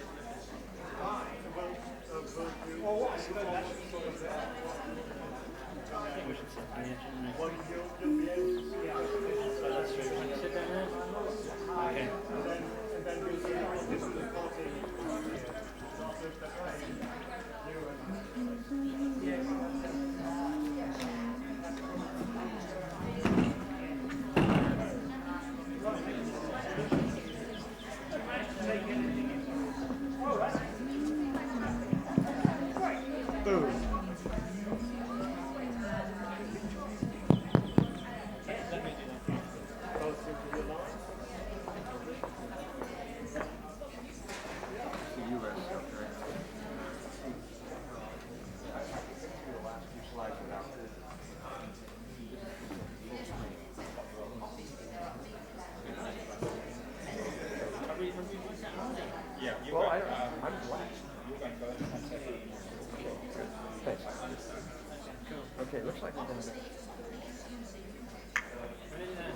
Nearly there.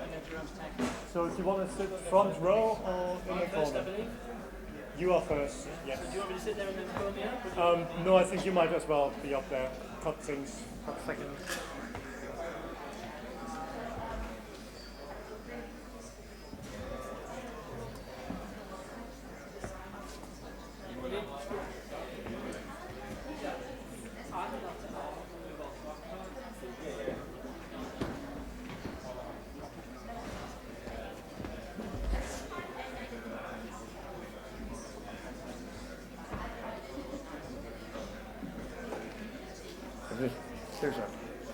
What do I do? Is there something I have to get into this? Show this network in? Is I have to put a code in or something? You shouldn't need.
Okay, it's not going up there. Are you motoring? No, I'm just going to make sure it's working. Now I'm going to go back. Yeah.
Good afternoon, everybody, and I hope everybody had a nice lunch and some fruitful, exciting conversations.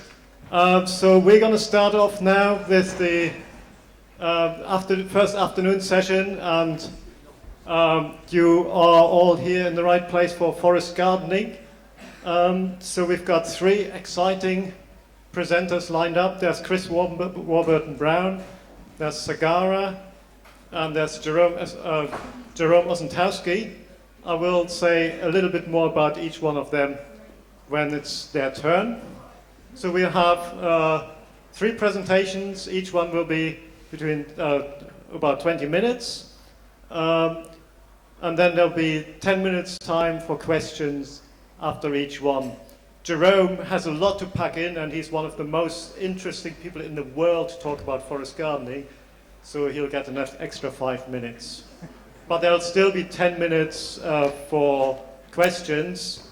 So if you need to rush off at the end of the session, so you might want to leave a little bit earlier, but I'm sure you'll be all glued to your seats for that.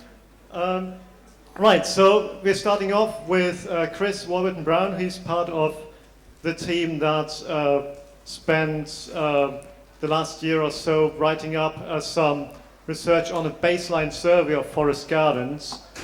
Chris is the research coordinator of the Permaculture Association, and he'll tell you all about what we got up to there. Okay, thanks, Thomas. That's great. So let's. Okay, I don't know if anyone's seen this guy around the place. It's a bit of a dodgy-looking character, but I believe he's circulating. So this is the team. There's 4 of us who did this survey, and they're currently writing it up, and we're hoping to get it published in the new year. Really, Thomas, we don't want to make this into a complete mutual admiration session, but Thomas was instrumental to this project. It was really his inspiration and idea behind it, so all credit to him. There he is.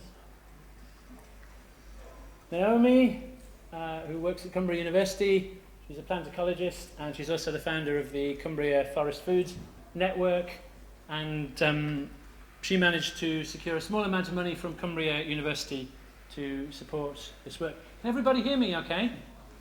Yeah? Cool, okay. Emma, is Emma here? No. Yes, Emma, hi. I knew I hadn't seen you. So Emma from Exeter University, who is researching raspberry production in forest gardens. She has a Daphne Jackson Fellowship for people returning to academia and is supported by one of the research councils. And me, not my favourite photograph of myself, but there you go. I'm the Permaculture Research Coordinator, and for the last 3 years I've been leading the Permaculture Association's 10-year forest garden research project. That is a separate project to what I'm going to talk about today, but that's the forest garden work that I was doing before I got involved in this current piece of work. So this is a collaborative effort, and we pulled together data from 3 different surveys that were conducted between 2011 and the end of 2014 of forest gardens in the temperate zone, and you'd be amazed how difficult it is to get a clear definition of what the temperate zone is. But the data that we've analysed includes northern Italy, the east and west coast of North America, but not the bottom bits of North America or the bottom bits of Italy or Spain. And we have included New Zealand and the very southeast corner of Australia, and we've included Canada, although you might say that's the snowy zone. So they're the areas that we've featured, and then all of northern and central Europe. That's where the gardens in this survey come from. Some of them come from Cumbria, I should say that first. That's very easy, that's definitely temperate. So Cumbria Forest Foods Network conducted a survey, both online and physically. The main body of the survey was a survey monkey that Thomas created and ran in 2014. Thomas then went on a kind of grand tour of forest gardens last year in this, and added some more data to the survey. So in total we found over 160 forest gardens, giving us some data, and after a lot of filtering and sieving, we've decided we've got 127 that had given us enough data to actually be worth including in the survey. Some had just given us an address and a name. Not surprisingly, considering that all 4 of the people involved are UK based, the survey, more than half of, this is by number not percentage, but more than half of the gardens are in the UK, very widely spread from Devon, from Cornwall up to Scotland. We've got a reasonable number in Europe and a reasonable number in USA and Canada, and one other, which is one New Zealand garden. And we were very pleased with how there seems to be an exponential growth in forest gardens. In 1980, none of the forest gardens existed. Every one of the forest gardens we looked at has come into existence since 1980. And you can see that decade by decade, this green bar is only the first 4 years of the 2010s. So assuming that we carry on, the green bar will be off the top of the scale by the time we get to 2019. You can see we've had big growth. And if we look at the number of forest gardens in our survey, actually the first 5, if you imagine 0 in 1980 and the first 5 in existence by 1990 and so on up. So you can see the huge growth. And I did some rough figures for what this exponential growth would mean if it carried on to 2,100. And there was something like 500,000, if this carries on, we'll have about 500,000 forest gardens in our survey by 2,100. So that's pretty good. Forest gardens that seem to be going places. We classified the gardens as private, community or commercial, and you'll see that roughly speaking half of them are private and a quarter community and nearly a quarter commercial, and then there's a few which identified as covering more than one of those goals. So a private garden is basically someone's back garden or own personal piece of land, not to say they don't let other people onto it, but it's theirs. A community garden is something owned and run for the benefit of the community, and a commercial garden is primarily existing to be a commercial money-making enterprise.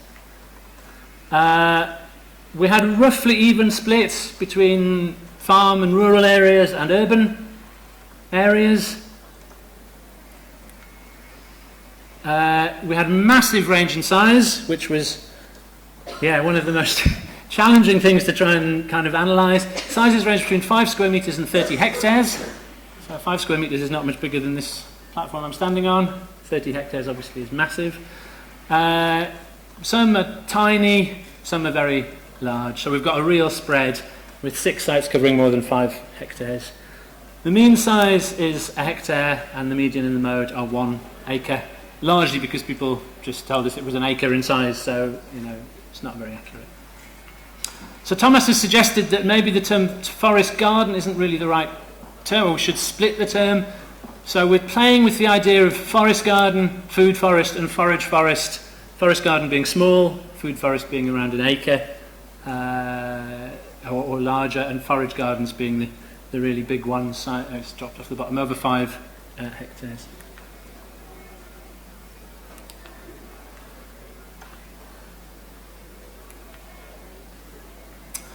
We also asked about people's goals, and this is a scale on which, if everybody in the survey said that food self-reliance was their top goal, it would score 1, basically. And if everybody said that food self-reliance was their least important goal, it would score 6.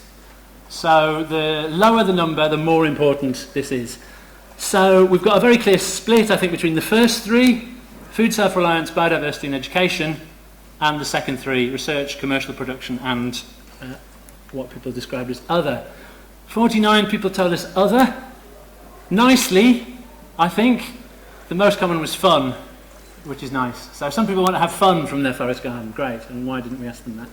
But then there's a huge list of reasons that people are motivated by: harvesting medicine, connection with the land, self-education, natural beauty, relaxation, cause soil carbon sink, figuring out what works and why, fodder crops, firewood, nursery, growing food for low-income neighbours, having a hobby, rest, growing basket-making materials, creating pasture and camping.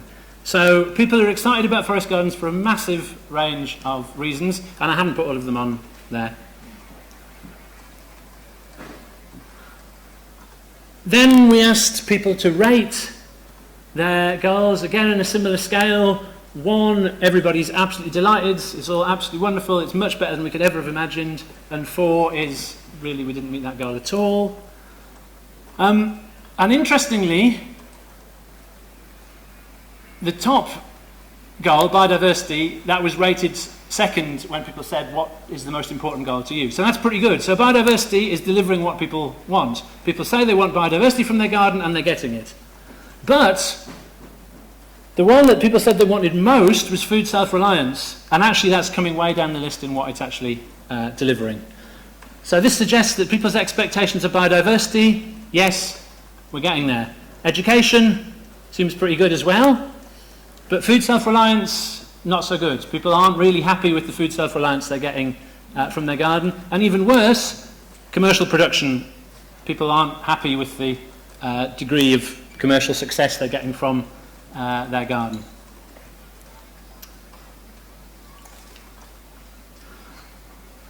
We've done, Naomi's doing some very complex analysis of the most common species and the most common species groups as guilds, but just general combinations, and we'll map that against climate areas in different parts of the world. So how does North America differ from Cumbria, for example? But our initial analysis suggests that, perhaps unsurprisingly, nearly everybody has apple trees. That seems to be the only plant that actually is, across all forest gardens people have, is apple.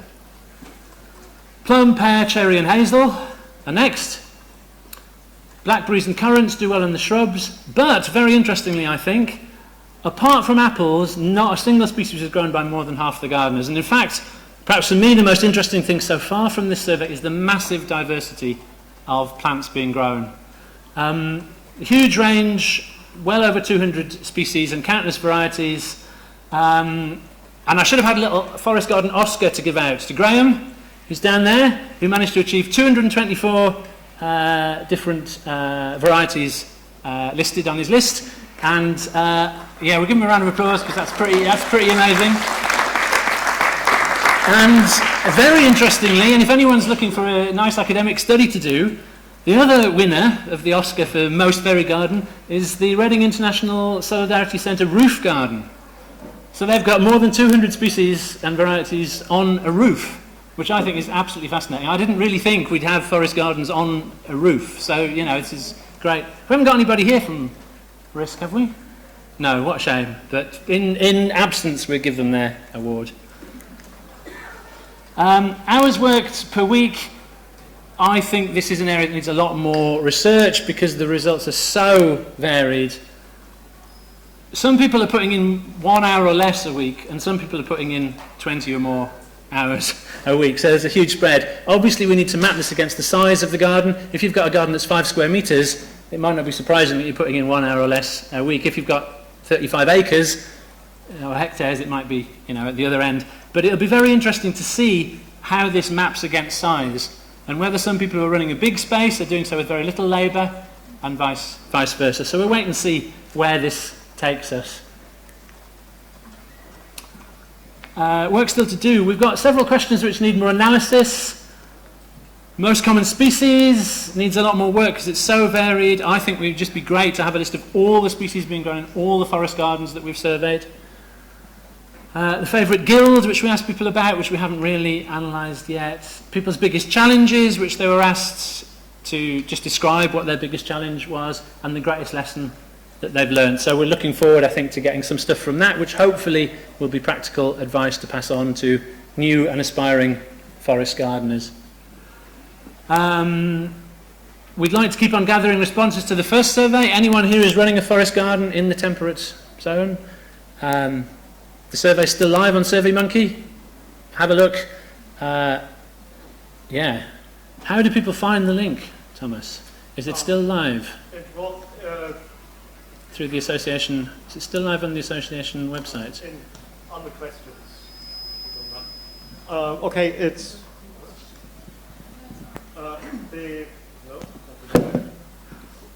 The survey doesn't work at the moment. We took it offline because Okay. we wanted clear, defined We wanted to endpoints. analyse. It's okay. And we will create a Okay. new survey Okay. that's more widely publicised. So hopefully everybody will hear of that. Okay, so we've taken it down in order to do the analysis of the first lot, but then there'll be a second generation. So if you want to rush to do the survey, you'll have to hold on for a little while longer. Get the initial findings published, which we want to do in an academic journal, which we think we would like to say would be the first bit of someone here will probably correct me, but we'd like to think it's going to be the first proper academic piece of work on temperate forest gardens published in a journal. So we're quite excited about that. Almost all the participants, we're happy to say, said they would be happy to work with us again. So we're going to do a new and deeper survey, and we've got a much better idea now of where the interesting questions need teasing out and more subtlety needs to be explored from some of those questions. And of course, everybody, especially the members of the team, needs to read Thomas's book, which is imminently going to appear on forest gardens. So if you're a forest garden enthusiast, Thomas is not allowed, of course, to plug his own book here. So I'm sneakily going to do it for him. When's it out, Thomas? Imminently. 2016. Oh, okay. Not so imminently. Okay. All right. And this is Old Slanningford in North Yorkshire, which some of you might know. I guess we've got lots of harvests from the conference, but I'm also thinking that we're all probably, those of us in the temperate zone, are going to be going home to harvest. I was harvesting my apples on Sunday from my little bit of forest garden. So I hope you get some good harvests in terms of knowledge and learning and friendship from the conference. And I wish you all a very happy apple, blackberry, whatever else harvest when you return to your little patch of land. Thank you very much.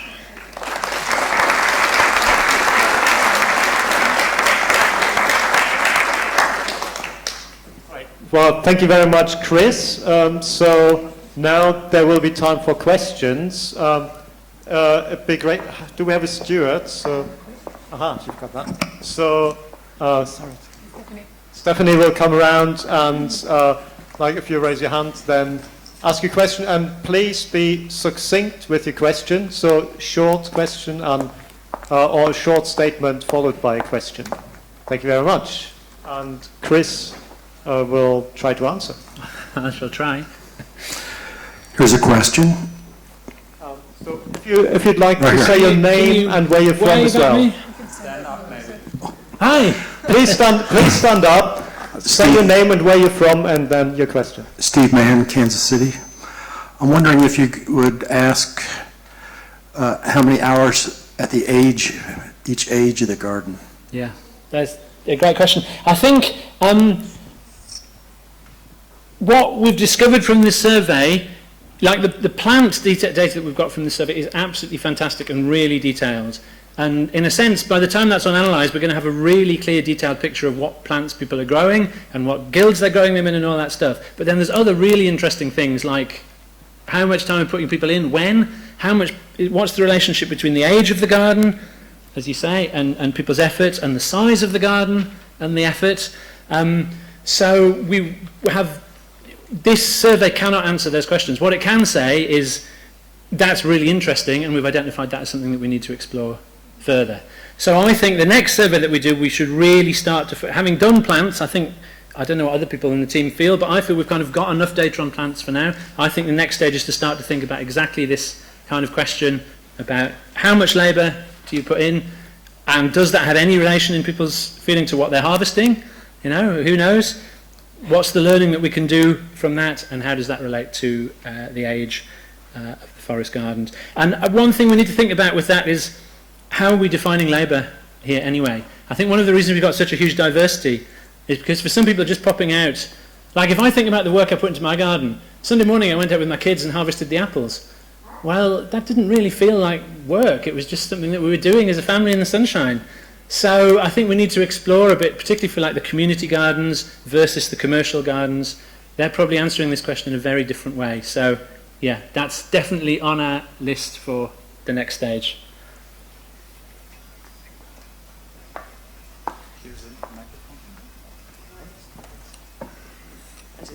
Margaret Lingwood, UK. I was just relating to the last question, also the time of year. Because, for example, I spend a lot of time in the winter pruning, but not in the summer. So the question, you know, how much time do I spend per week, be very difficult to answer. Yeah. Okay, that's a methodological question. We did ask people to say for the 4 seasons how many hours they put in, but most people just put the same answer. So in theory, we thought we were going to generate that data because we thought we'd ask that question. But the vast majority of people who put 10 hours in winter put 10 hours in spring and summer and autumn as well. So we need to ask the question in a different way that teases out some of that subtlety. Other people, a small number, said, you know, I'm doing 2 hours in the winter and 15 hours in the summer. Or maybe in your case the other way around. But not enough to give us a sample that we could really analyse. So it's definitely, we need to ask that question in a much more subtle and clear way to say to people, please be more realistic about the difference between winter and autumn. It also may be because people don't, I mean, I think for myself, I've got a very vague idea of that. You know, I really would struggle to say how many hours I put in it for mine. I don't know, you know, maybe if you're doing it commercially, you're really clear, but I think it's a difficult, those very difficult questions to answer actually for people. Other questions? Hi, my name is Jesse from Santa Barbara, California. And one of my questions would be, do you guys have a specific goal for this survey as far as trying to gain metrics on whether forest gardens are financially viable, commercially viable, and then for this food security part, you know, is it food security for one person, for a family, for a community, for a bioregion, stuff like that. So trying to get differentiation between what people are after and if it's viable.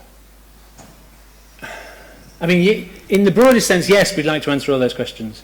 I guess what's happened with this is that we've kind of, or Thomas really, has just chucked a big net out there and see what fish end up in our net. So the plant data we've got is really, really good. I think a lot of those questions that you're asking were answered, if at all, were asked rather, if at all, very broadly in the survey. So I think what we've done is show there's enough, 127 gardens is enough for us to say there's some interest in this. That graph that shows the exponential growth shows that there's going to be more interest in this, and somebody needs to get the ball rolling in getting the research community to start to think about forest gardens. So I think if Thomas and I had a wish list, and Emma and Naomi, we'd probably have, you know, it's probably 20 different academic papers could come out of forest gardens easily.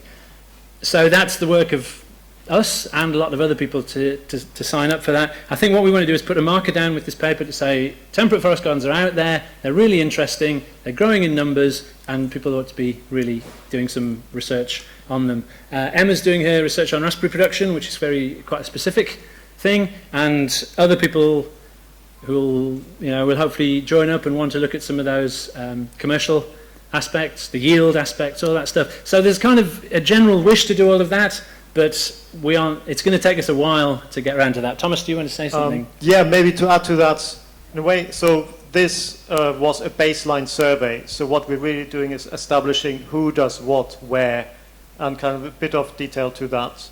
And like doing that baseline survey with a lot of practitioners who basically are not specialist researchers. You know, you can only go so deep, or otherwise people just won't bother filling it in. So we decided, okay, so we gather this data, and in some ways it's an offer, or in some other way a provocation to the permaculture community. You know, so here is some data now, some baseline data, and it asks as many questions as it gives answers. Hopefully it asks more questions, and one of those is the one you're asking. So anybody who has got a will to follow any of those questions is very much encouraged to do so. And the data that we gathered, we asked whether we can pass that on. And so most of the source data that we used for this survey is available to people doing research. So do get in touch with Chris, and we can make a lot of that data available. And then you can follow your own specialist questions and kind of get more depth to it. And the second survey that we're hopefully going to get onto will iron out some of the snags that we discovered with the first survey, and hopefully we also can do a follow-on survey that people can fill in every year or every 3 years, kind of how are you getting on with your yields, how are you getting on with your species health and stuff. I don't think I put my contact details up. My email is research@permaculture.org.uk.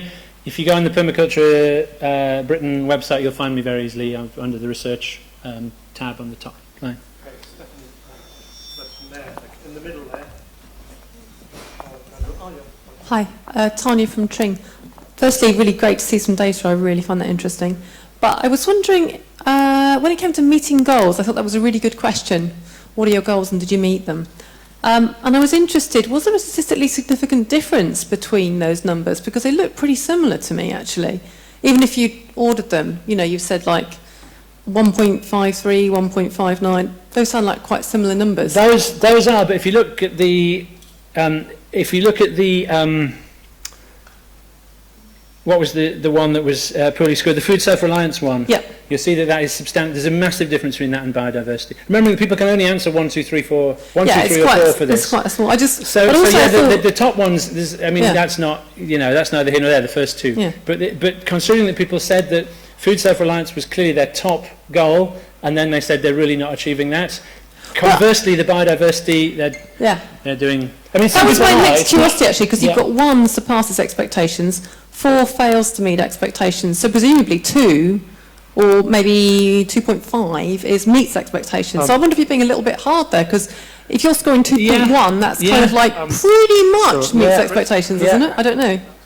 So the questions that we asked on that score, I think, were, so like all the scoring was exceeds expectation is 1, 2 is meets expectations, 3 is does not fulfill expectations, and 4 doesn't succeed. Yeah, anything over 2, that is not a good score. That's useful clarity. Okay, so thanks, Thomas. That is very useful. Anything under 2, people are pretty happy. Anything over 2, that's not looking so good. I'm feeling charitable, I suppose, because I think probably people's expectations of self-reliance are often pretty high. Yeah, well, but that needs teasing out, definitely. That's but it's really interesting to have that, so thank you. Absolutely.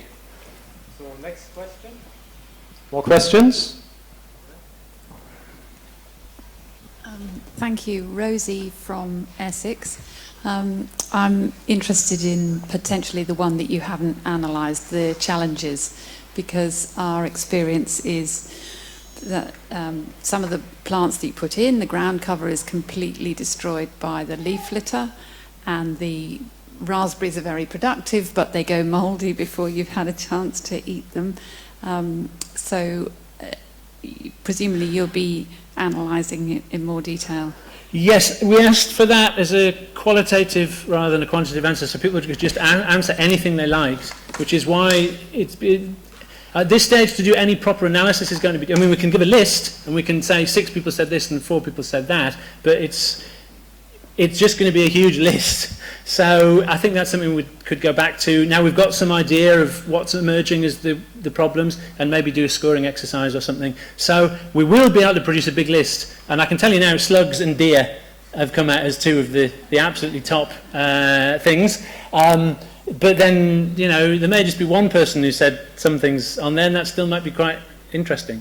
So, we need to give some thought to that, and it's something that, again, we'd like to go back and explore in more depth. I think the things that won't greatly surprise anyone. I mean, anyone who's done any forest gardening will know, if you have deer or rabbits, you're really in trouble, and if you've got slugs, that's pretty annoying as well. And there's other things about access to vandalism and who owns the land, and there's all those things. If you read the Land magazine, it's all in there all the time about the problems that people have with those things, falling out with your neighbours, and all those kind of things are on the list. But okay, we've got time for one more question. I find it very interesting, and I'm wondering about the geographical region, that you have so many UK results and then quite a few in Europe and then a lot less beyond that. Are you interested in expanding that region, or do you have reasons why certain regions are not? I didn't hear anything from Russia, for example, or Eastern Europe. It's a great question. I mean, it is like we just chucked a net out there and saw what fish came in the net. Obviously, for us being in the UK, we've got Cumbria is best represented because Cumbria is, Naomi's running the Cumbria Forest Food Network. So if you look at our map, I mean, if you look at our map, you'd think that, 10% of the forest gardens in the world are in Cumbria. I mean, it's obviously ridiculous. But, although it could be, maybe it's forest garden paradise. Okay. So, for example, there was one person in northern Italy found our survey and obviously really liked it. And so we got 10 gardens from northern Italy because of that one person. They sent all their mates and their mates responded. You know, it's typical snowball research. It's how it works. One person goes to a load of other people. So it's completely unrepresentative. It's completely random. Who the person from New Zealand was, I don't know. It's great to have them in there. We'd like to have a dozen people from New Zealand. So Russia, we've got none from East, we've got some from Central Europe, but none from Eastern Europe. You know, so these are all. It is just about us really targeting those areas and thinking about how we make contacts in those areas, how we reach out to those people. Yeah, we had no idea what would come back. Yeah. So, you know, we haven't attempted it scientifically in that sense, and we need to for the next stage to spread. Thank you, Chris. So while we have a changeover of people, we haven't got any mood music. So I suggest maybe just like turn around to your neighbor, or 2 or 3 neighbors, and just have a chat like what you've just heard. Kind of what did you find interesting? What new questions came up? You know, so because we're all obviously interested in forest garden and potential researchers, get in. Oh,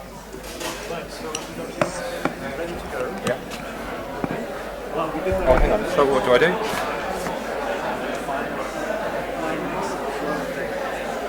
No, do you want to come and show Sagara? I just need to get my presentation up and running.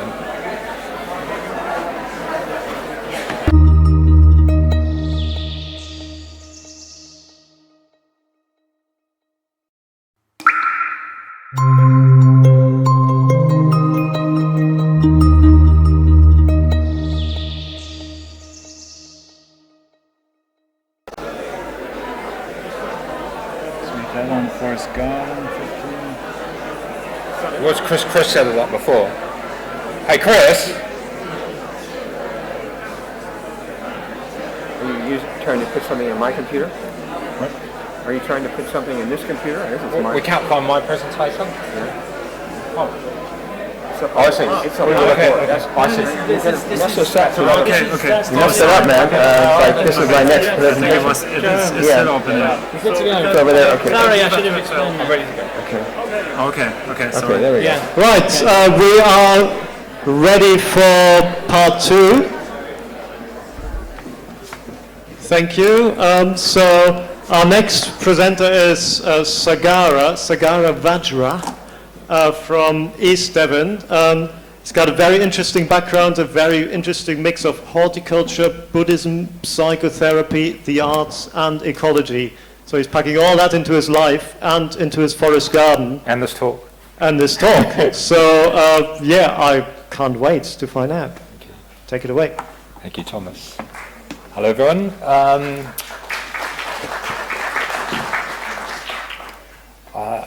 My immediate feelings are one of being a fraud because I never actually studied permaculture. And I'm giving a talk at a permaculture conference. But I've done all these other things. But I suppose I've done self-directed study on permaculture. So I have some permaculture courses come to visit me, and I've had permaculture volunteers in my garden. So yeah, I don't feel that much of a fraud, I suppose. So my talk is on, the garden of complete being, and I suppose, I'll just unfold that as I go. I haven't actually written anything out, so I'm relying on getting into a state of flow to that all my material comes out in a poetic and clear way. So it just feels to me that we live in these really interesting times. There's big changes upon us, and this is a bit of a cliche now, but there's this Chinese term for change, which includes these two components, which danger and opportunity, and I'm sure we can all feel that. And I think my message to everybody is that, to explore what the opportunities are at this time. To me, it just feels like things are so, the changes that are bearing down upon us are so extreme that we have nothing to lose by doing what we need to do. And just to get out there and, I call it, let's make paradise. let's just make paradise in response to the situation that confronts us. And I suppose this is very much the inspiration that lies behind my own project, is to try and reimagine what the world could look like outside of this existing paradigm, and to give other people an example of what might be possible. Because if I make paradise and everybody else in this room makes paradise, we start to encourage other people that it might be possible for them as well. And I've had some very encouraging news recently. I go to quite a few festivals and talk about forest gardening. And I've had a few emails recently from people who are saying, hey, you know what, I heard your talk at this festival, and you really made me see it was possible to do this. And we've actually just gone out and bought 4 acres of land or whatever. A few people have said that. So I've felt very encouraged to get that feedback. So I guess, yeah, this is the question of, well, what kind of changes could we make? And I think I've kind of already covered that, at least from my point of view. We can really let our imaginations rip and actually just ask ourselves, what kind of world would I like to live in? And, you know, I can't change the world. I can't change the world, but I can maybe change, you know, an acre or half an acre, or I can change my back garden into an example to other people of what we can do. So just to live by example, live by the world we would like to live in, to make that world and to invite other people to come and share that world with us. And I find this turns into a very inspiring opportunity, rather than feeling overwhelmed and feeling powerless. I can't do anything. And I can just assure you from my own experience, people get a huge amount of inspiration from seeing you know, inspiring responses to these difficult situations. Here, I'm just telling you what I've just told you. Yeah, so don't focus on what's wrong, but just see what you can do with what you've got, whatever resources you've got. Just try and make a change from that place. Yeah, to reimagine what it means to be a human being on this limited planet. So I find this is a really important issue. And for me, it's reimagining what it means to be human on a kind of philosophical level. It's like, for me, as I've done this project, I really start to feel the incredible abundance that nature offers us. We've been given from nature, you could say from Gaia, if you want to anthropomorphize it somewhat. But we're given it the air that we breathe, we're given the water that we eat, all the food that we eat, it comes into us, passes through us. And Gaia's kind of given us all this without charge, and we give it away again. So it seems like the universe is really one of generosity. It comes to us, through us, and then in a way it's our responsibility to be generous and pass it back. And I feel that as a response to this generosity that we receive, an attitude that's really important for me is one of generosity, or of gratitude, to feel grateful for this abundance that nature bestows upon us. And I think without this attitude of gratitude, it's kind of a relationship of exploitation. So this is becoming more and more important for me to try and cultivate this attitude of gratitude. Okay, so I visited Bali in my early 20s, and it changed my life in many ways, and I could be here for hours talking about how it changed me, but I've only got 15 minutes probably. Yeah, I've got less, okay. So I can imagine what this person is doing. Oh, what's happened? Hey? Go to the next one. Okay, so this is someone in a field making an offering in Bali, and this is this feeling of gratitude. I feel that she's placing herself in relationship to the world that's around her in an attitude of gratitude. Okay, so for me, another motivation is Buddhism and ecology. There's lots of correlations, I feel, between the two. And one is of this interconnection between things. Now, the trouble is, unless we have the right mental states, we don't actually perceive these interconnections. It's just a conceptual idea. And I think Buddhism and the idea of meditating, we start to actually have the mental states where we see the interconnections between things. And I've noticed in my own project, when things go wrong, it's often because I haven't seen interconnections, and therefore I've missed something, something's gone wrong.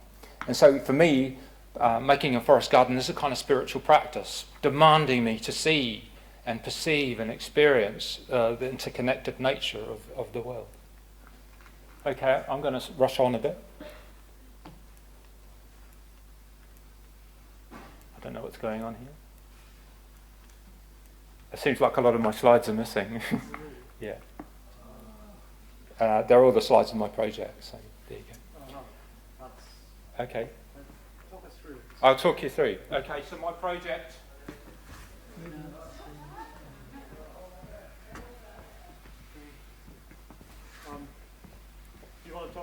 I'll talk it through. Okay, so my project is a 3-acre forest garden, which started as a bare, empty field.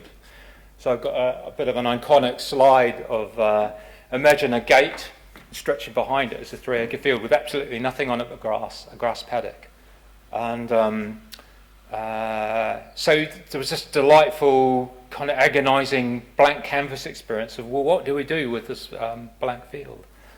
And so my design process is by one of conversation, by just allowing myself not to know. Like, we have a conversation, we don't have an idea of how the conversation is going to flow. So starting with the bare field, the first thing we did was plant out a green manure of Hungarian ryegrass, which grows about 8 foot tall. So that was for the first 2 years.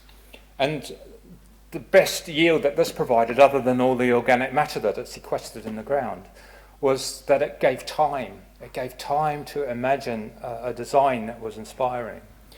So what happened was we started by, we made some earth banks using a digger first up, and these banks were maybe about this high. And immediately we noticed after the last frost of the year, very hard frost behind and no frost in front. And just by the simple act, we were able to extend the growing season. And this led to an idea of creating earth banks throughout the whole property. So we've got all these circular south-facing banks that capture the sun and make these much warmer microclimates. However, they don't only just do that, they create outdoor living rooms, these sort of much smaller spaces which divide up what was a flat field into these earth bank surrounded spaces that make it very intimate. And then that invites a journey through the landscape that's rather circuitous, and it feels like you're walking through a labyrinthine journey. And so people come there and they think, is this 10 acres? And I say, no, it's 3. They think it's much, much bigger than it actually is. And it creates this kind of intimacy to the environment, which is very enjoyable. Now, right in the centre of, it's basically a triangular shaped piece of land, and right in the centre of that piece of land we've made a natural swimming pond, which is probably about the size of this space in here. And it's totally surrounded by earth banks. So it's all the earthworks that came out of the pond surround the pond. And these earth banks create much bigger warm microclimates. They're about 9 foot tall, these banks. And we make alcoves into the banks, line them with rocks. So in the summertime, the water temperature in the pond is about 20 to 24 degrees, constantly radiating day and night. And this warms the microclimate around the pond.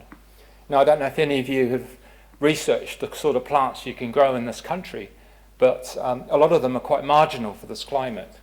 So if you can nudge the temperature by a degree or 2, well, each degree you raise the temperature, it's equivalent to going 300 miles further south. So 2 degrees, 600 miles. I haven't actually done the research yet, but it's just anecdotally, it feels like another season when you walk into this area around the pond. So that we are starting to grow really quite interesting plants, and I don't know how successful they'll be. Actually, just coming here today, on the bus, near where my friend's place where I was staying, I saw a banana tree. And guess what? There were bananas growing on the banana tree in London. Isn't that cool? And so my guiding star for microclimates is I don't know if you know it, but the most northerly growing grapefruit in the world is in the Chelsea Physic Garden.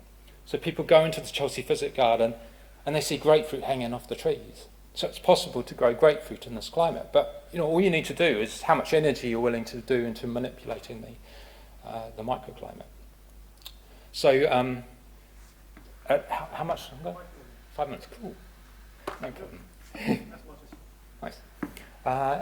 So at last count we had, well, I stopped counting at 500 different species, so I guess we're doing quite well on the diversity front stakes.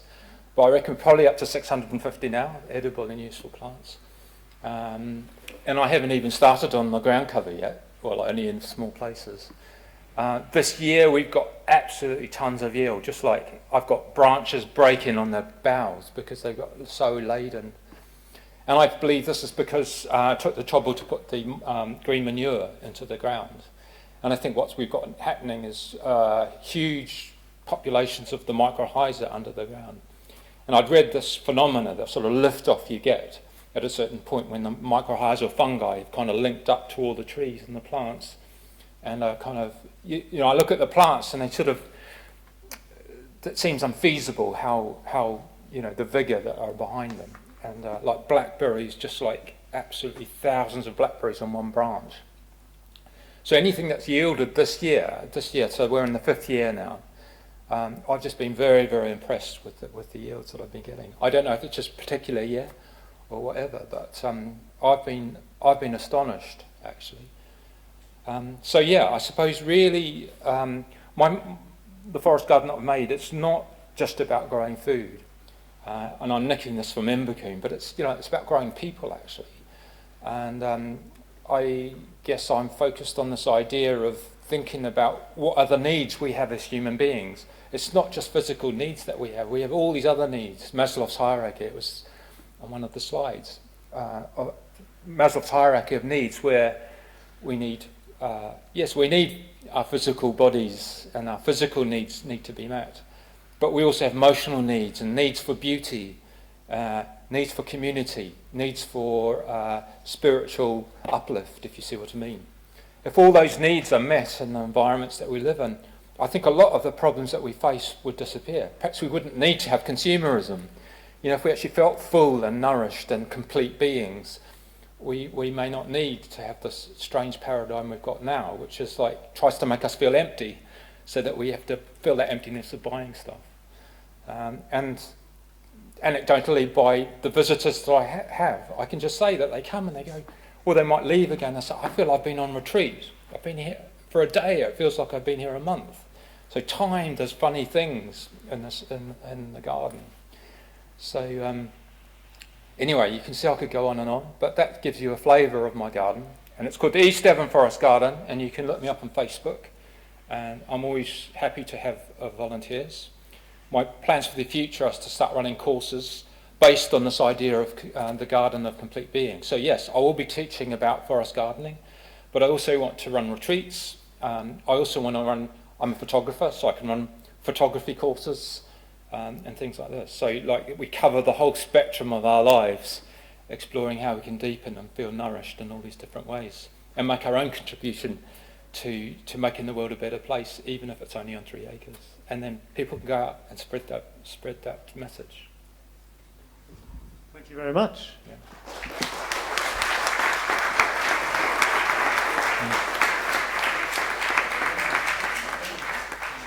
Right, so that we have some time for questions. So, anybody questions?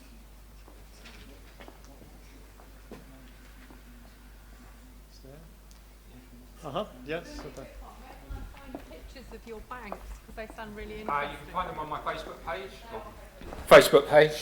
East Devon Forest Garden, you can find it. But I think you live in Axminster, is that right? Tring. Yeah. So you can come and visit. Okay, cool. Yeah, so sorry about the technical hitches in this presentation. Kind of there's PowerPoint and OpenOffice don't like talking to each other. Yeah. Any other questions? Just more a statement. I'm from the south of France, so we have the climate you have now in your garden, I think. Yeah. And we actually, I made also a pond myself. I did about the same project as you, not in this extent, but you know, on my scale.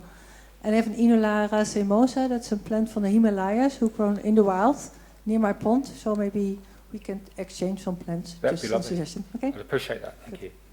So what was the plant you? An Inulata semosa. Thank you. Other questions over here?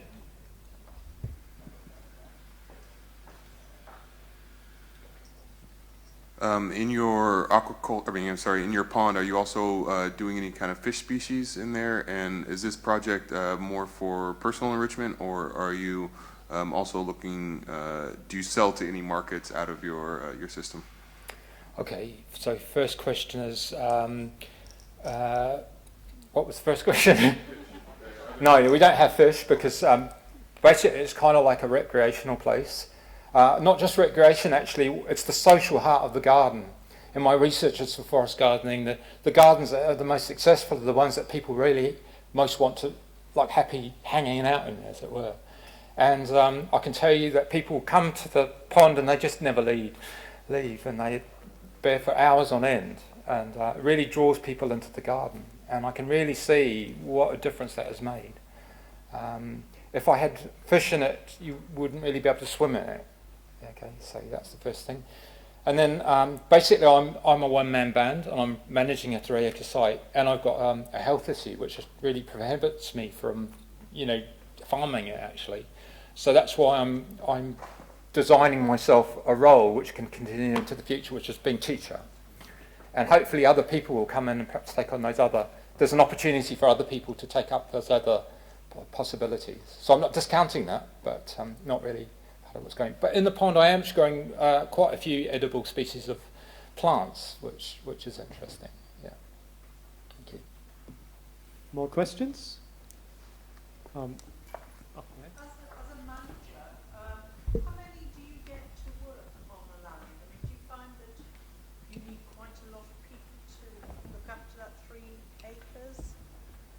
So the question is how many people, how much effort do you put in? How many people does it take?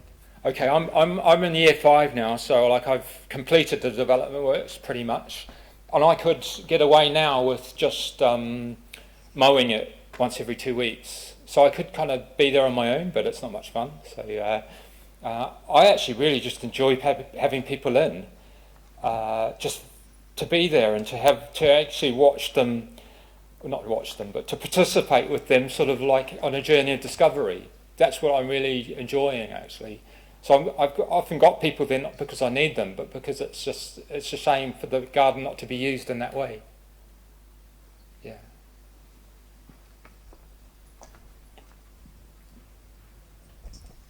Charmian from Cornwall. You said you've got something like 600 plus species. Can you tell me what sort of sources you've used for those, and whether you've done it from seed and with nurseries, or whether you've purchased the actual plants or what? I've done every possible way. Basically, I made a hit list of the things I wanted to have in there, and then just went out finding them in one way or the other. So using that Royal Horticultural Society's plant search, on eBay, worldwide seed searches, I've propagated stuff, I've bought it, I've imported stuff. You name it, I've done it. So basically, I've just hunted stuff down wherever I can find it, or swapped stuff with friends. That's another way.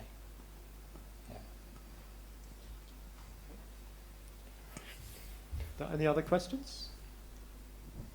I've got a question, and without going, into your personal details too much, but I'm quite interested in that designing with health in mind, and especially people growing older, or people with particular health conditions. What sort of considerations would you say go into that? Well, I guess it's a conversational approach that I've got, and I guess I've got an open question. I don't have answers, but because I do have these health issues, I've kind of realised I've still got really the lower layers of my forest garden to develop, and I feel I've kind of done my bit, and I think, well, hey, here's an opportunity to collaborate with other people. So, like, well, could I not invite a herbalist to come in and just take on the whole of that design or that layer? And that could be a business for them within the overall thing. So I'm trying to think of this way to, well, acknowledge that I've got limitations, but actually to use it as a possibility for forging new kinds of relationships. And so the funny thing is, this garden has never had a purpose at the beginning, other than just, oh, I want to do something really lyrical in response to the problems. And you see what I'm saying? You sort of write, okay, yeah, no, I've got a health issue, I can't do this, can't do that, but what can I do? If that makes sense. Oh, thank you, yes. Yeah, sure. Yeah. More questions from the audience? Over there, yeah, Joe. Joe from Canterbury. Yeah. Hi, what's your favourite plant in the garden? Oh gosh, my favourite plant. I'm having to think. Well, I've just discovered this. In fact, I can't remember the name of it, which is embarrassing. But it's a water plant which has the flavour of lemon, orange rind, orange zest, and it's quite an intense flavour. Does anyone know what it is? I've forgotten. Yeah, that's it. And it's just fabulous in a salad. It's just like, on its own, it's too much, but you put it in the salad and it just brings the salad alive and makes it the most amazing experience. So that's my favourite new discovery. Is it the fish mint, Vietnamese? I can't hear you. Is it the Vietnamese fish mint? Is it that one?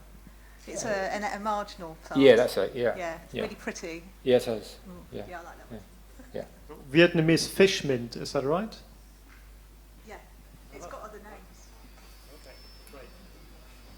Okay, so there's another question there? Yeah, maybe even two. My name's Paul from the Seattle area in the U.S. We have bumped into a lot of problems with spacing of trees, and I was wondering what your take on that is. And then you also mentioned mowing, and I was wondering if you have found any successful strategies for competing with running grasses and sort of their attempts to thwart other plantings. Yeah. Okay, just remind me the first question again. First one, spacing on trees and such? Yeah, so what I did, I've got big boards, which you would have seen on the slide, but you've got to imagine it. Metre-sized boards, which are a scale model of my site, and then on my hit list of plants, I then made circles of the diameter of their maximum size, and then pinned them on the board with the correct spacings in mind. And I kept doing it and redoing it again and again. So that's the first thing. And secondly, after my green manure, what I did is I planted a transitional ground cover of nutrient recycling plants. It's a mixture that you can buy here in this country. And what I've discovered is if you plant it very thickly, it suppresses a lot of the grasses. In fact, there's some areas where actually there's a bit of bare soil, nothing's got in the way. And these nutrient recyclers, obviously when you're mowing around the trees with a side delivery mower, you're adding organic matter, you're adding the mineralized clippings, you're keeping the moisture in, and all these different effects, and you're suppressing these vigorous grasses. So I'd really recommend to do that to anybody. Cool. Thank you. Great, thank you. Last question over there. My name is Vala from Iceland. Yeah. I was wondering, you said that you grew Hungarian ryegrass. Was that all over the garden? It was, yes. For 2 years, and then you mowed it into the soil? That's it. Okay. Yeah. So there were no plants in the garden, or did you take them out? Or did I what, sorry? Were there no plants as when you started? No, there were, but we did actually plough it for one. It's a 3-acre site, so we did get it ploughed for one last time. And Which obviously you took away all the plants that were there and planted ryegrass. Yeah, but the benefits of that have been astonishing, I would say. But did you compost it first, or? I then rotivated and then planted the nutrient recyclers. Yeah. Right, thank you. Okay. So I'm afraid that's all we've got time for, and so we'll have another changeover. And so again, feel free to talk to your neighbours. And so what did you learn here, kind of for your own site maybe, or things you're working with? What questions arise there for your own work as well from this presentation? I'll just say I'm really glad that slides weren't there, so you were able to use your imaginations.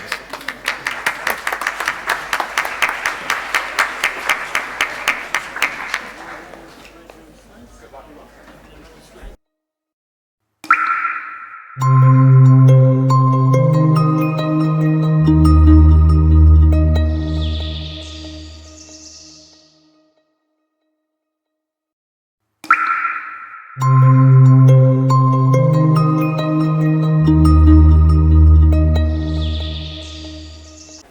to Jerome. Yeah, so you're going to introduce yourself. Sure, why not? Yep, I already great. started. I'm Jerome Ostentowski from the Central Rocky Mountain Permaculture at 7,200 feet in central Colorado. We have an acre of edible landscaping and 5,000 square foot of greenhouses, which are mostly in forest gardening now. And this talk is going to be on succession. And let's just hang on here. So. Can you help me get this thing going?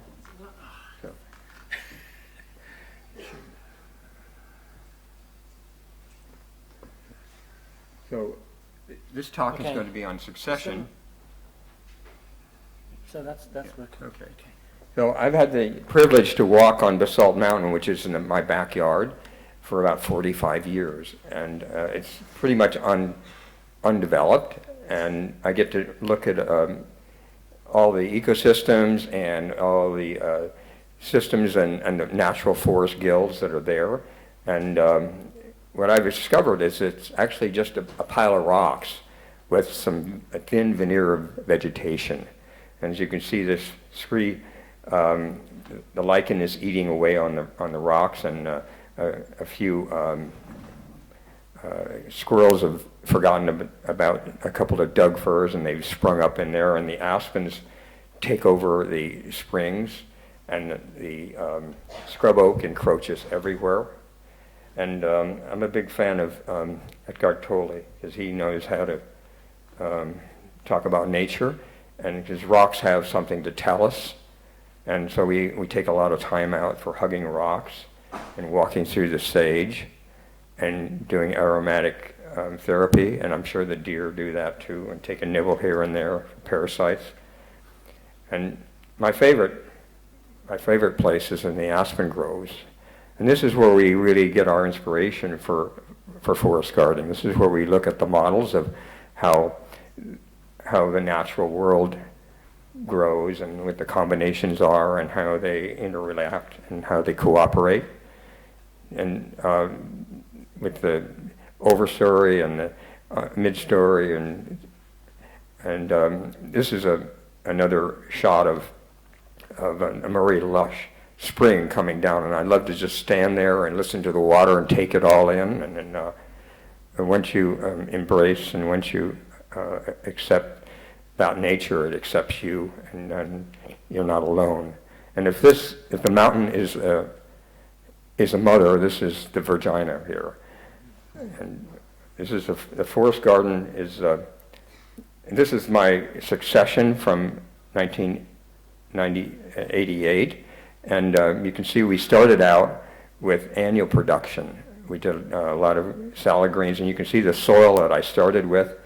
This is a 1 acre, my first greenhouse, and in front of that we grew spinach in the fall planted, and then we went into basil and a lot of salad greens. We did all the research and development for the yuppie mix that you eat in the markets now.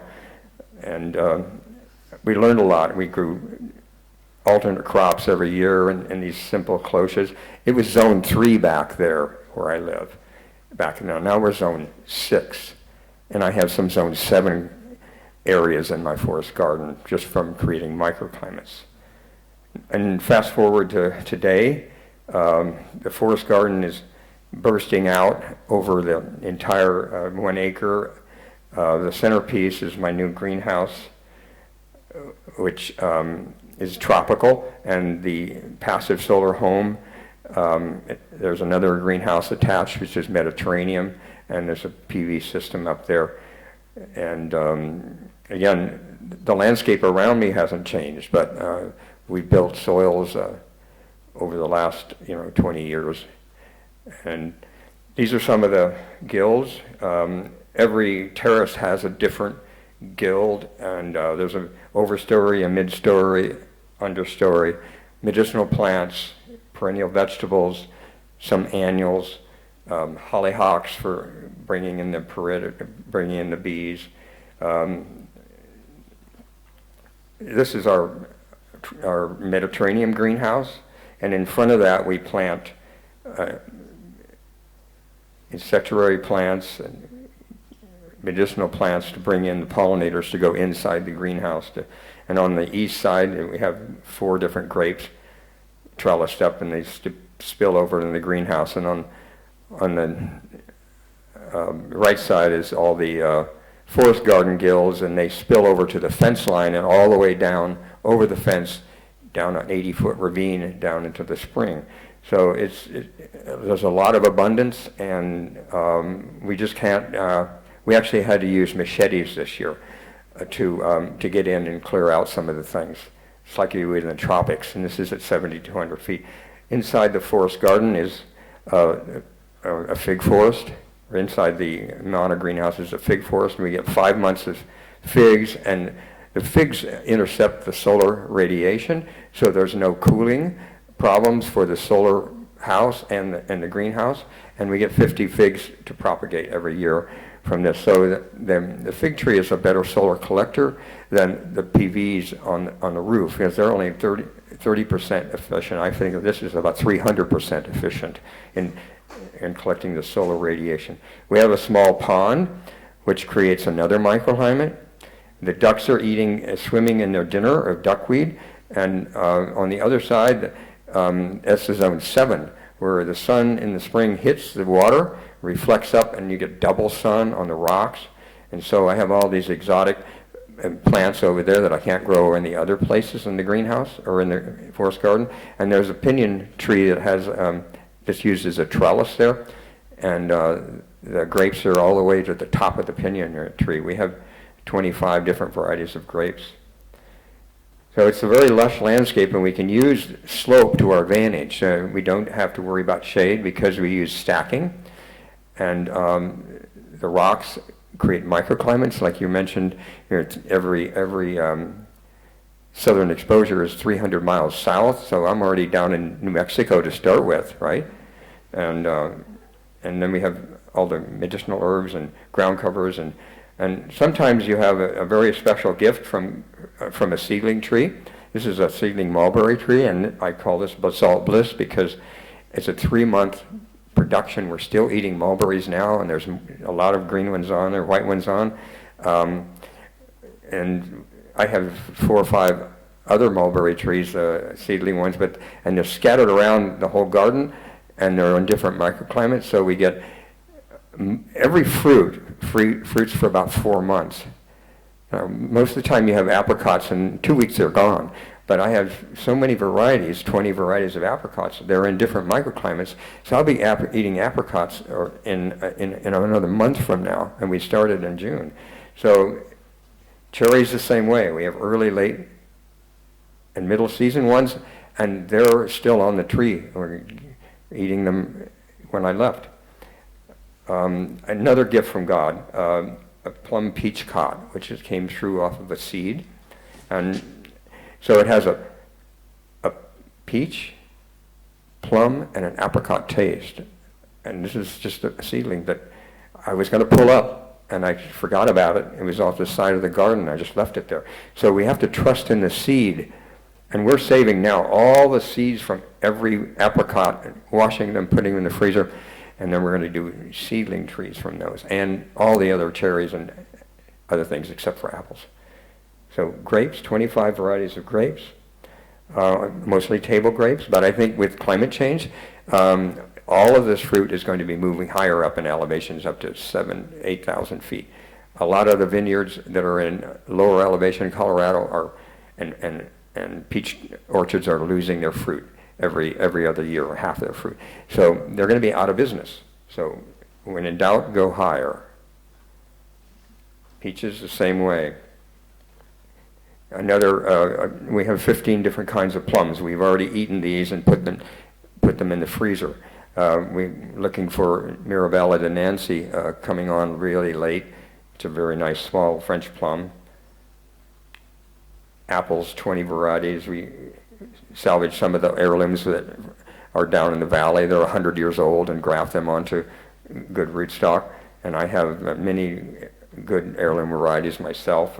I have some in my backpack right here I'm eating right now. Some crab apples that are delicious. And this is a typical harvest from one day. We don't sell anything anymore. We burned out on market farming, and we just give it away, trade it, and put it up for the winter. And we have smoothies every day with bananas and figs. And I was thinking if we have any bug-out bag people here that have their pack ready to go, this is how you can live out in the wilderness if you're ready to take that challenge and that leap. And we build these, since we've filled up the forest garden, we have no place to plant anything except unless a tree dies. So we're going up in the pinyon and junipers, which we had to clear a little bit, and we're building these, I call them Polish hugelkultur swales. And we have students doing the earthworks, and they're amazingly productive. We just land all the dead branches on a contour, dig a trench underneath there, and last year in this one we planted squash, now we've got garlic, and then we move into the summer crops, and there's just a thin veneer of soil in there. But it grows like crazy. There's a lot of mushrooms in there. We scatter them, and so the mycelium's going. This will eventually be a forest garden. It's great to watch the transition, and we've already got apricot trees in there, and the deer come in. They eat what they need. They never bother our food. The wild turkeys come in there and do the ground covers that I planted for them. We dance with the bears, things work out. And then going back to our annual production, inside we planted annuals for 15 years or so. Basil in the summer, salad greens in the wintertime. These are different crops every year. I have an archery range in my greenhouses all the time, just shooting my bow. Different crops. And then eventually we gutted everything and sheet mulched the beds and put in a perennial polyculture in a very primitive greenhouse, wooden greenhouse. And a few years later it burnt down, and that was a blessing in disguise because I was able to retool and build with different technologies and different materials. I salvaged all the steel for this greenhouse. In fact, my entire house is built from salvage. And it was a community effort to get it back. And now it's a beautiful, lush tropical greenhouse. And we build our soils again with sheet mulching and hugelkultur right in place. And while we were building them, we were growing our annuals in 1 gallon pots, so we could immediately plant it and get into production and let the soils digest. On the left is basil, and then we have tomatoes and eggplants all the way. This is eventually going to be a tropical greenhouse, but in a few months later on the west side, we planted our tropical perennial polycultures, all the pioneer species that you would plant in the tropics. And we planted an understory, a pulse crop of brassicas, favas, and stuff, so we got immediate crop harvest out of that while the perennials were, it only takes about less than a year for the entire thing to close the canopy. There's a sleeping platform in the corner. The way we heat these greenhouses is solar geothermal. I call it Polish geothermal because I spent 20 years helping to develop this program. The tower in the back is the intake tower for the warm air in the greenhouse that we store in the soil, and we can bring it out at night. So it's very simple technology. You just bring in the warm, hot air into the soil, and that's your reservoir, and you bring it out with the same fan in the same direction. Again, our archery range there. This is another place where I hang out. I have my hammock. There's a door to the sauna, and the sauna is also a backup. The stones in here, the patio, the gabion wall are all thermal mass. There's lots of things that heat the greenhouse. We even put in a pallet stove. And this is eventually, on the east side, we left our annuals in there for a couple of years until we could sort out what we were going to actually do. And pretty soon it filled in. That's all passion fruit there that shades the patio so that it doesn't overheat the greenhouse. So we don't have to cool the greenhouse in the summertime. We just rely on natural convection. And then there's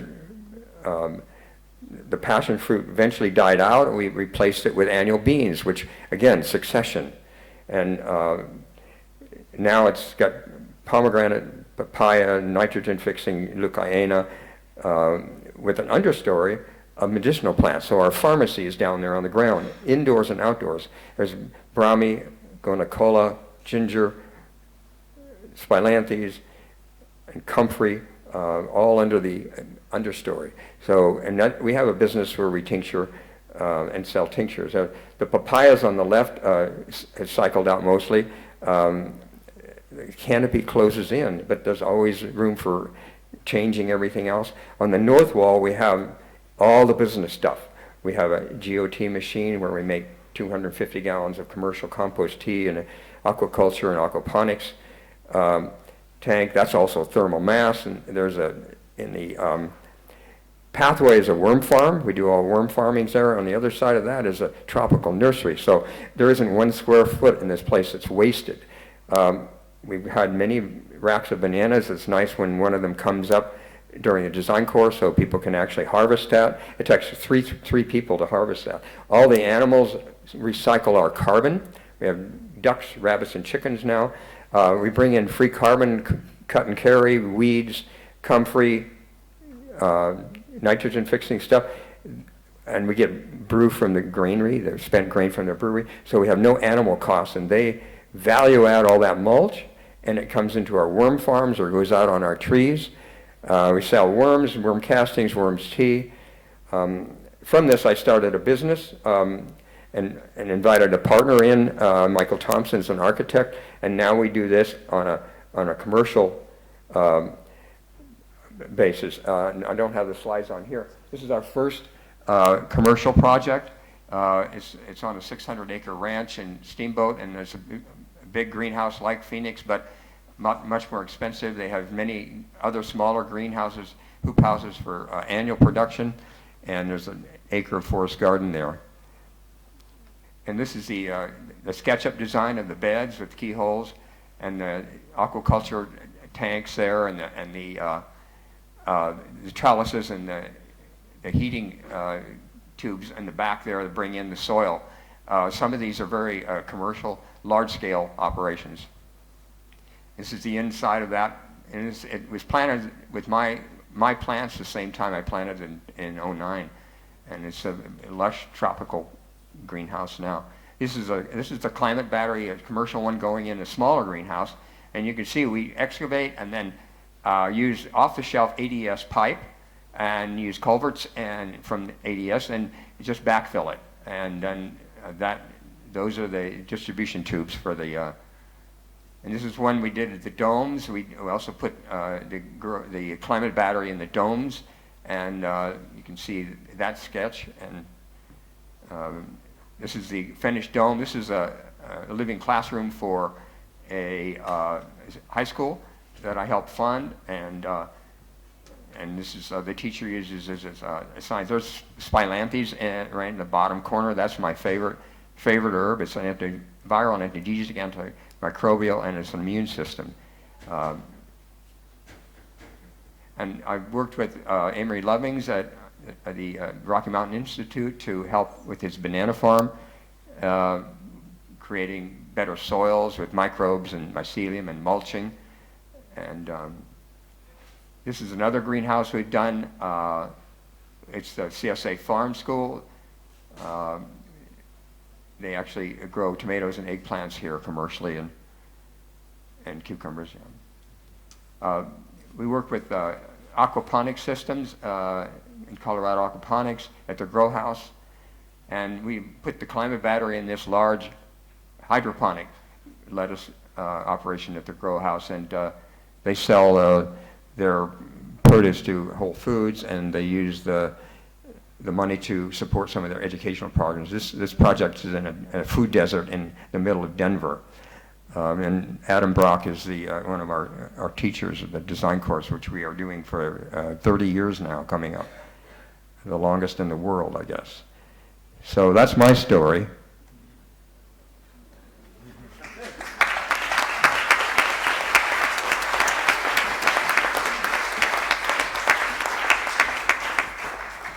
Wow, thank you very much, Jerome. That was just awesome. The bananas at 2,500 meters, that's, something to aspire to. So I imagine there's a lot of questions. So who wants to start? Over there. Hello, I'm Anthony Melville from London. Could you explain a bit more about what a climate battery is? Okay. People walk in my greenhouse and they say, oh, where's, they actually ask me, where's the heat coming from for the climate? Or do you have a boiler or something? And I take them outside and point at the sun. You have a greenhouse, it gets very warm in there. You close the doors, it gets very warm. And so in the wintertime, we never open the doors. We just take that hot air and put it in the soil with fans, okay? Simple fans. Forget water, just simple, hot, warm air. And there's actually a phase change that happens when that warm, moist air hits the cool pipes down at 3 or 4 feet. And you get like an exponential amount of energy flashing. Just like when you freeze water or thaw it out, there's this massive energy exchange that it's not just arithmetic, it's geometric. So, does that answer your question? Take the warm air in the greenhouse, put it in the soil with simple fans. Thermostats, one kicks it on at 70 degrees, charges the soil all day long. One kicks it on at 50 degrees at night and discharges it the same direction, just taking a little bit of that 70-degree soil out and warming the air back again just for a few hours, right? It's not the only thing that heats the greenhouse. We have lots of insulation, we have thermal mass, we have saunas, we have pellet stoves. We're almost net zero though. I mean, with my PVs, everything is run off the grid pretty much. Can I ask a question related to this? My name is Vala from Iceland. So you have pipes underneath the soil. Yeah, you saw them. Yeah. Yeah, I saw them, and so then you put soil on top of that, and you blow the air, hot air, into the pipes. You're getting there. I'm getting there. Okay, but you have to let it out somewhere so that you push the just cold comes air back out in the greenhouse. It goes in warm and wet, and it comes out cool and dry. And all that other stuff is in the soil. You're recirculating it's so the air. simple. Okay, all right. I call it Polish geothermal because 25 years ago I did the second climate battery in the United States, and we built 25 or 30 or 40 of them already with my partner. So, and you can do it real simple with a garbage can. We use barrels, free barrels, and the pipe is, 50 cents a foot. It's not simple. Anybody can do it. You can just sketch it out, and you saw what you know enough on that one slide to do a climate battery. Hi, I'm Hiltje from the Netherlands. Any more questions? Hello. Hi, I'm Hiltje from the Netherlands. I can't hear you. Oh, I'm Hiltje from the Netherlands. Yeah. I have the same question about the Polish hugel soils. Hugel soils? Yeah, hugelculture. Yeah. Yeah. Well, I read Seth Holster's book. Well, we actually did hugelculture of sorts before I even knew about Seth. And right behind the pond, we stored and dumped for 20 years. We dumped big logs and boards that didn't have paint on them, and eventually we got around to, it was just a place to throw things, and eventually we got around to putting some subsoil on that, about a foot or so of it, and then we started sheet mulching on top of that and doing annual gardening, and now it's all forest gardening. You can't slow the forest garden down. It's like, it's one of these things, it's a virus. And you know that. It's just like, you know, we have it all, you know, it just, you plant something and it just keeps, you know, we have plum thickets.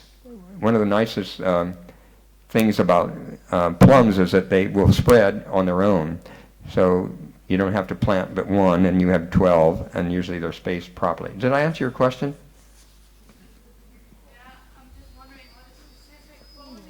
I can't hear you. I was just wondering, what is a specific Polish hugelkultur? What's specific about it? What's specific? So it's just an ordinary hugelkultur, but you're just calling Okay, it well, it's a variation on what Seth does. Okay, he uses tractors and buries big logs, and I do it in a simple way where even in our garden beds, if we're using pallets I'll throw branches this big, and anything I'm cutting, I'll throw it down at the bottom. Okay, and then I'm starting to fill it up with anything, rotten manure, hay, anything, and leaves, and you're just building soil, and you throw some worms in there and some mycelium, and forget about it. And in 2 years, I have this much in one greenhouse, this much of worm castings that I'm growing. You know, I didn't even show you that greenhouse. I have 5 of them. So, I mean, you can build soils in a few months.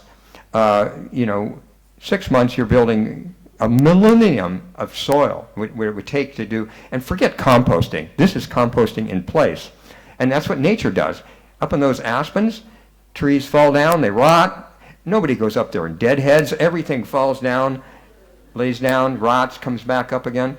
It's just it's natural. So we got a grant to limb up an acre for fire protection. And I took those branches, mostly pinyon and juniper, laid them out on the contour.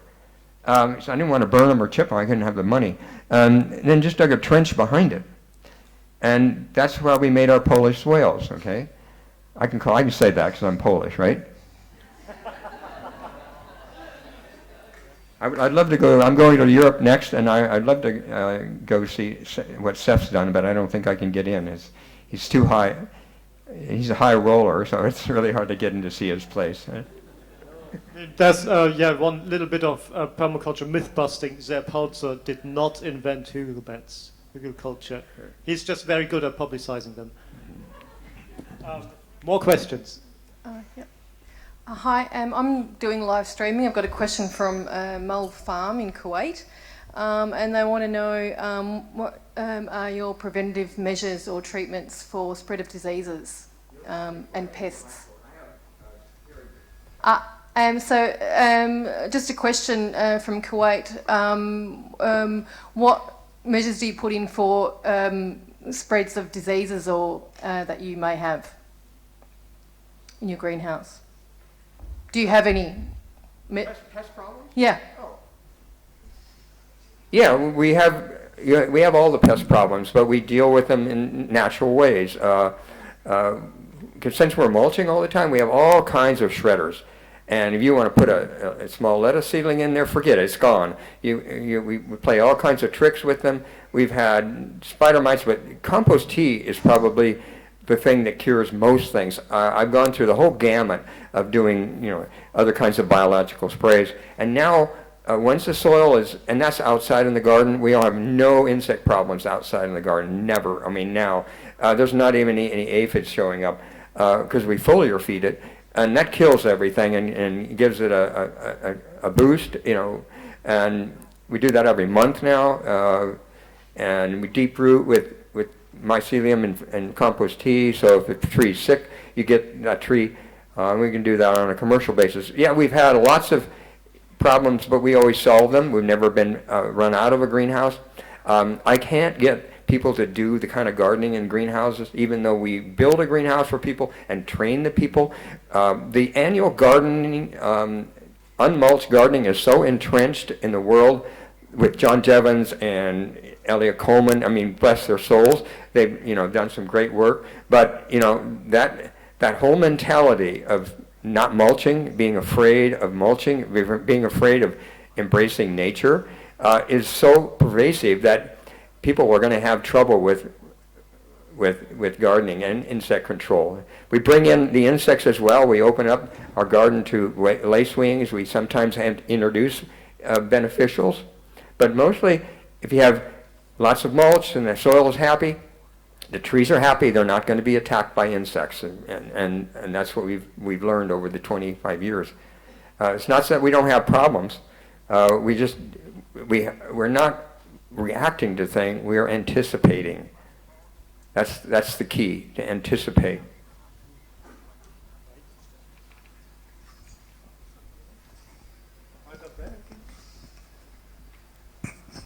Hi, Jerome. Hello, Joan. I'm Christopher from Belize, and I love you so much. I have so much mad respect, crazy respect for you. You are a mad scientist, which is the highest accolades I could offer to anybody. The question I have for you is, what was the inspiration? How did you come up with this idea? Because you're working in one of the most challenging areas to do any farming, let alone, I live in the tropics, and I'm looking at the tropical sections of your greenhouse, and it looks pretty good. And how did you come up with this? Well, I worked in the tropics too.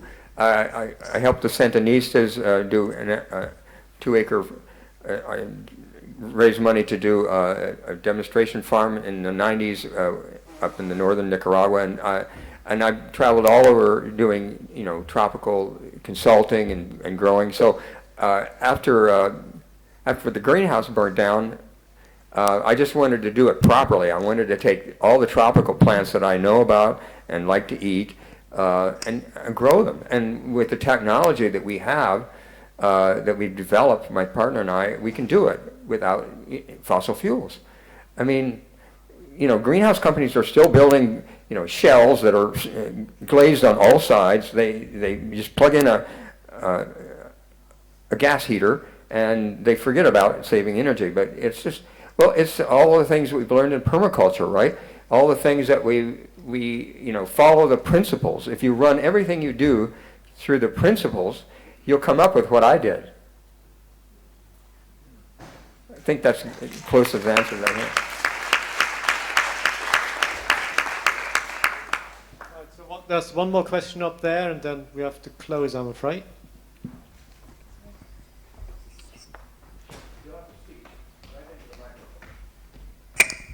Hi there, Annalise Horden, Permaculture College Australia and Gaia Craft. I am very interested in your foliage spray. Can you talk a little bit about the foliage spray that also might help the people in Kuwait as well? Well, compost tea has been made forever, and I think Elaine Ingram is the compost tea queen of the world, and then this other fellow, Bob, who makes the GeoT machine. It's a commercial 250-gallon high-pressure compost tea machine that sits in a tote. And I saw him demonstrating in Hawaii, and I said, we got to get one of these over here. And so we've got about 5 in the valley now, and they're all running commercial businesses out of them. They're taking those around and spraying sick trees, doing meadows, doing hay production to increase productivity. We just recently built a really simple one off the internet, in a 60-gallon thing with all the off-the-shelf pumps and pipes. You can build a really simple one just by aerating. And then we use our good worm castings, and we use mycelium, humic acid, and some sweetener. You can use something to make it stick. There's one thing I couldn't remember right now that goes in there as well. Anyway, it's a brew, and you do it for 24 hours, and the microbes just explode geometrically, and that's what does the magic. Does that answer your question? I mean, you could do it in a 5-gallon bucket with a little bubbler. It doesn't matter. You could steer it, and you could whisk it on with a brush. There's all kinds of ways you can do it, or you can pour it in and water your plants with it, so you get it right there, nutrient-rich. Foliar feeding is. We like to play classical music, and the stomatas open up in the greenhouse, and and we're spraying it with high pressure sprayers. And one of my citrus had a really bad black mold that was associated with aphids. And once I started really dosing that with compost tea, that mold would just wipe off and it's gone. And I have a key lime that has got about 300 or 400 limes on it right now, and it's been fruiting for about 4 years. I have 7 different citruses in the greenhouse right now that are fruiting, and 20 in my nursery, 25 or 30 in my nursery that I graft off to onto rootstock that I sell, dwarfing rootstock. So I have a citrus business because the citrus crop is going to go south in Florida, and you can get me your citrus from me. Me too. Thank you very much again, Jerome Ozentowski.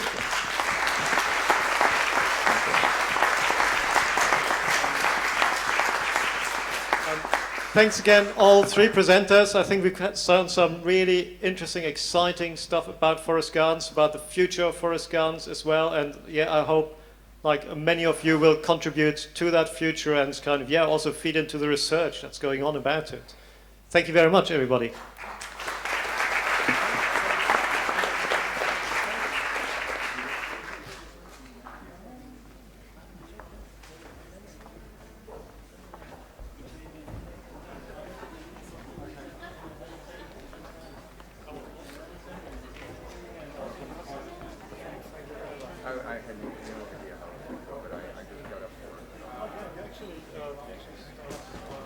I know I did, but I said, when did I ever come up with here? Let's get started.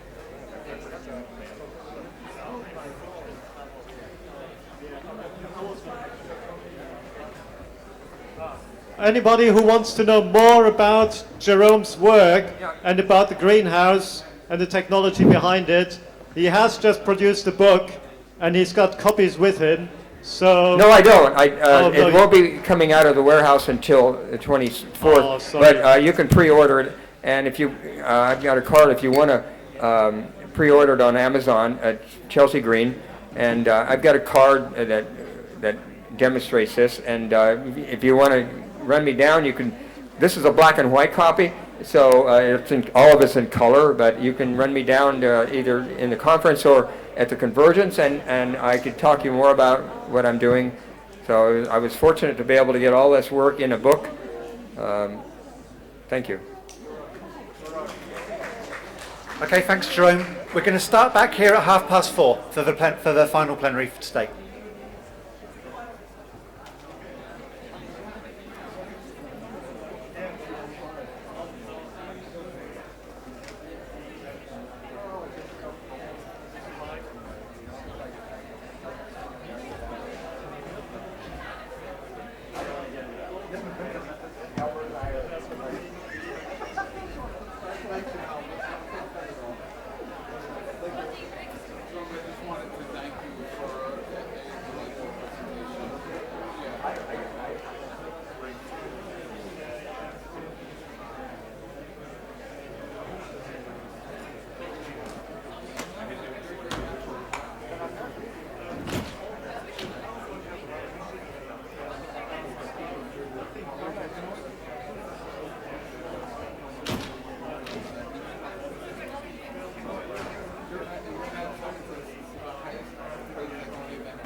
Okay.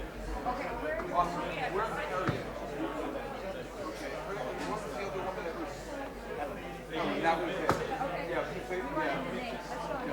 Thank you. Oh yeah. That's your tropo case. It's waterproof in case it rains before I fall out the door. I was gonna say it floats too. It does. Yeah. I know that case. I have that case.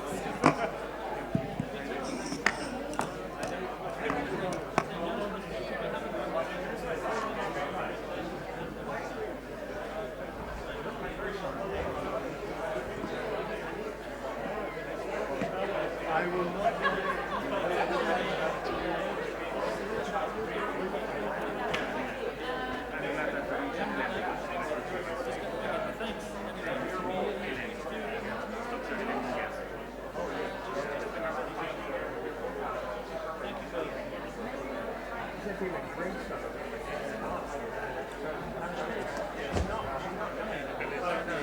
Who was up there?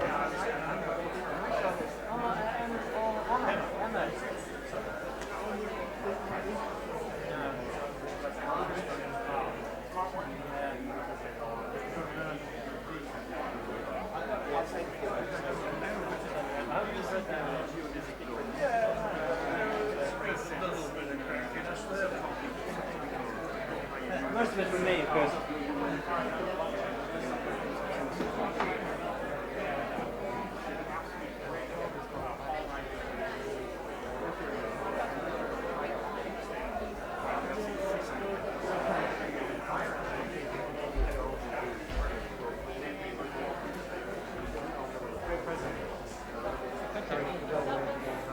you've actually stolen my name's Gareth. Hi, Gareth. Stolen, well, it's not stolen through your work there, but it very much the way I know those through your bodies and sustainable development. Oh, really? Cool. What do you do? Are you I'm a tree right now. Yeah. Oh, really? Oh, cool. Oh, I do, yeah. Yeah, yeah, yeah.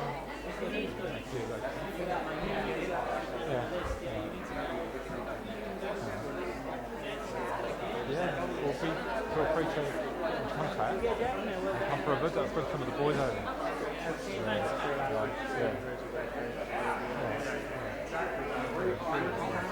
I had a retreat with the Cambridge gang with us, and went really well.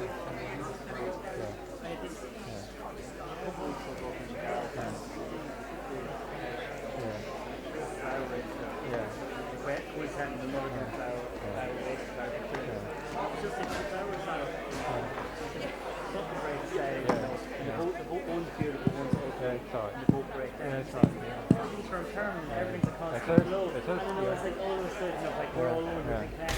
And it's like, so that idea of like retreats, looking at composting, spiritual experience. Definitely be in contact. Cool. Look forward to it. Take care.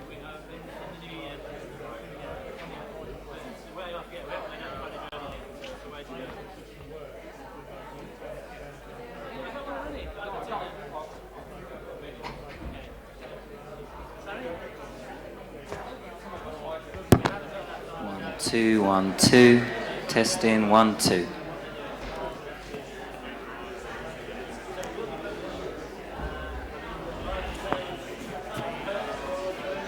One, two, testing, 1, 2.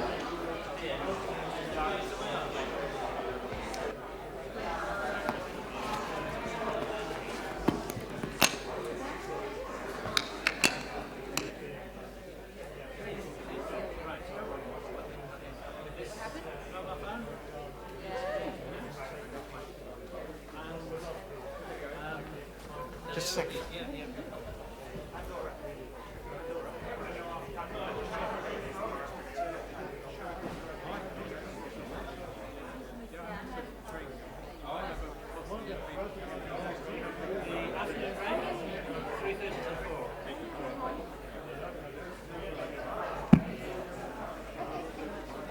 3:30.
There's the running research.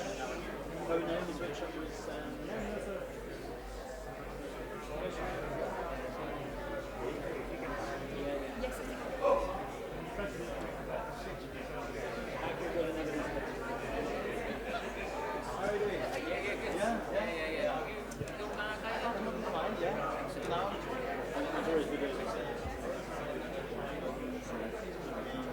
Okay, great.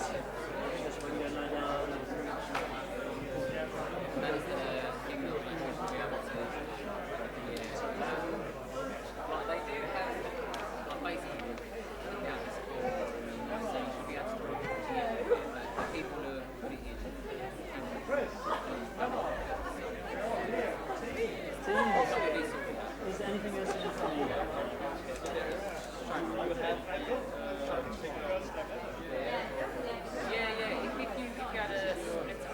up yourself.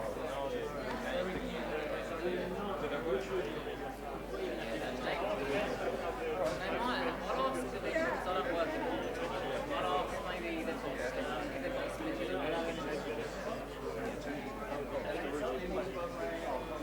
I haven't seen it quite yet, but I'll, when I get to it, I'll run down. Just to encourage you, nobody in my session. So you're three are going to be involved.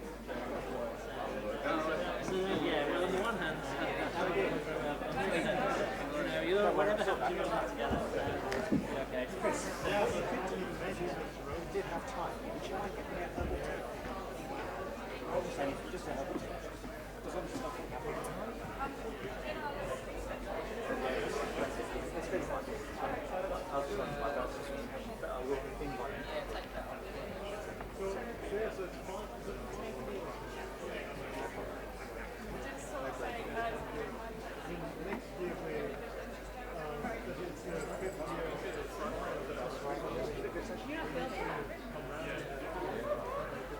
Is that one with Ready?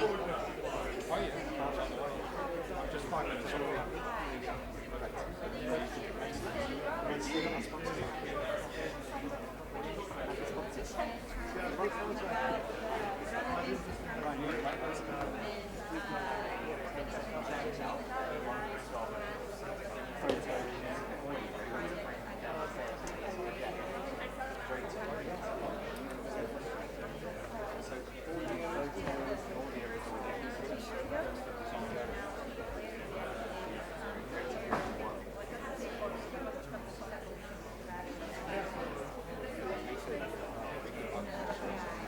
Thank you very much.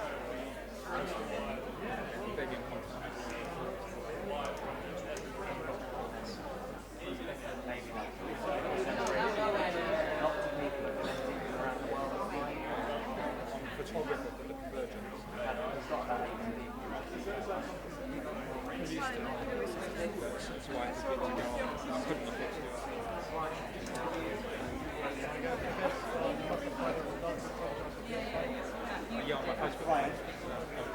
So interesting. So that's Stuart. Yeah, he's drinking on my Facebook 5 minutes.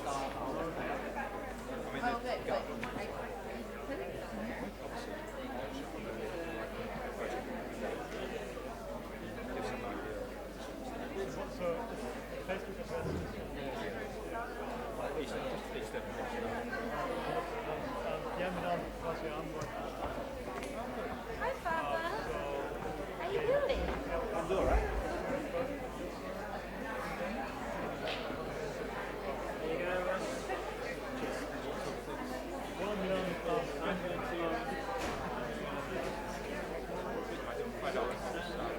I'm going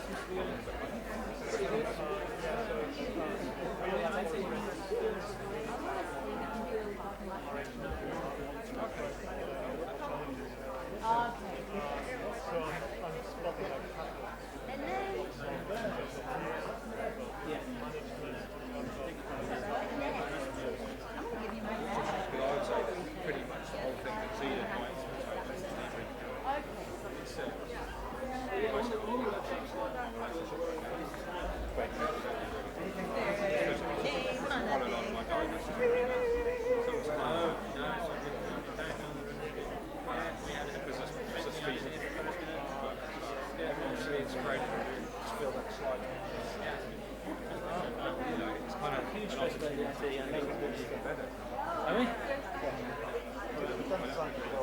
Yeah.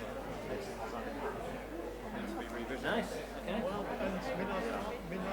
Okay. Well, if we do it again, if we establish Just one percent what's yeah, absolutely. Well, I can tell you now, the IT is the number one thing on IT. And like every life change, like major change of like how business manage sometimes what goes in what comes out. Like the intensity of like how much people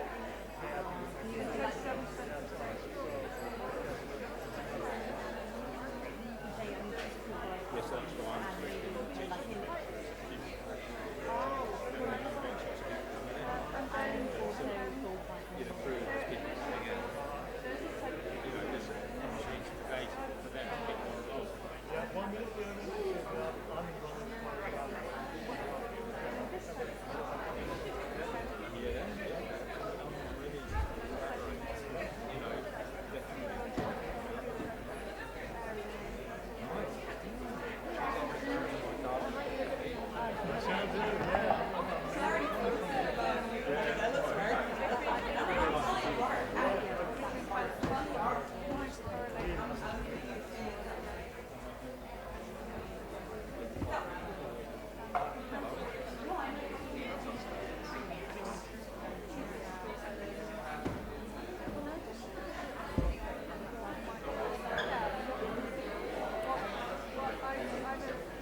Nice speech when I heard of it.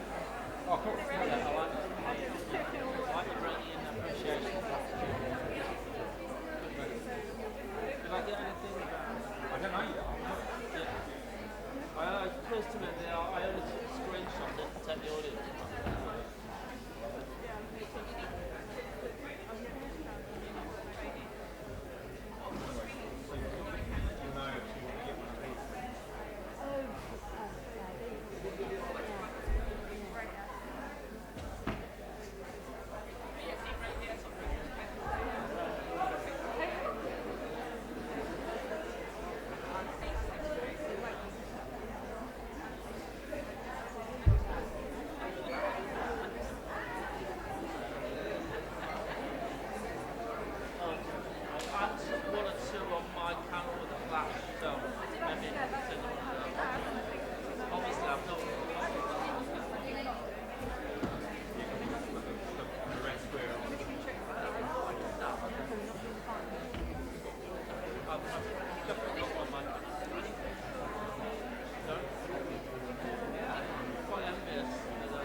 you. Can you hold this? Oh, sorry. I'm like you.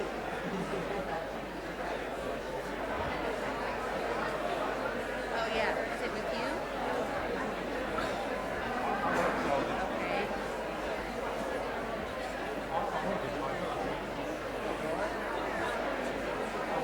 Okay, great. Yeah, just I need to know. Oh wait.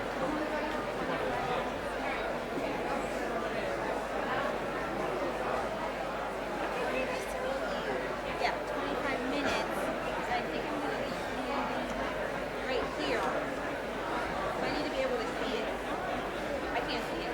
I'm standing right here. I'm not standing on the table.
Okay, so I think I think we're mostly here. 637, 638, 639, 640, 41, 42, 43. Yep, just about here. Good.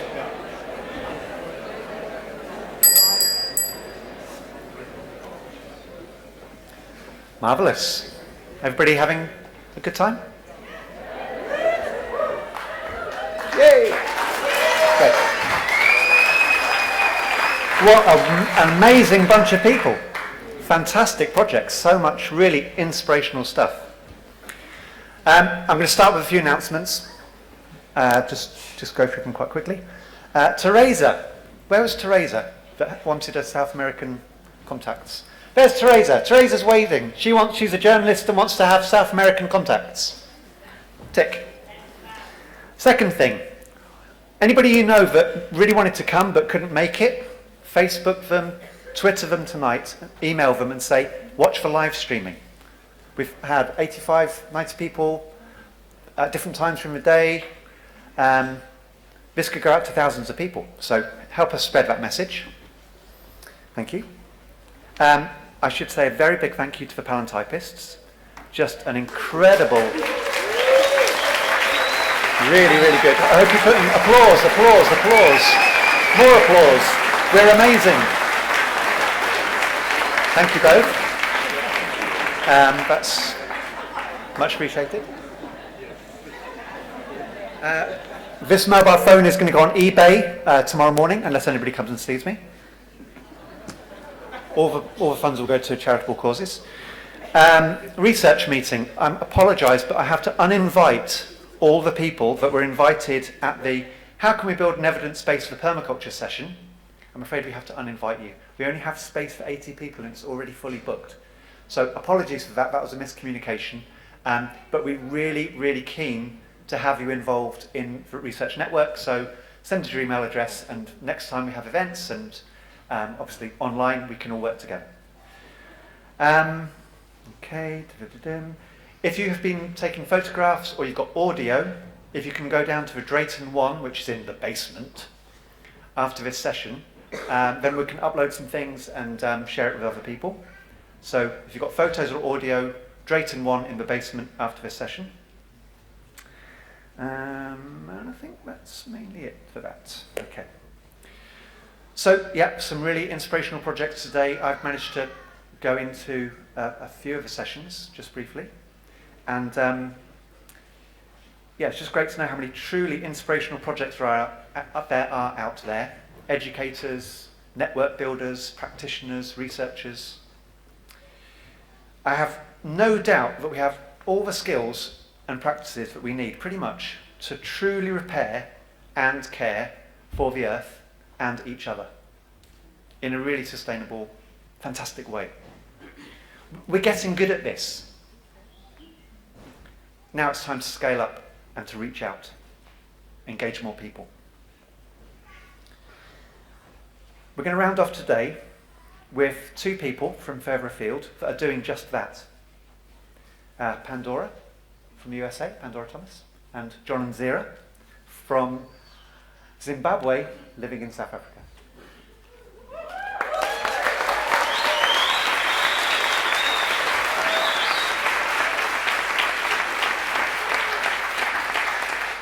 So, I'll tell you a little bit about Pandora. Pandora studied at Columbia and Tufts University and with several permaculture and green building design programs. Her writing includes a children's book, various curricula, a manual entitled Shades of Green for people wanting to teach green building skills to young people. She's lectured on topics ranging from diversity, social justice, youth and women's leadership, social entrepreneurship and sustainability, and taught groups as diverse as Iraqi and Indonesian youth to men serving at San Quentin, creating inspiring and hands-on programs around permaculture design, sustainability, outdoor and environmental education. Pandora co-founded the Earthseed Consulting, whose work expands the opportunities for sustainable living for diverse communities.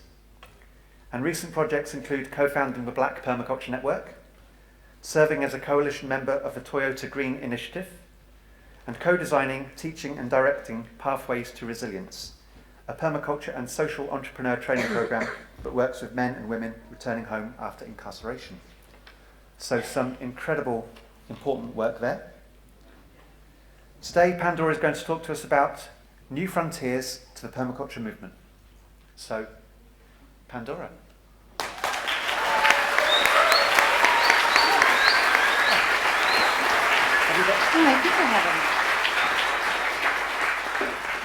So I'm coming down here because you're all too far away. You're like, oh my gosh, she's coming. I am. And I think I'll stand right about here. How's that? The camera's like, okay. How's everybody doing? Oh no, I came all the way from California. Come on. How's everybody doing? Are you having a beautiful day? Are you inspired? Well, I just want to first start by appreciating and thanking everyone that has made it possible for me to be here. From Andy and all of the people organizing this, to just everyone who has supported me, and a lot of the people who couldn't make it, but who I hope to share their stories and inspire and talk a little bit about what we are doing in the United States. Again, and please forgive me, I'll be standing down here and then kind of referring to my slides. My name is Pandora Thomas. I work with Earthseed Consulting and also the Black Permaculture Network. Now, I will be talking to you, but also there's going to be a little bit of interaction happening as well. seen this image before? You know what it means? Someone say it. What is it? To return. So everybody say to me, Sankofa. So a lot of the work that I have the opportunity to do around the environment and sustainability is specifically with communities from multiple cultural backgrounds. And so for me, rooting myself in a concept such as Sankofa, which means go back and fetch it or return, is really important. Because for a lot of us, it's not just about moving forward towards something, it's actually about reclaiming. And not just for a lot of us, for all of us. And so how we're actually going to start is I'm going to ask all of you is to think about whose shoulders do you stand on? Who has inspired you to show up in this room, to be committed to permaculture, to sustainability? I'm going to share a little bit about people that are my ancestors. They're no longer living, but they could still be living. Who is that person that inspires you, has inspired you? I want you to bring that person to your mind, and then I want you to turn to your partner next to you and just share a little bit about that person for 1 minute each. Go.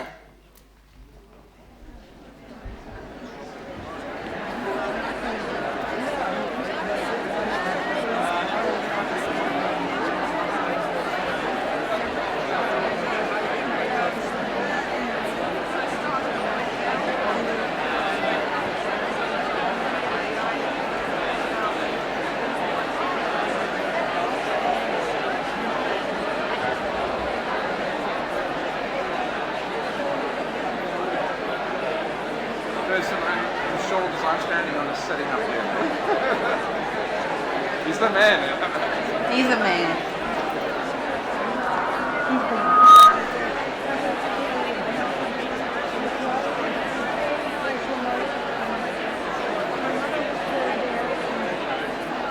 Love it.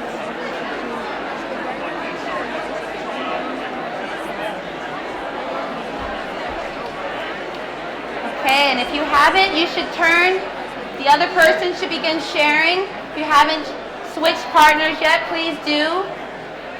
On whose shoulders do you stand?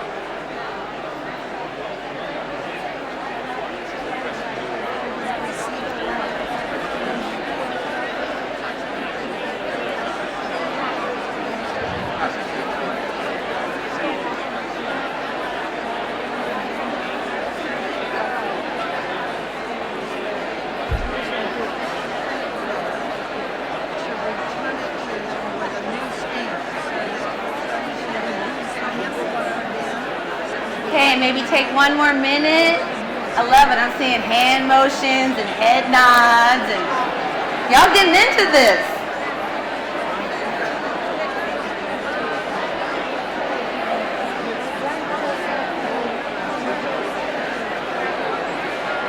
Maybe 30 more seconds. Wrapping up. The best part is you can find this person after the talk and share more later.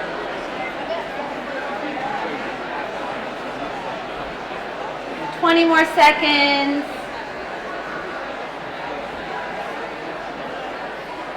10, 9, 8, 7, 6, 5, 4, 3, finishing up, 2, and then 1. Wow. Now actually, let's take a deep breath in. And breathe out. How's the room feel now? It feels a little more crowded. We have our legacy in the room. And for me, this concept that we talk about, permaculture design, is about that. How are we all reclaiming something that is a part of us? It's not outside of us. It's who we all are. A little bit about some of the folks in my photos that I'll put. I'll actually talk because of time, and sometimes I usually have people share out their stories, but because of time I can't. Does anyone know who the person in the far right, your right, my right corner is? The woman? Nope, that's not Maya Angelou. She's Harriet Tubman. Anybody know what Harriet Tubman is known for? Underground Railroad, anything else? You from Auburn, New York? Too? Oh, okay, so she's like from near where you are. So the Underground Railroad was responsible for freeing thousands and thousands and thousands of enslaved Africans. But when we talk about Harriet Tubman, and actually when I learned about her growing up, and I was super inspired and excited about the environment, do you think anybody ever talked about her as a sustainable person or an environmental leader? Do you think? No. She was talked about more as she led this Underground Railroad. But let's think about this. This is the South. First of all, she was born onto a farm, a homesteading farm. And it was only her relationship with the forest that enabled her to design the path that she needed to help get Africans who were enslaved to freedom. So she understood the food. She understood what was growing. She had a relationship with the land. But she wasn't talked about that way when I was raised. So I wasn't able to see sustainability and her story related. So a lot of times for me, growing up, it wasn't relevant. However, if somebody had made those connections and connected the dots, it would have made a lot more sense. I don't know if anybody else has had an experience like that where sustainability or the environment hasn't been relevant for you. Also, does anybody know who that person in the bottom right corner is? Peanuts. George Washington Carver, and I get it because we're from an international group. So he's accredited with 1 million uses for the peanuts. But again, and this is a lot of US history, people do not talk about the fact that he built his entire laboratory using recycled parts. This is the early 1900s because he wanted to talk about things like earth care, people care, and fair share. Sound familiar? He wanted to talk about the triple bottom line and how in the South, how can we rebuild the soil, but also figure out how to take care of the people and also share the resources. So again, I had to go back and fetch those stories. I had to make those relevant because that wasn't the current meme when I grew up. And so part of my journey is, again, how to create relevance in my own life so that I can see myself in the movements that we're a part of.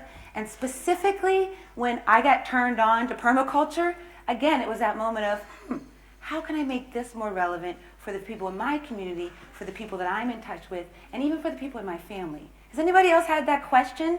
Trying to figure out how to make it relevant. You could say something, I can hear you. Anybody had that experience?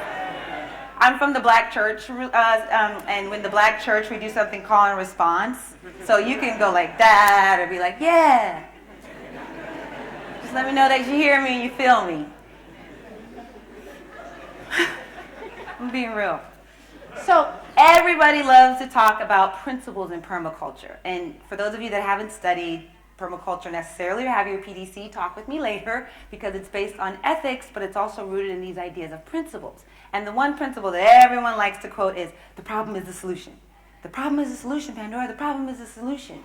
So many of us living in California and actually committed to the work around incarceration, who are really turned on and passionate about permaculture, wanted to put permaculture design to the test to see, okay, if this idea really is true, let's see if permaculture design applies to one of the biggest problems actually facing us in the world today, but really facing us in California. And it's really impacting all of you who live in the UK. And actually, could you raise your hand, Nicole? Where is she?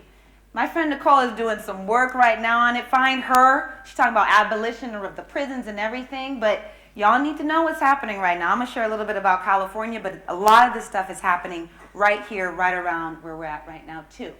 So the problem specifically in the United States is that the people who are getting incarcerated, the pattern of who are getting incarcerated, 60% of those are called communities of color, which is African American, Native American, Latino American. This same pattern has impacted my family, and it's taken off. Now, are people of color 60% of the United States population? No. Are we 50%? No. Are we 40%? No. We're barely 30%. And are we doing 60% of the crime? No. I didn't hear. Are we doing 60% of the crime? No. So if you want to debate that, we could talk later. So there's definitely a pattern around who's showing up being incarcerated that is not in alignment with reality on the ground. So that's a problem that actually some of the people in California who are leaders are trying to tackle.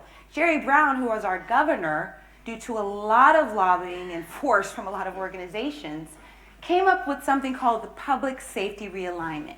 Because the idea is not only are there a disproportionate amount of people being incarcerated, the same pattern again showing up in my family, but there's not even enough beds to house all the people, and it's way too expensive. So this idea of public safety realignment, how do we take people who've done nonviolent offenses from prisons, put them into jails, and then release them back out into the community? And again, this is the idea of nonviolent. I don't know if it's the same here in the UK, but this is one of the ideas. So again, the problem then is that there's tens of thousands of people returning back to California, but into a broken system. What might be broken about what we call reentry? Anybody? You can't find a job, you don't get as many services, people don't trust you, you're profiled, you're still seen as guilty of whatever you did, you're dealing with anything else? Or didn't do. You can't get loans, it's hard to get education, it's hard to even engage politically because you're on parole, which if you don't know what that is, you can talk to me later about that too, but you're really trying to figure out how to reintegrate into a system that probably already had tears and breaks in it that you left. So the problem, tens of thousands of people released into a broken system of reentry. Again, wow, can permaculture speak to that? So that problem, coupled with what Brock Dolman, I just want to present him, he's one of my teachers and my inspiration, he calls global weirding. Actually, I want to add one more problem before this, the problem of recidivism. So when people do get out, 60 to 75% of people go back in right away. So just keep that in your mind too. So that problem of all these people coming home and we don't want them to go back out, and then this idea of global weirding, if that's the problem, what might be the solution?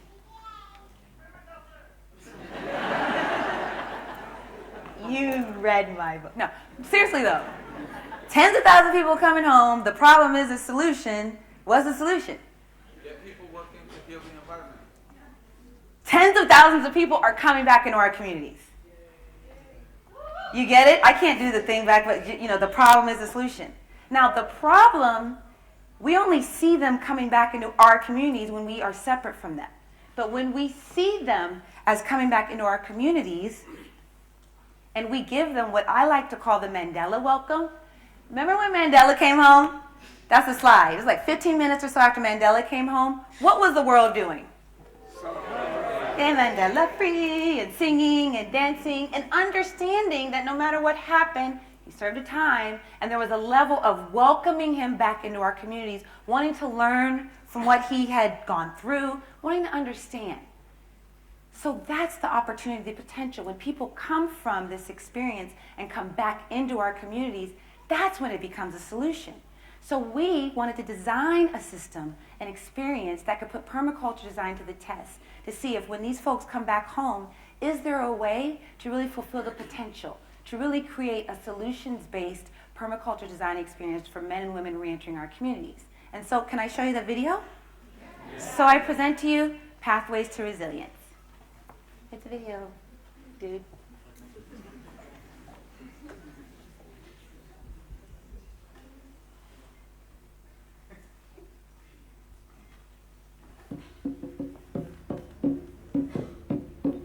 Coming together today with the participants, the community, the staff, we are all equal.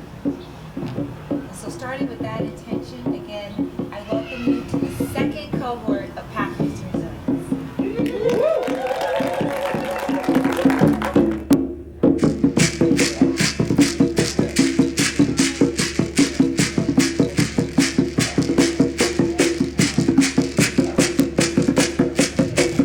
Permaculture design is just a way to talk about observing nature and natural systems and learning from those natural systems to design our lives.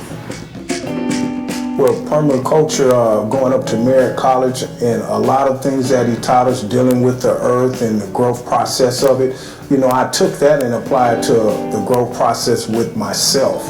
I've learned a lot about nature, I've learned a lot about plants, and I've learned a lot about life itself. Just like the plants grow around the earth, the weather comes, everything is a cycle, you know. And I'm trying to get back on that track of that cycle. I want to do the farm thing, you know what I mean? You know, get everything going right. That's something that's in me on my other side of me, you know. I got one side and I got another side. You feel me? So that's my other side. Really, it's just about growth and like really, you know what I mean, being able to just dissect the situations that you've been in and find that information. The biggest highlight of this program is that I've learned a lot of permaculture. I learned a lot about eating healthy. I'm a Samoan, so our culture is we eat a lot of unhealthy food. Growing your own foods is the best thing to do. What surprised me the most is like I never thought I was gonna take a shovel and start digging into the soil. Like, oh my God, am I really doing this? But it was like I really actually liked it. I didn't know that the dirt had different, like 3 different soils, like clay, rock, sand. It was really fascinating to me. When we had a program like this, like giving from the incarcerated people a permaculture design certificate while working out some of the trauma, while giving them tools. Oh, that's okay. It'll work out.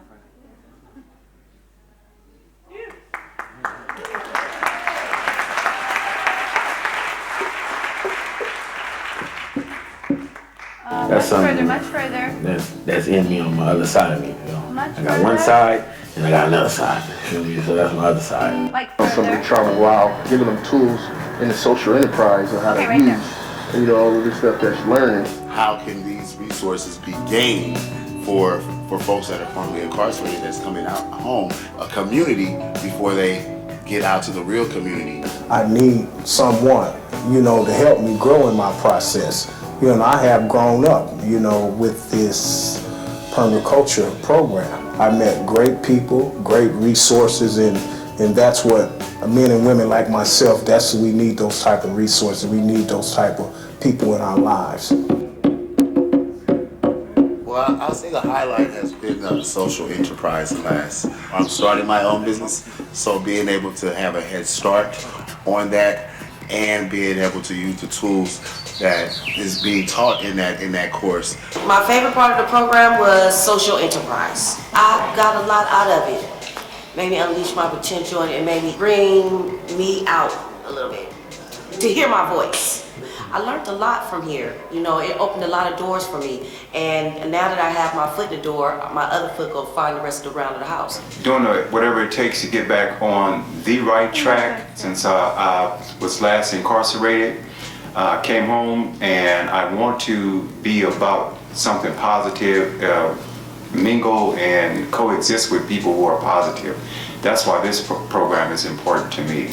I was able to be introduced to a whole lot of incredible people, and I was able to build networks also with those folks. I'm just willing to learn and try something different to help better myself and be reintegrated back into society with a positive outlook. If I was still incarcerated, there'd be no way I could be an intricate part of my family, to my community. I would be no help to anyone.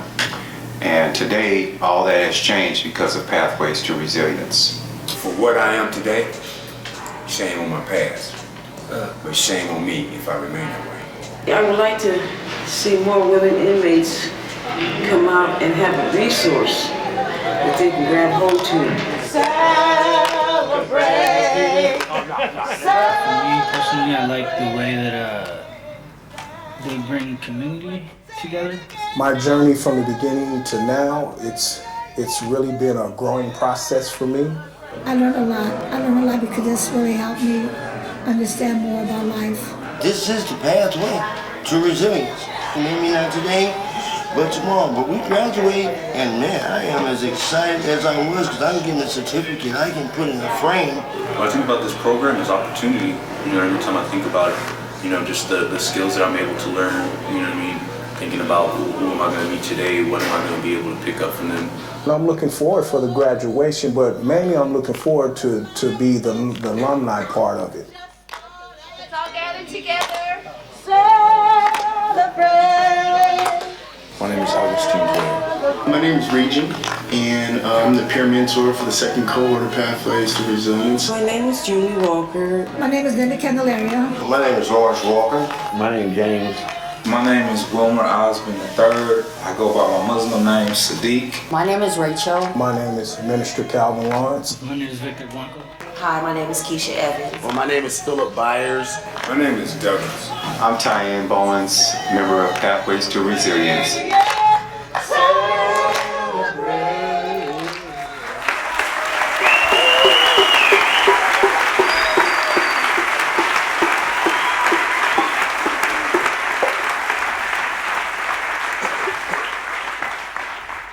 So I'm feeling a little emotional because it was actually 2 years ago in Cuba. Yeah, seeing you crying, I can't look at you. In Cuba, sorry, not because you're not cute, but you're crying. When we kind of launched it to the convergence there, and now it's been 2 years, and so just to watch it in a room with everyone, and the lessons that we've learned. And again, I'm not presenting this because I want all of you to go off and start a reentry program for men and women coming home from prison. But I think there's all of this potential of making the connections and the links, and specifically around the social piece. Where are those opportunities? And all of us have access to them. And so how can we start to design and map that out? And I wanted to share just a little bit of the impact of our program, other than what you saw in the video. Again, there was 4 components: the permaculture course. We had a woman doing case management. So again, housing, food, all that other shenanigans they was dealing with. She was trying to help them deal with that. Green life circles, like Regent said. How do you move through trauma? Even trauma around our relationship with the earth. You know, because that's real. And then social enterprise, this idea of if no one's going to hire you, then what are you going to do? How are you going to start something, fill a niche in your community? So we had over 90% of the participants complete the program. 85 of them obtain new employment. Now, were these jobs at permaculture firms necessarily? No. But their lives have transformed. They see things differently. So they've gotten work and taken those principles and that idea and that way of living into it. They have better housing, increased access to food. All of the participants remain free of new convictions or violations.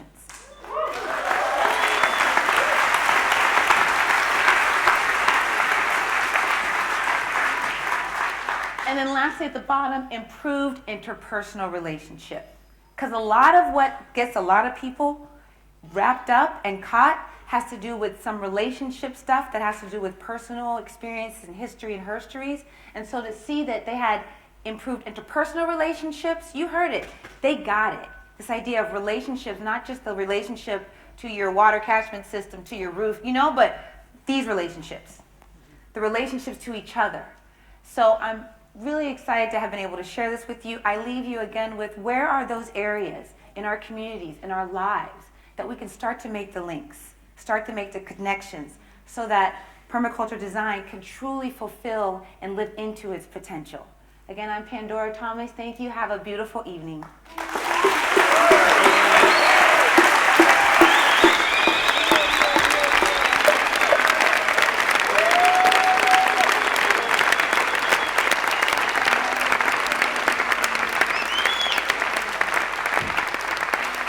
Thank you, Pandora.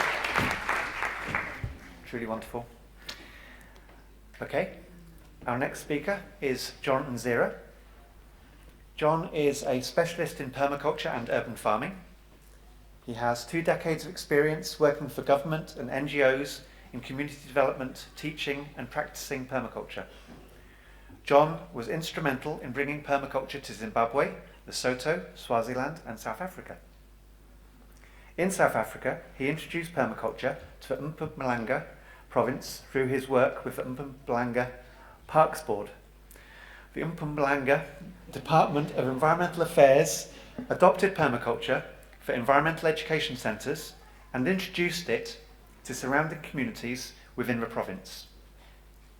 John has received many awards, including the Conserva Individual Award issued by the Department of Environmental Affairs and Tourism for his outstanding work in conservation farming and environmental management. He has contributed to several books, including Natural Pest and Disease Control, Drought Mitigation in Southern Africa, Learning About Livelihoods, and a Permaculture Manual, Creating Sustainable Food and Medicinal Gardens.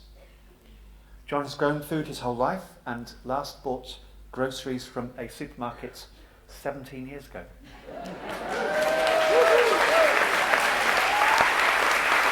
So,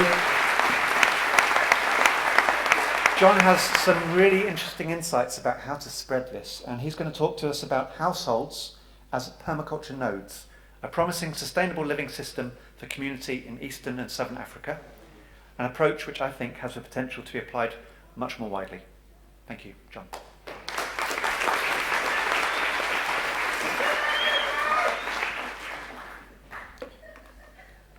Viva permaculture, viva!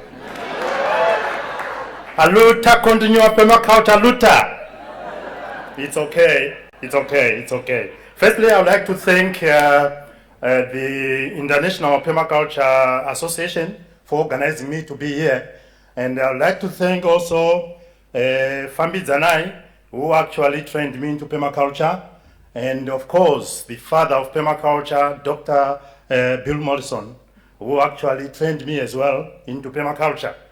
And I'm proud of him, and I'm proud of myself in the work of permaculture.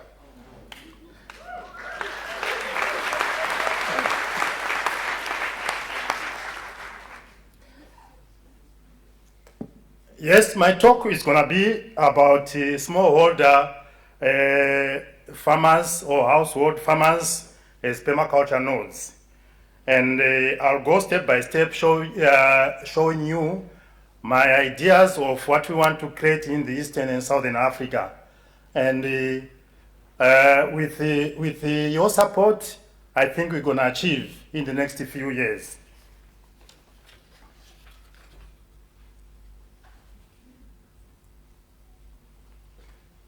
I'm an African and I'm coming from Africa. That's Africa. And I'm going to talk a little bit more on this part, which is the Southern and Eastern Africa. The Southern and Eastern Africa, it consists of about 21 countries. But according to COMESA, and it has about 26 countries. The COMESA, that is led by the government countries, heads of states, and they actually run the COMESA. I'll explain a little bit about it. COMESA is called the Common Market for Eastern and Southern Africa, and it's led by president or prime ministers of the countries in the Eastern and Southern Africa. And also the Eastern and Southern Africa is constituted by SADC, which is also Southern African Development Community. And also it's supported by the Eastern Africa Community. And all in all, they are under the African Union, which is led by the President Robert Mugabe currently.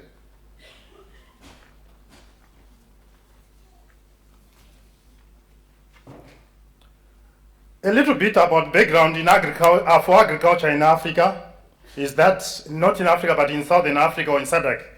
It's that agriculture production is central to the region's development, that at least 70% of the total population depends on agriculture for food, income, and employment.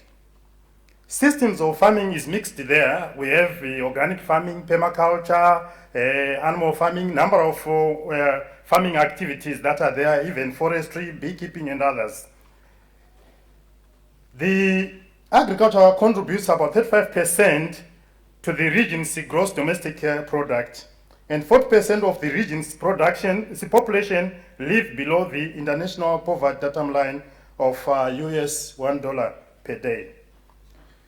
In SADC, only 5% of all land is arable, but only 45% of this land is cultivated, and only 4% of the cultivated land is under irrigation, and this irrigation is only directed to the most privileged, the commercial farmers and the monocultural farmers.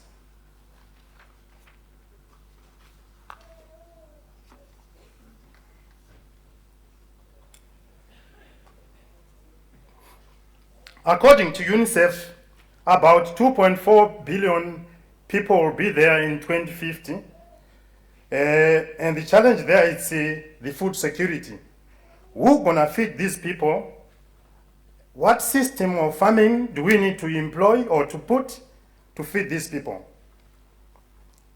The system that take care of the environment, whilst producing food? And I know the answer is permaculture. The majority of the population will be women, youth.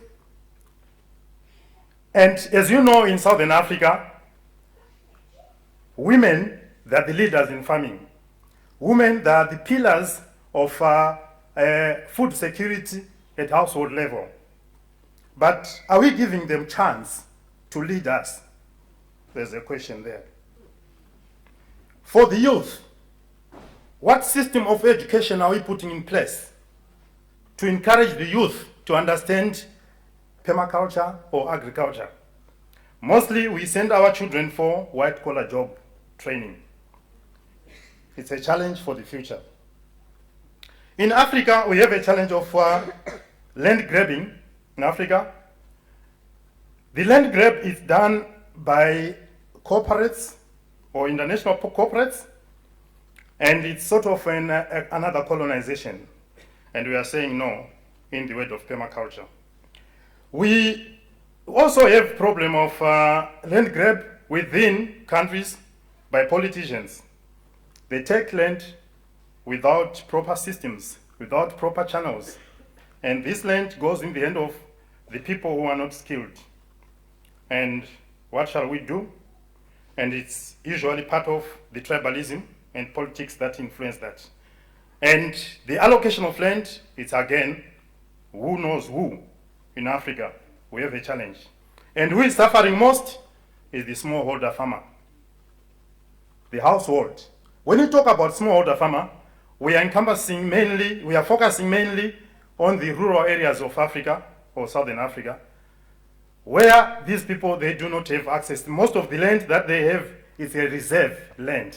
What does that mean? It means the land belongs to government, and they are there temporarily there. They can be removed at any time, like what is happening in Mozambique. 4 million people are gonna be removed for the Pro-Savannah project to grow biofuel. For food policy by African Union and its allies favors middle-class people and industrialized food systems rather than smallholder farmer. But statistics tells me that 70% of regional food comes from smallholder farmer, but we are not supported. GMO industrial agriculture, intensive farming, monoculture farms, supported by some government, like in South Africa, 80% of the maize that is grown in South Africa is GMO. Although we have an advantage of the other Southern Eastern Africa countries, they rejected GMO. But it's penetrating again in the means of vitrification, where they are introducing nutrients into the food, and it's part of GMO processes.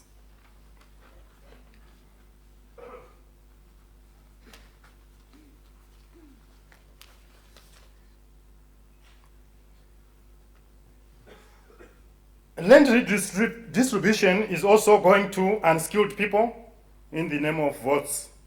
When we are towards elections, you will find that the government can campaign and they promise that to give you land, and people they get so that the government will get votes in certain countries in the East and Southern Africa. It is known that smallholder farmers' systems are underdeveloped, but it's not on the agenda of African heads of state. They do not have access to running water, and they do have a poor land or poor soils where they live in. Food aid to Africa created dependence to local people. You'll find that when there is disasters, you'll find food is being distributed in Africa, but we don't know where it is coming from. We don't know what is in the food. But what's the process? What are we trying to do? Are we teaching them how to fish, or we are giving them fish? You find that in the region, there is promotion of biofuel, where a lot of jatropha trees, plants are grown, sugarcane is grown for biofuel. We don't need biofuel, we need food. And some food are grown for dogs specifically, and some food are grown specifically to feed dairy and meat animals. And imagine the process there and the energy that we lose to get a piece of meat. Why can't we just go probably promote vegetarian in the region so that we grow food specifically for the people, not for animals? There is a challenge also on the erosion of biodiversity and cultural diversity, because even in our culture, we tend to forget who we are as black people of Southern Africa. We tend to forget our culture, and we have challenges of erosion of biodiversity, of mining.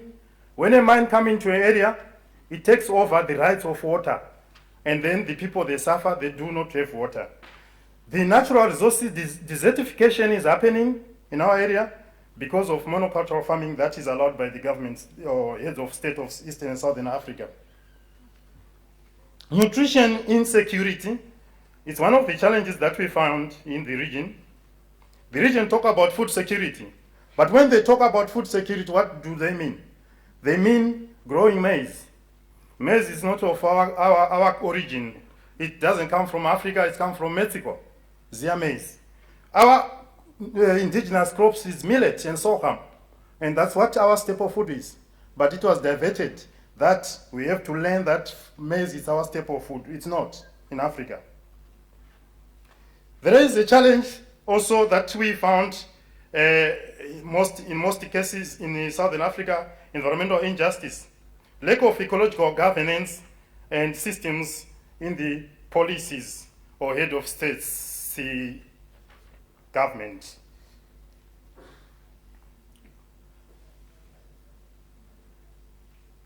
I would like to say, as I indicated, that we thank Bill Molson for reminding us about permaculture, but permaculture has been there before Bill Molson came in Africa.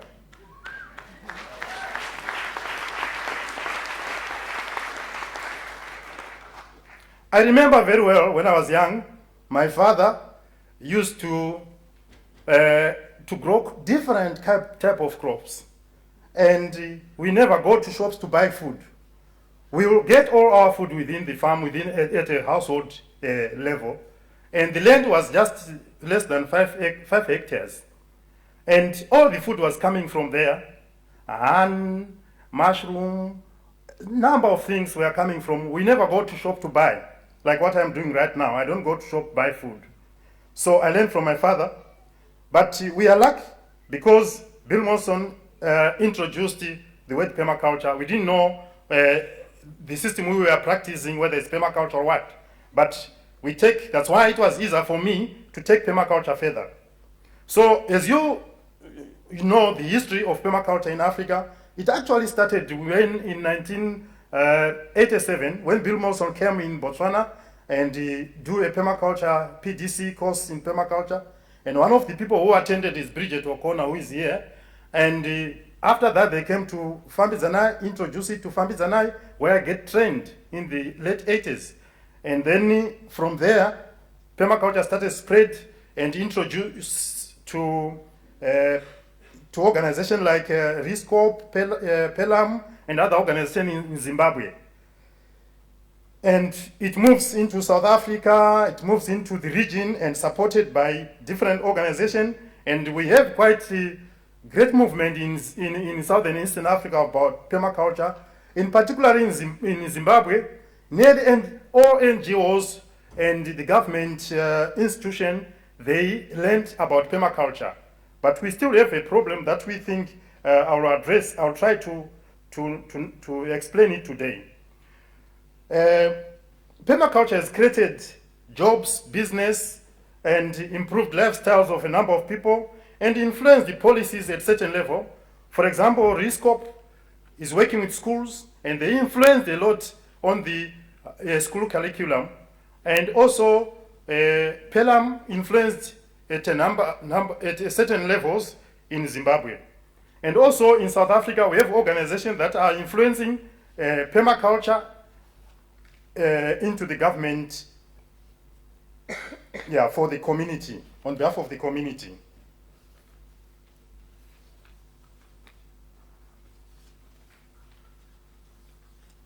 Sorry, my papers are not organized well.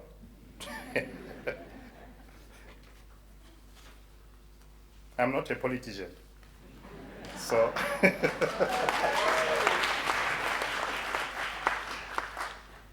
okay, challenges in permaculture. We found that permaculture is not in the mainstream education, but I still acknowledge the work of RISCOP in the region, but we need to put more effort into it so that we change the face of Africa or Southern Africa. Permaculture concept is a challenge to grasp, especially at government and the academic level, because it's complex and it can put corporates out of business easy. So they tend to brush it out. They tend to, as if they don't understand it. And then, because they know once they accept it, we take over.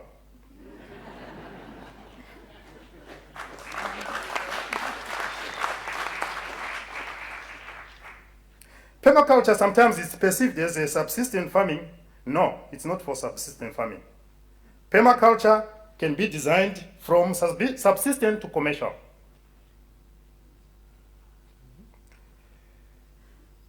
The challenge is that some permaculture institutes, they train permaculture as an organic farming. Permaculture is not organic. Organic is part of permaculture. Permaculture is broad. Agroecology is a tool for permaculture. But if you start teaching people the soil fertility and you say it's permaculture, no, that is just a tool. Permaculture is broader.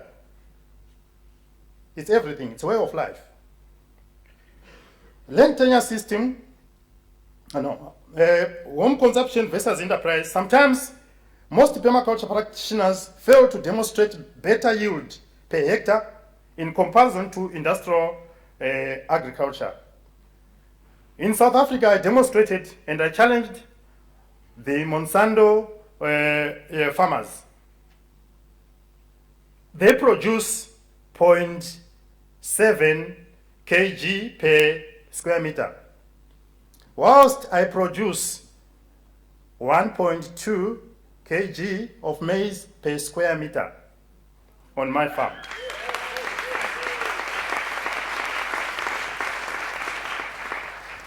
And the seeds I don't buy, I keep my own seeds.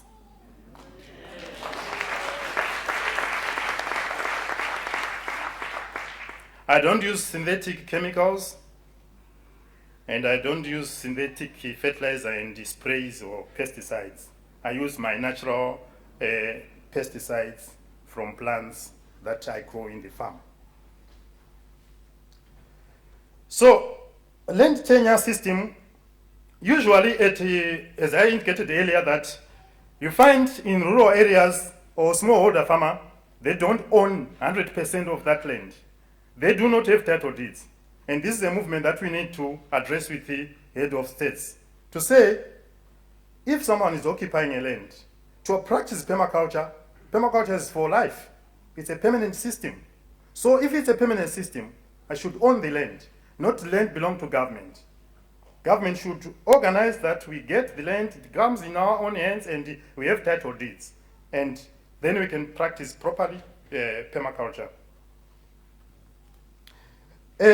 We also, government agriculture allocation favors commercial farmers, lack of permaculture, and also when they favor the commercial farmers in terms of resources, it's because we don't have permaculture experts at policy makers.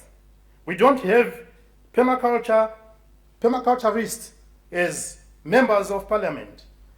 So that's the thing that we need to address and see how we can be supported to make sure that we have representatives in parliaments.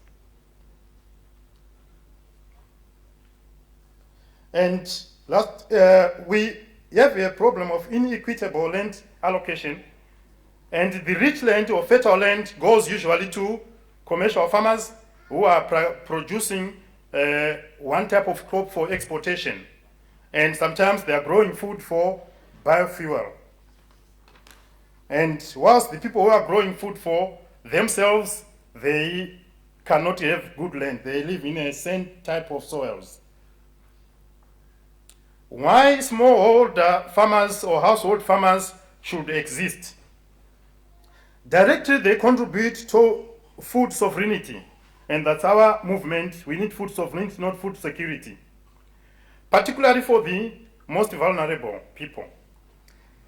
Climate change, food crisis, population increase is not an issue. Because if you understand permaculture properly, you apply permaculture properly, you can have a cushion, you can control, you can have climate change can be mitigated. Having direct immediate impact on hunger and poverty, traditional, they have mitigation means like adhere to wild fruits, wild insects. Like you all know what happened in Zimbabwe in 2008. There was the economy of Zimbabwe went down, and many people, they couldn't manage to have access to food, but they managed to be resilient in using the natural resources or the resources that are within their own environment. With inadequate water supply, infertile land, limited inputs, they still produce diversity of food.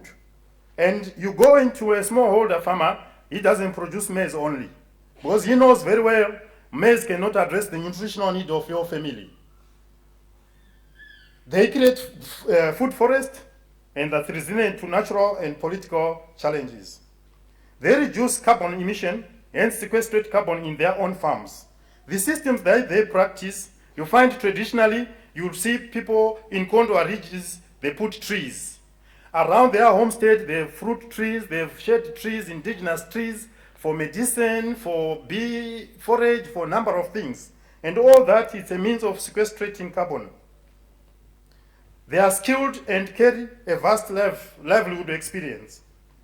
And waste is recycled within. You don't see plastics like what you see in urban areas.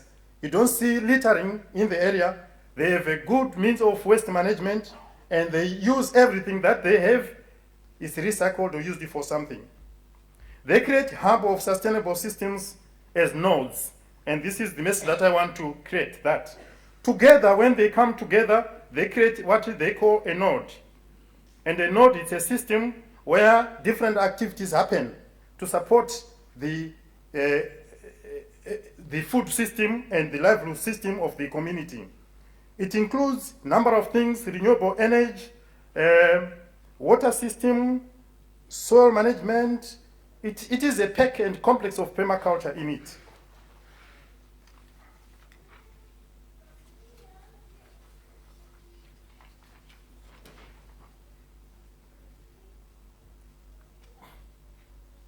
So what we are talking about, the household or smallholder farmer, they come together and they create a node. And for example, we have worked on these type of nodes, like in Venda, we have a node that we actually created in South Africa, where we trained the community and they understand each other, they form themselves to a group, and they contribute towards one thing, and they grow food for themselves, and they bring in renewable energy in the community. But what is required there to form the nodes is to support them in organizing themselves. And also in Usape, Zimbabwe, we are trying to make sure that we set the nodes as well.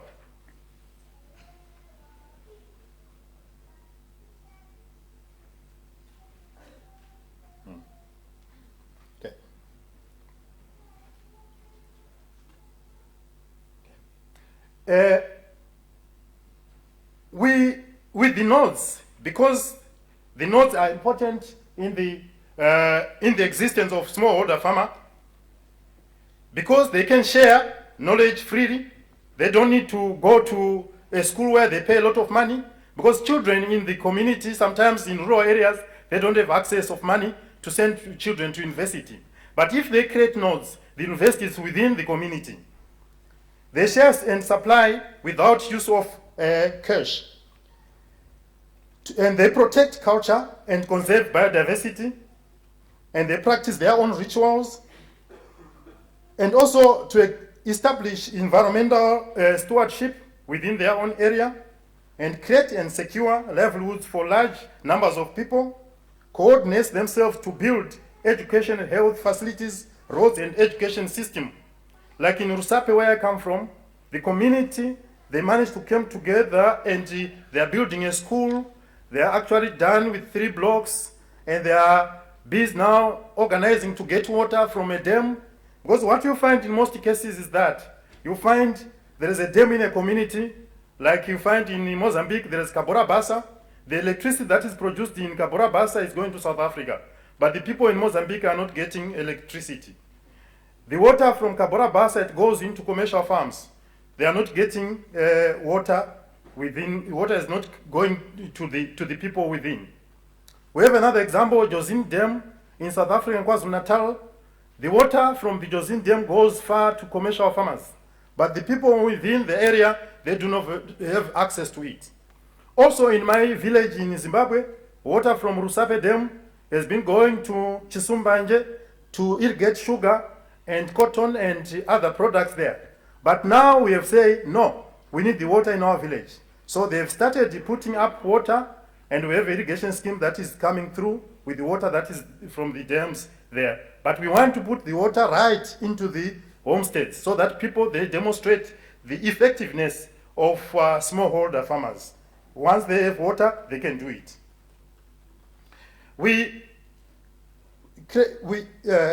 The smallholder farmers can create and secure livelihoods for large numbers of people, coordinate themselves to build schools, improve local economy, produce local, sell local, and external food in communities, we don't need it. We need people to grow their own food. Create clusters of household farmers for establishing incubators. The incubator is a system that helps in supporting the nodes.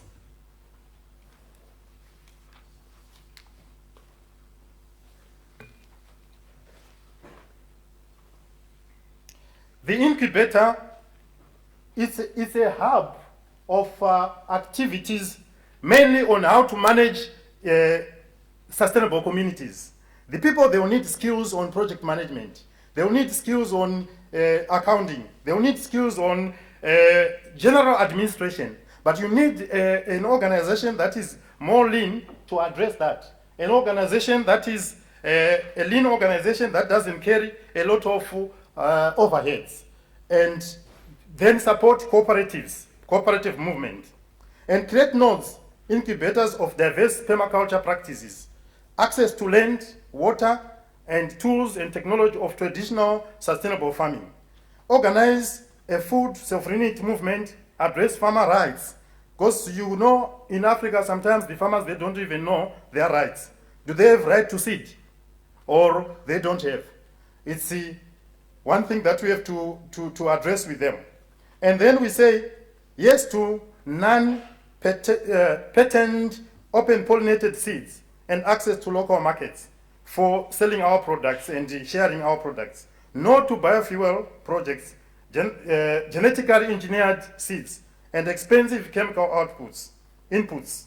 We say no to that. And Viva to create a new revolution of growing on food and a non-capitalistic economic system, a solidarity economic system for smallholder farmers, and support their local economic system, their local markets.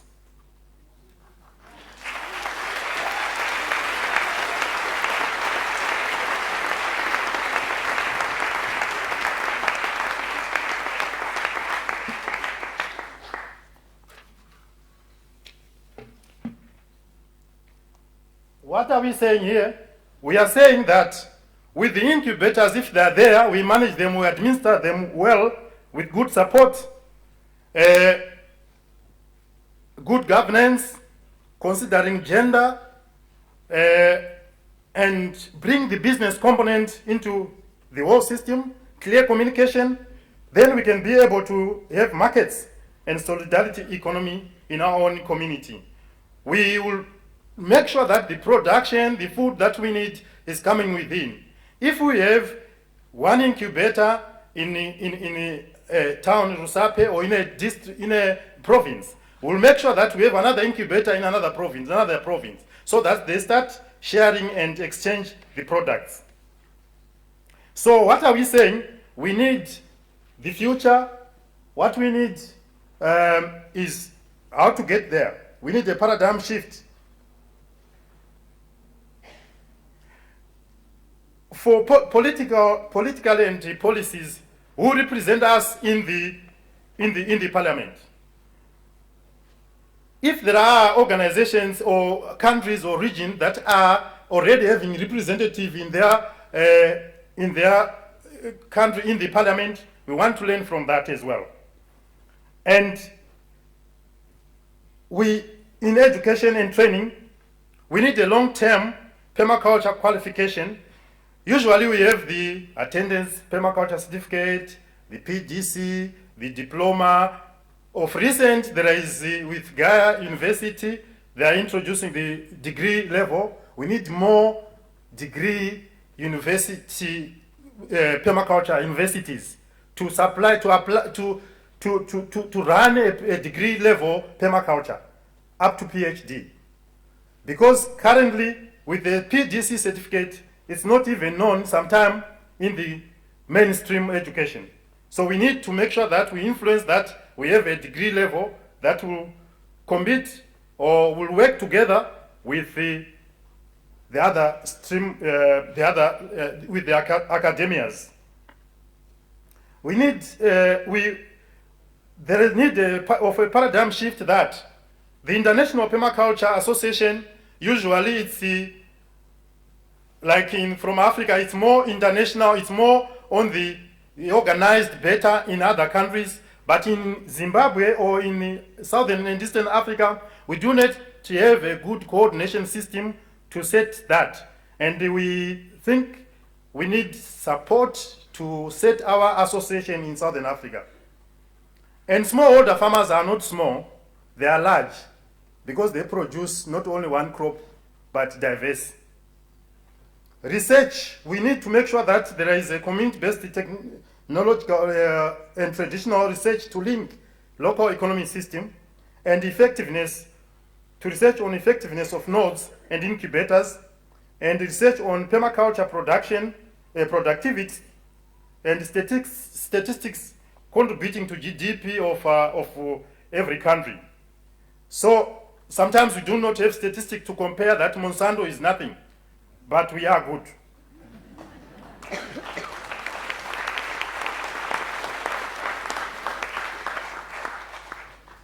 This is the last slide. Hope I didn't take long.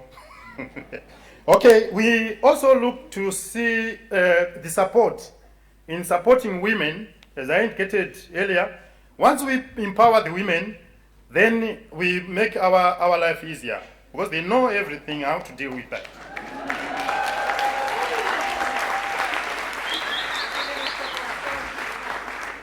And of course the youth, so that they take over. We are getting old. They will need to take over. The youth need to take over what we are talking about. But we need to educate them in the right direction and make sure that we have internet link. We have an international link on how to address the training of the youth. We need to promote the informal, the network and exchange programs to change the paradigm shifts. And what we are talking about is that we need to create a good network in Southern and Eastern Africa. Right now, we do not have a good network, and we do not have a good association in Southern and Eastern Africa. We need to have a formal and informal research. The formal is the academia. We work together with them with farmer-based training. And also we need to have ongoing farmer-to-farmer training, research, exchange programs, and mainly to address the issue of the economic of permaculture and the real management of permaculture systems. And we also need research on international permaculture into all curriculums at all educational levels. We need to lend to those countries that are already linked with the Ministry of Education and they have good curriculum on permaculture. We want to learn from them and also need to make sure that we implement it in Africa. When we implement it in Africa, we have to make sure that the Southern and Eastern Africa it's on the map and be the champion in that node. And also in support on the infrastructural development of our nodes and the incubator systems and the structures to create and coordinate nodes and incubators for local economy system. Mainly we are talking about the excellence of permaculture, the administration part, and the project management, the research. It needs to be represented in the member of parliament as a member of parliament into government structures. And I thank you for giving me this opportunity.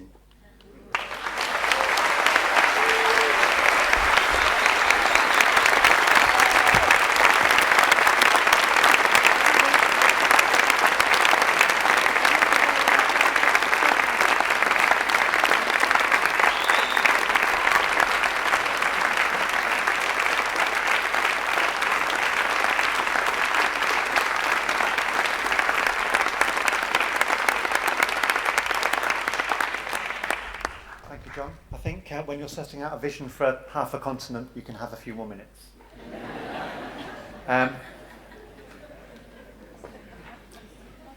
Okay, so thank you so much to all of our speakers today. That's the last speaker. Please do stay and talk and network. If you haven't got a ticket for Lara Gala, I think there are a few left. Tomorrow we're going to start a little earlier. Anybody that knows me knows that I like to pack a lot in. It's been a long day, but hopefully tonight at Lara Gala you can kind of shake it all out, get a really good night's sleep, and get back early for another very full day of learning. It's been wonderful to meet some of you today. I really look forward to meeting some more of you tomorrow. I hope you had a great day today, and please join us again tomorrow for another one. Thanks. And I should say a big thank you to the stewards and everybody. So many people have been helpful. Okay, great, thank you.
I should say that if you're going to be a Lara Gala, sorry, I forgot to say, I'm a bit tired actually.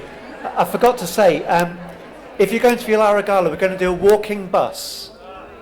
Yeah, so we can kind of, if you're thinking, how am I going to get there? Well, we're going to get there together.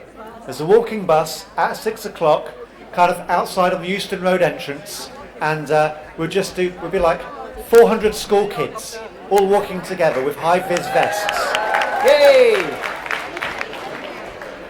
Front, yeah, front.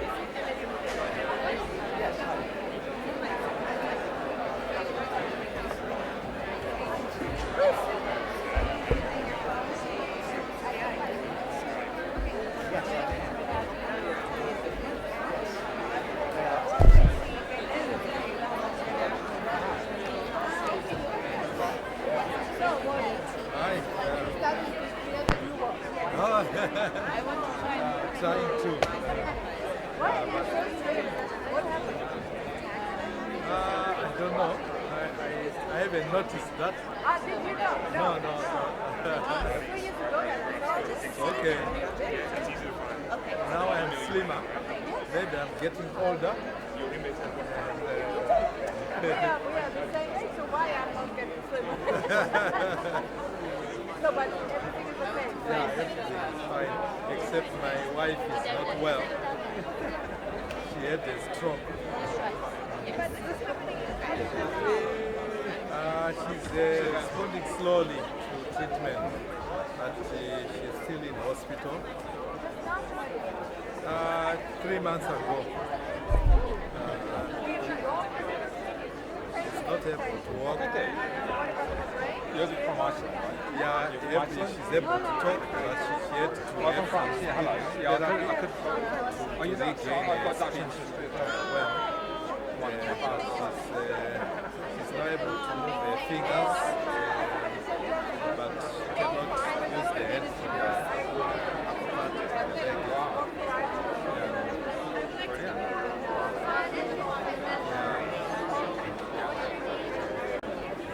That is really affected me over the last few months.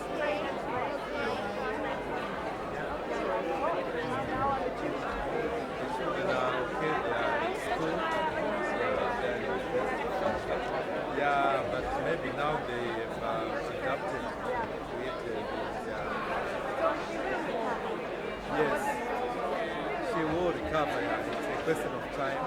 But the problem is that the stroke was caused by damage the valve in the heart. When she was young, she had a throat infection, which damaged the mitral valve. So that valve needs to be addressed by surgery, which is quite expensive.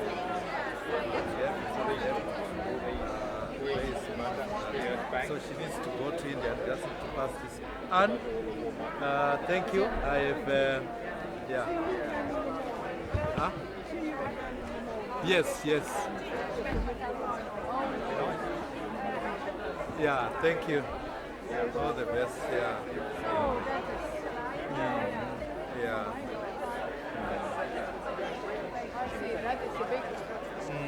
Yeah, it's a big challenge. So you are alone at home? You are alone at home when you are home? I am now, whenever I'm I have a gap, I try to be with her in Harare. Yes, she's in Harare in hospital. But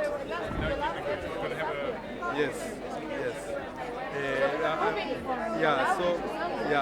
I'm now based in Zambia, and I still travel to Malawi, to Kenya, Uganda, and Zimbabwe as well. But I'm now, as much as possible, spending more time in Zimbabwe because of the health condition. So, yes. 2 weeks ago, she left the hospital and she was doing the physiotherapy from home. But last week, she went back to hospital because her blood pressure became too low because she had been taking tablets to control the pulse. So she was readmitted back to hospital. So I think it's something temporary. So she, when the blood pressure becomes normal again, she will come back home. Oh my God. Is there somebody to look after her when she's at home? Yes, we have relatives that help out here on that here. And when the children are on holiday, they also help to, like one of the, they are grown up, they are all grown up. How is Julius? Julius is okay. Okay, you visited him a few months ago, Yeah, isn't I it? was there in Israel. We were Okay. also in Okay. and he was brother. He is looking for permanent residence in London at the moment. So Julius could not apply for visa, not to bring his thing in danger. Okay, okay. That's why, Yeah, but he had his support. Everything was Okay. okay. And then we wanted That's to good. bring somebody else, but he did not get the visa. Oh, okay. Yeah, it's a challenge. Yeah. Yeah, that's it. Okay. So yeah, we will talk we again. talk Yeah. again. Yeah. So, we're in the walking bus. You in the walking bus? Yeah, I should feel like I am because I wanted to go home, but I don't know. I thought I might get changed, but not. Yeah, me too. We wear our beautiful dresses tomorrow. Yes. Just come in.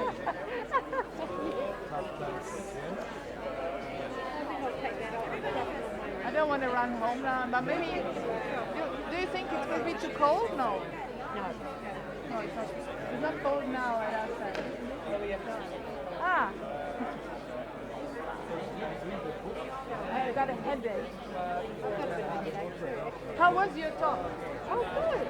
That's some very good feedback, and I understand things. Several people come up to me and say it was really good. I should have come to yours. What I have been was not that interesting. Wasn't it? I was nice, but it was nice, but not so much. What did I do? The African small farm. But it's not the African one. It's what I say. It's always the people in here who are telling us what they're doing. It's not like John. No, he's doing something, I think, at conversion, but he just told me that his wife it was just the way he said, I'm getting older, so me too I'm getting old, but I'm not getting thin. And then he told me that his wife passed 3 months ago. And that means something in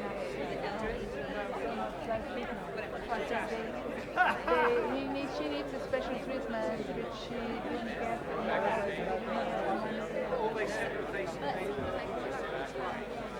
so that will I know, that's you know, John had an accident in 2011. He was here. Yeah, I know. You can see it in the car,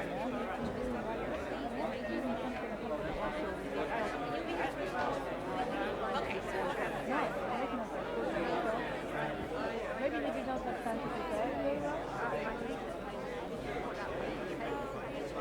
Yeah, that is something. I think it's. I had the feeling that he did not have time to prepare. He's only working all the time. Okay, so it was not well prepared. Yeah, no, anybody have two. Like, it's a pilot, and guess what, it worked. I mean, it doesn't really She's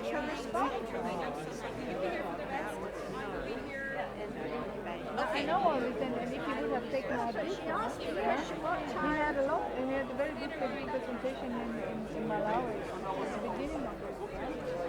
And that's why I suggested him. But what I hear now was really disappointing.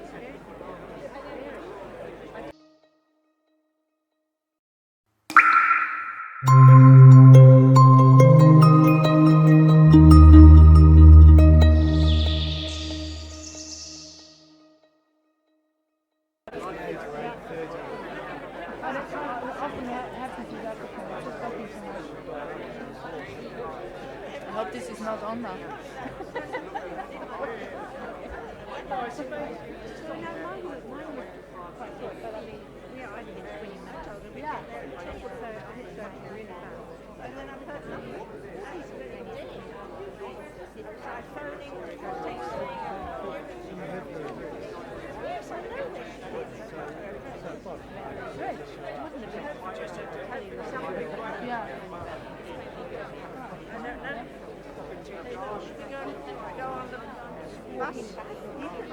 Walking, that means we are walking all, huh? Yeah. Where's Bobby? I haven't seen her.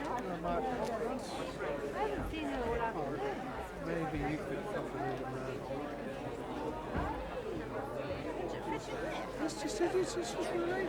Hey, you can relax.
Okay, here we are. Where are our other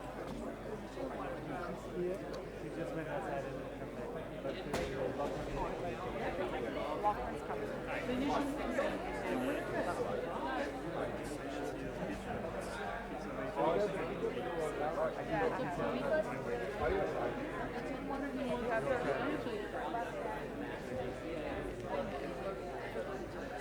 So you remember?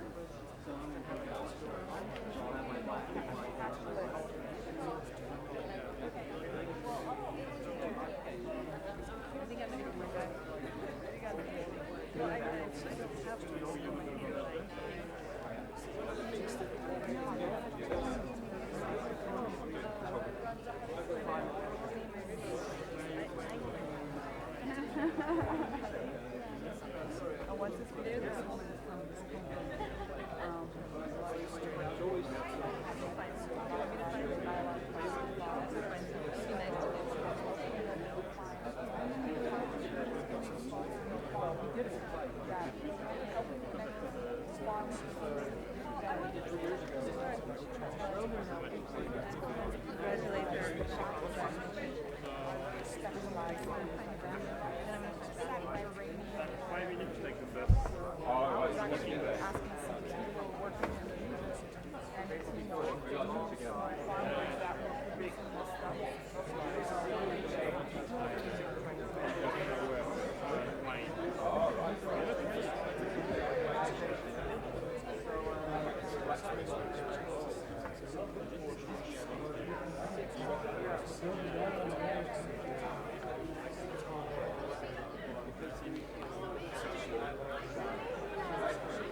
Oh, really?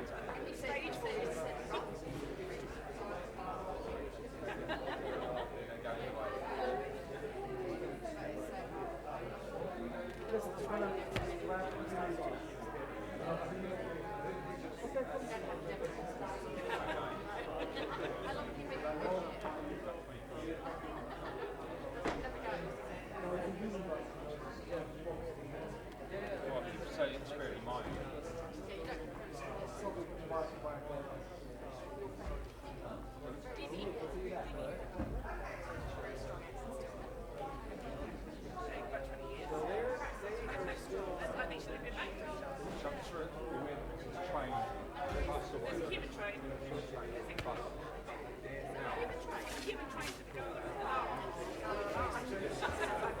I'm impressed with you to see that in focus.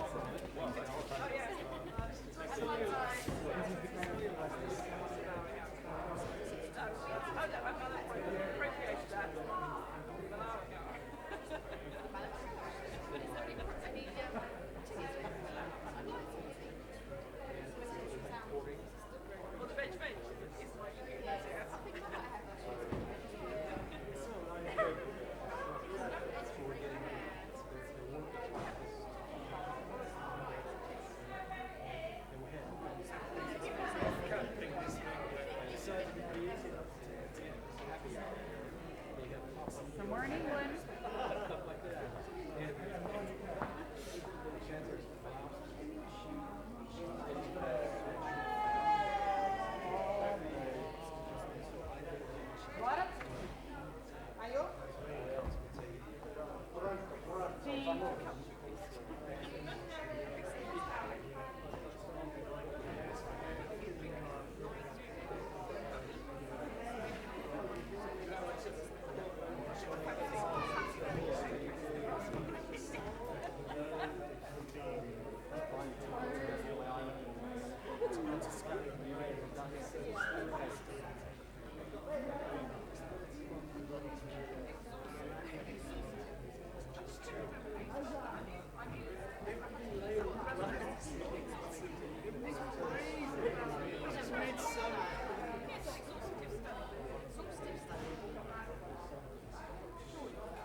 By foot, it's quite nearby actually. So get out, turn on the right. I think that's supposed to be later.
Yeah, everything apart from our computers we've got here overnight. So good?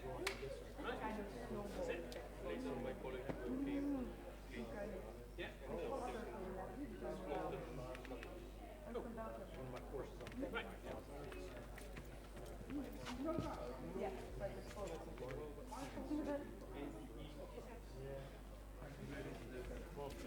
space for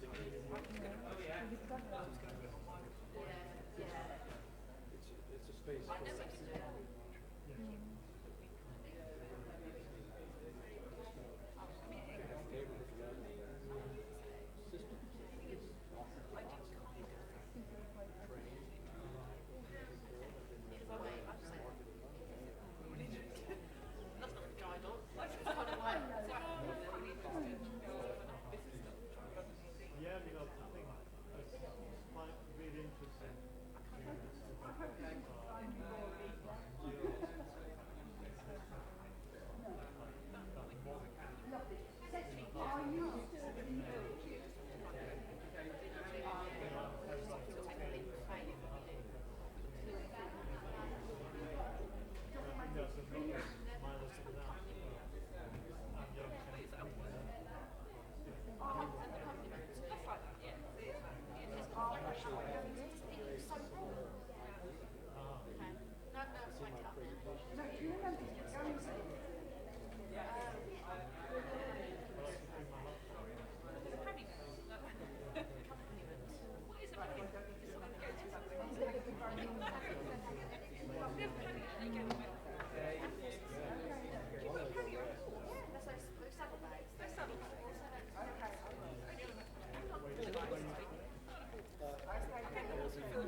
Get somewhere. Yeah, right. Just walk.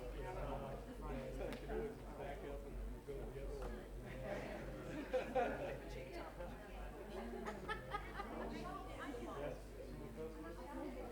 My first time out to do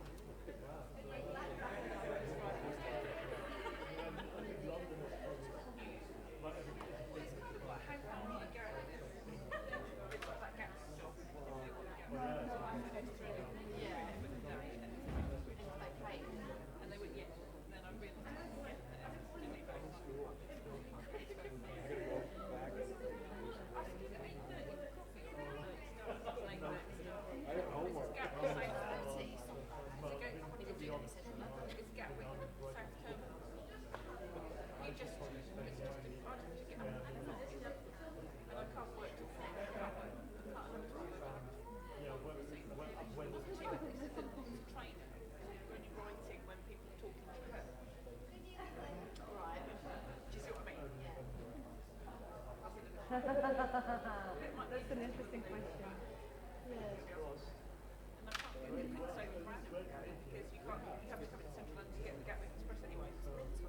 Yeah.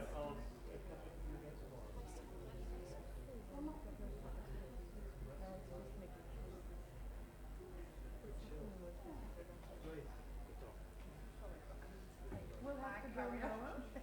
Let's go. We'll see you later. You're coming tonight? I've got to see you. And I asked him to tell me how to do it. My existing kit.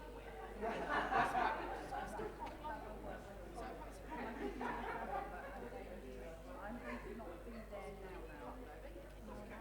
Oh, is it just on the new one you couldn't? Can you write my number? That's like one. Right. Adam's waiting for me out there, but I think to decide who's going away and leave everything is about.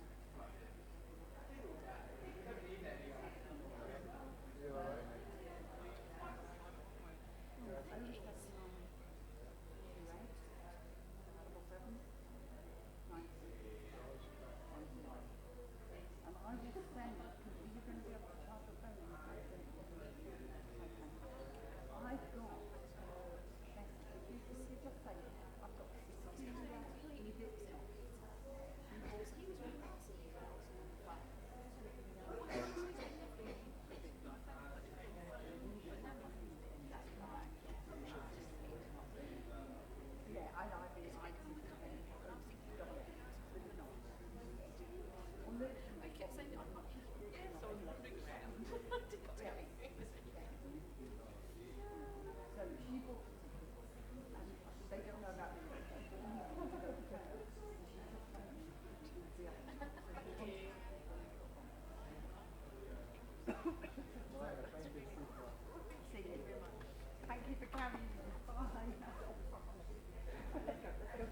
Let's go, goats.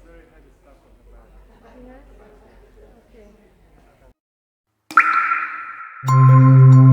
Okay.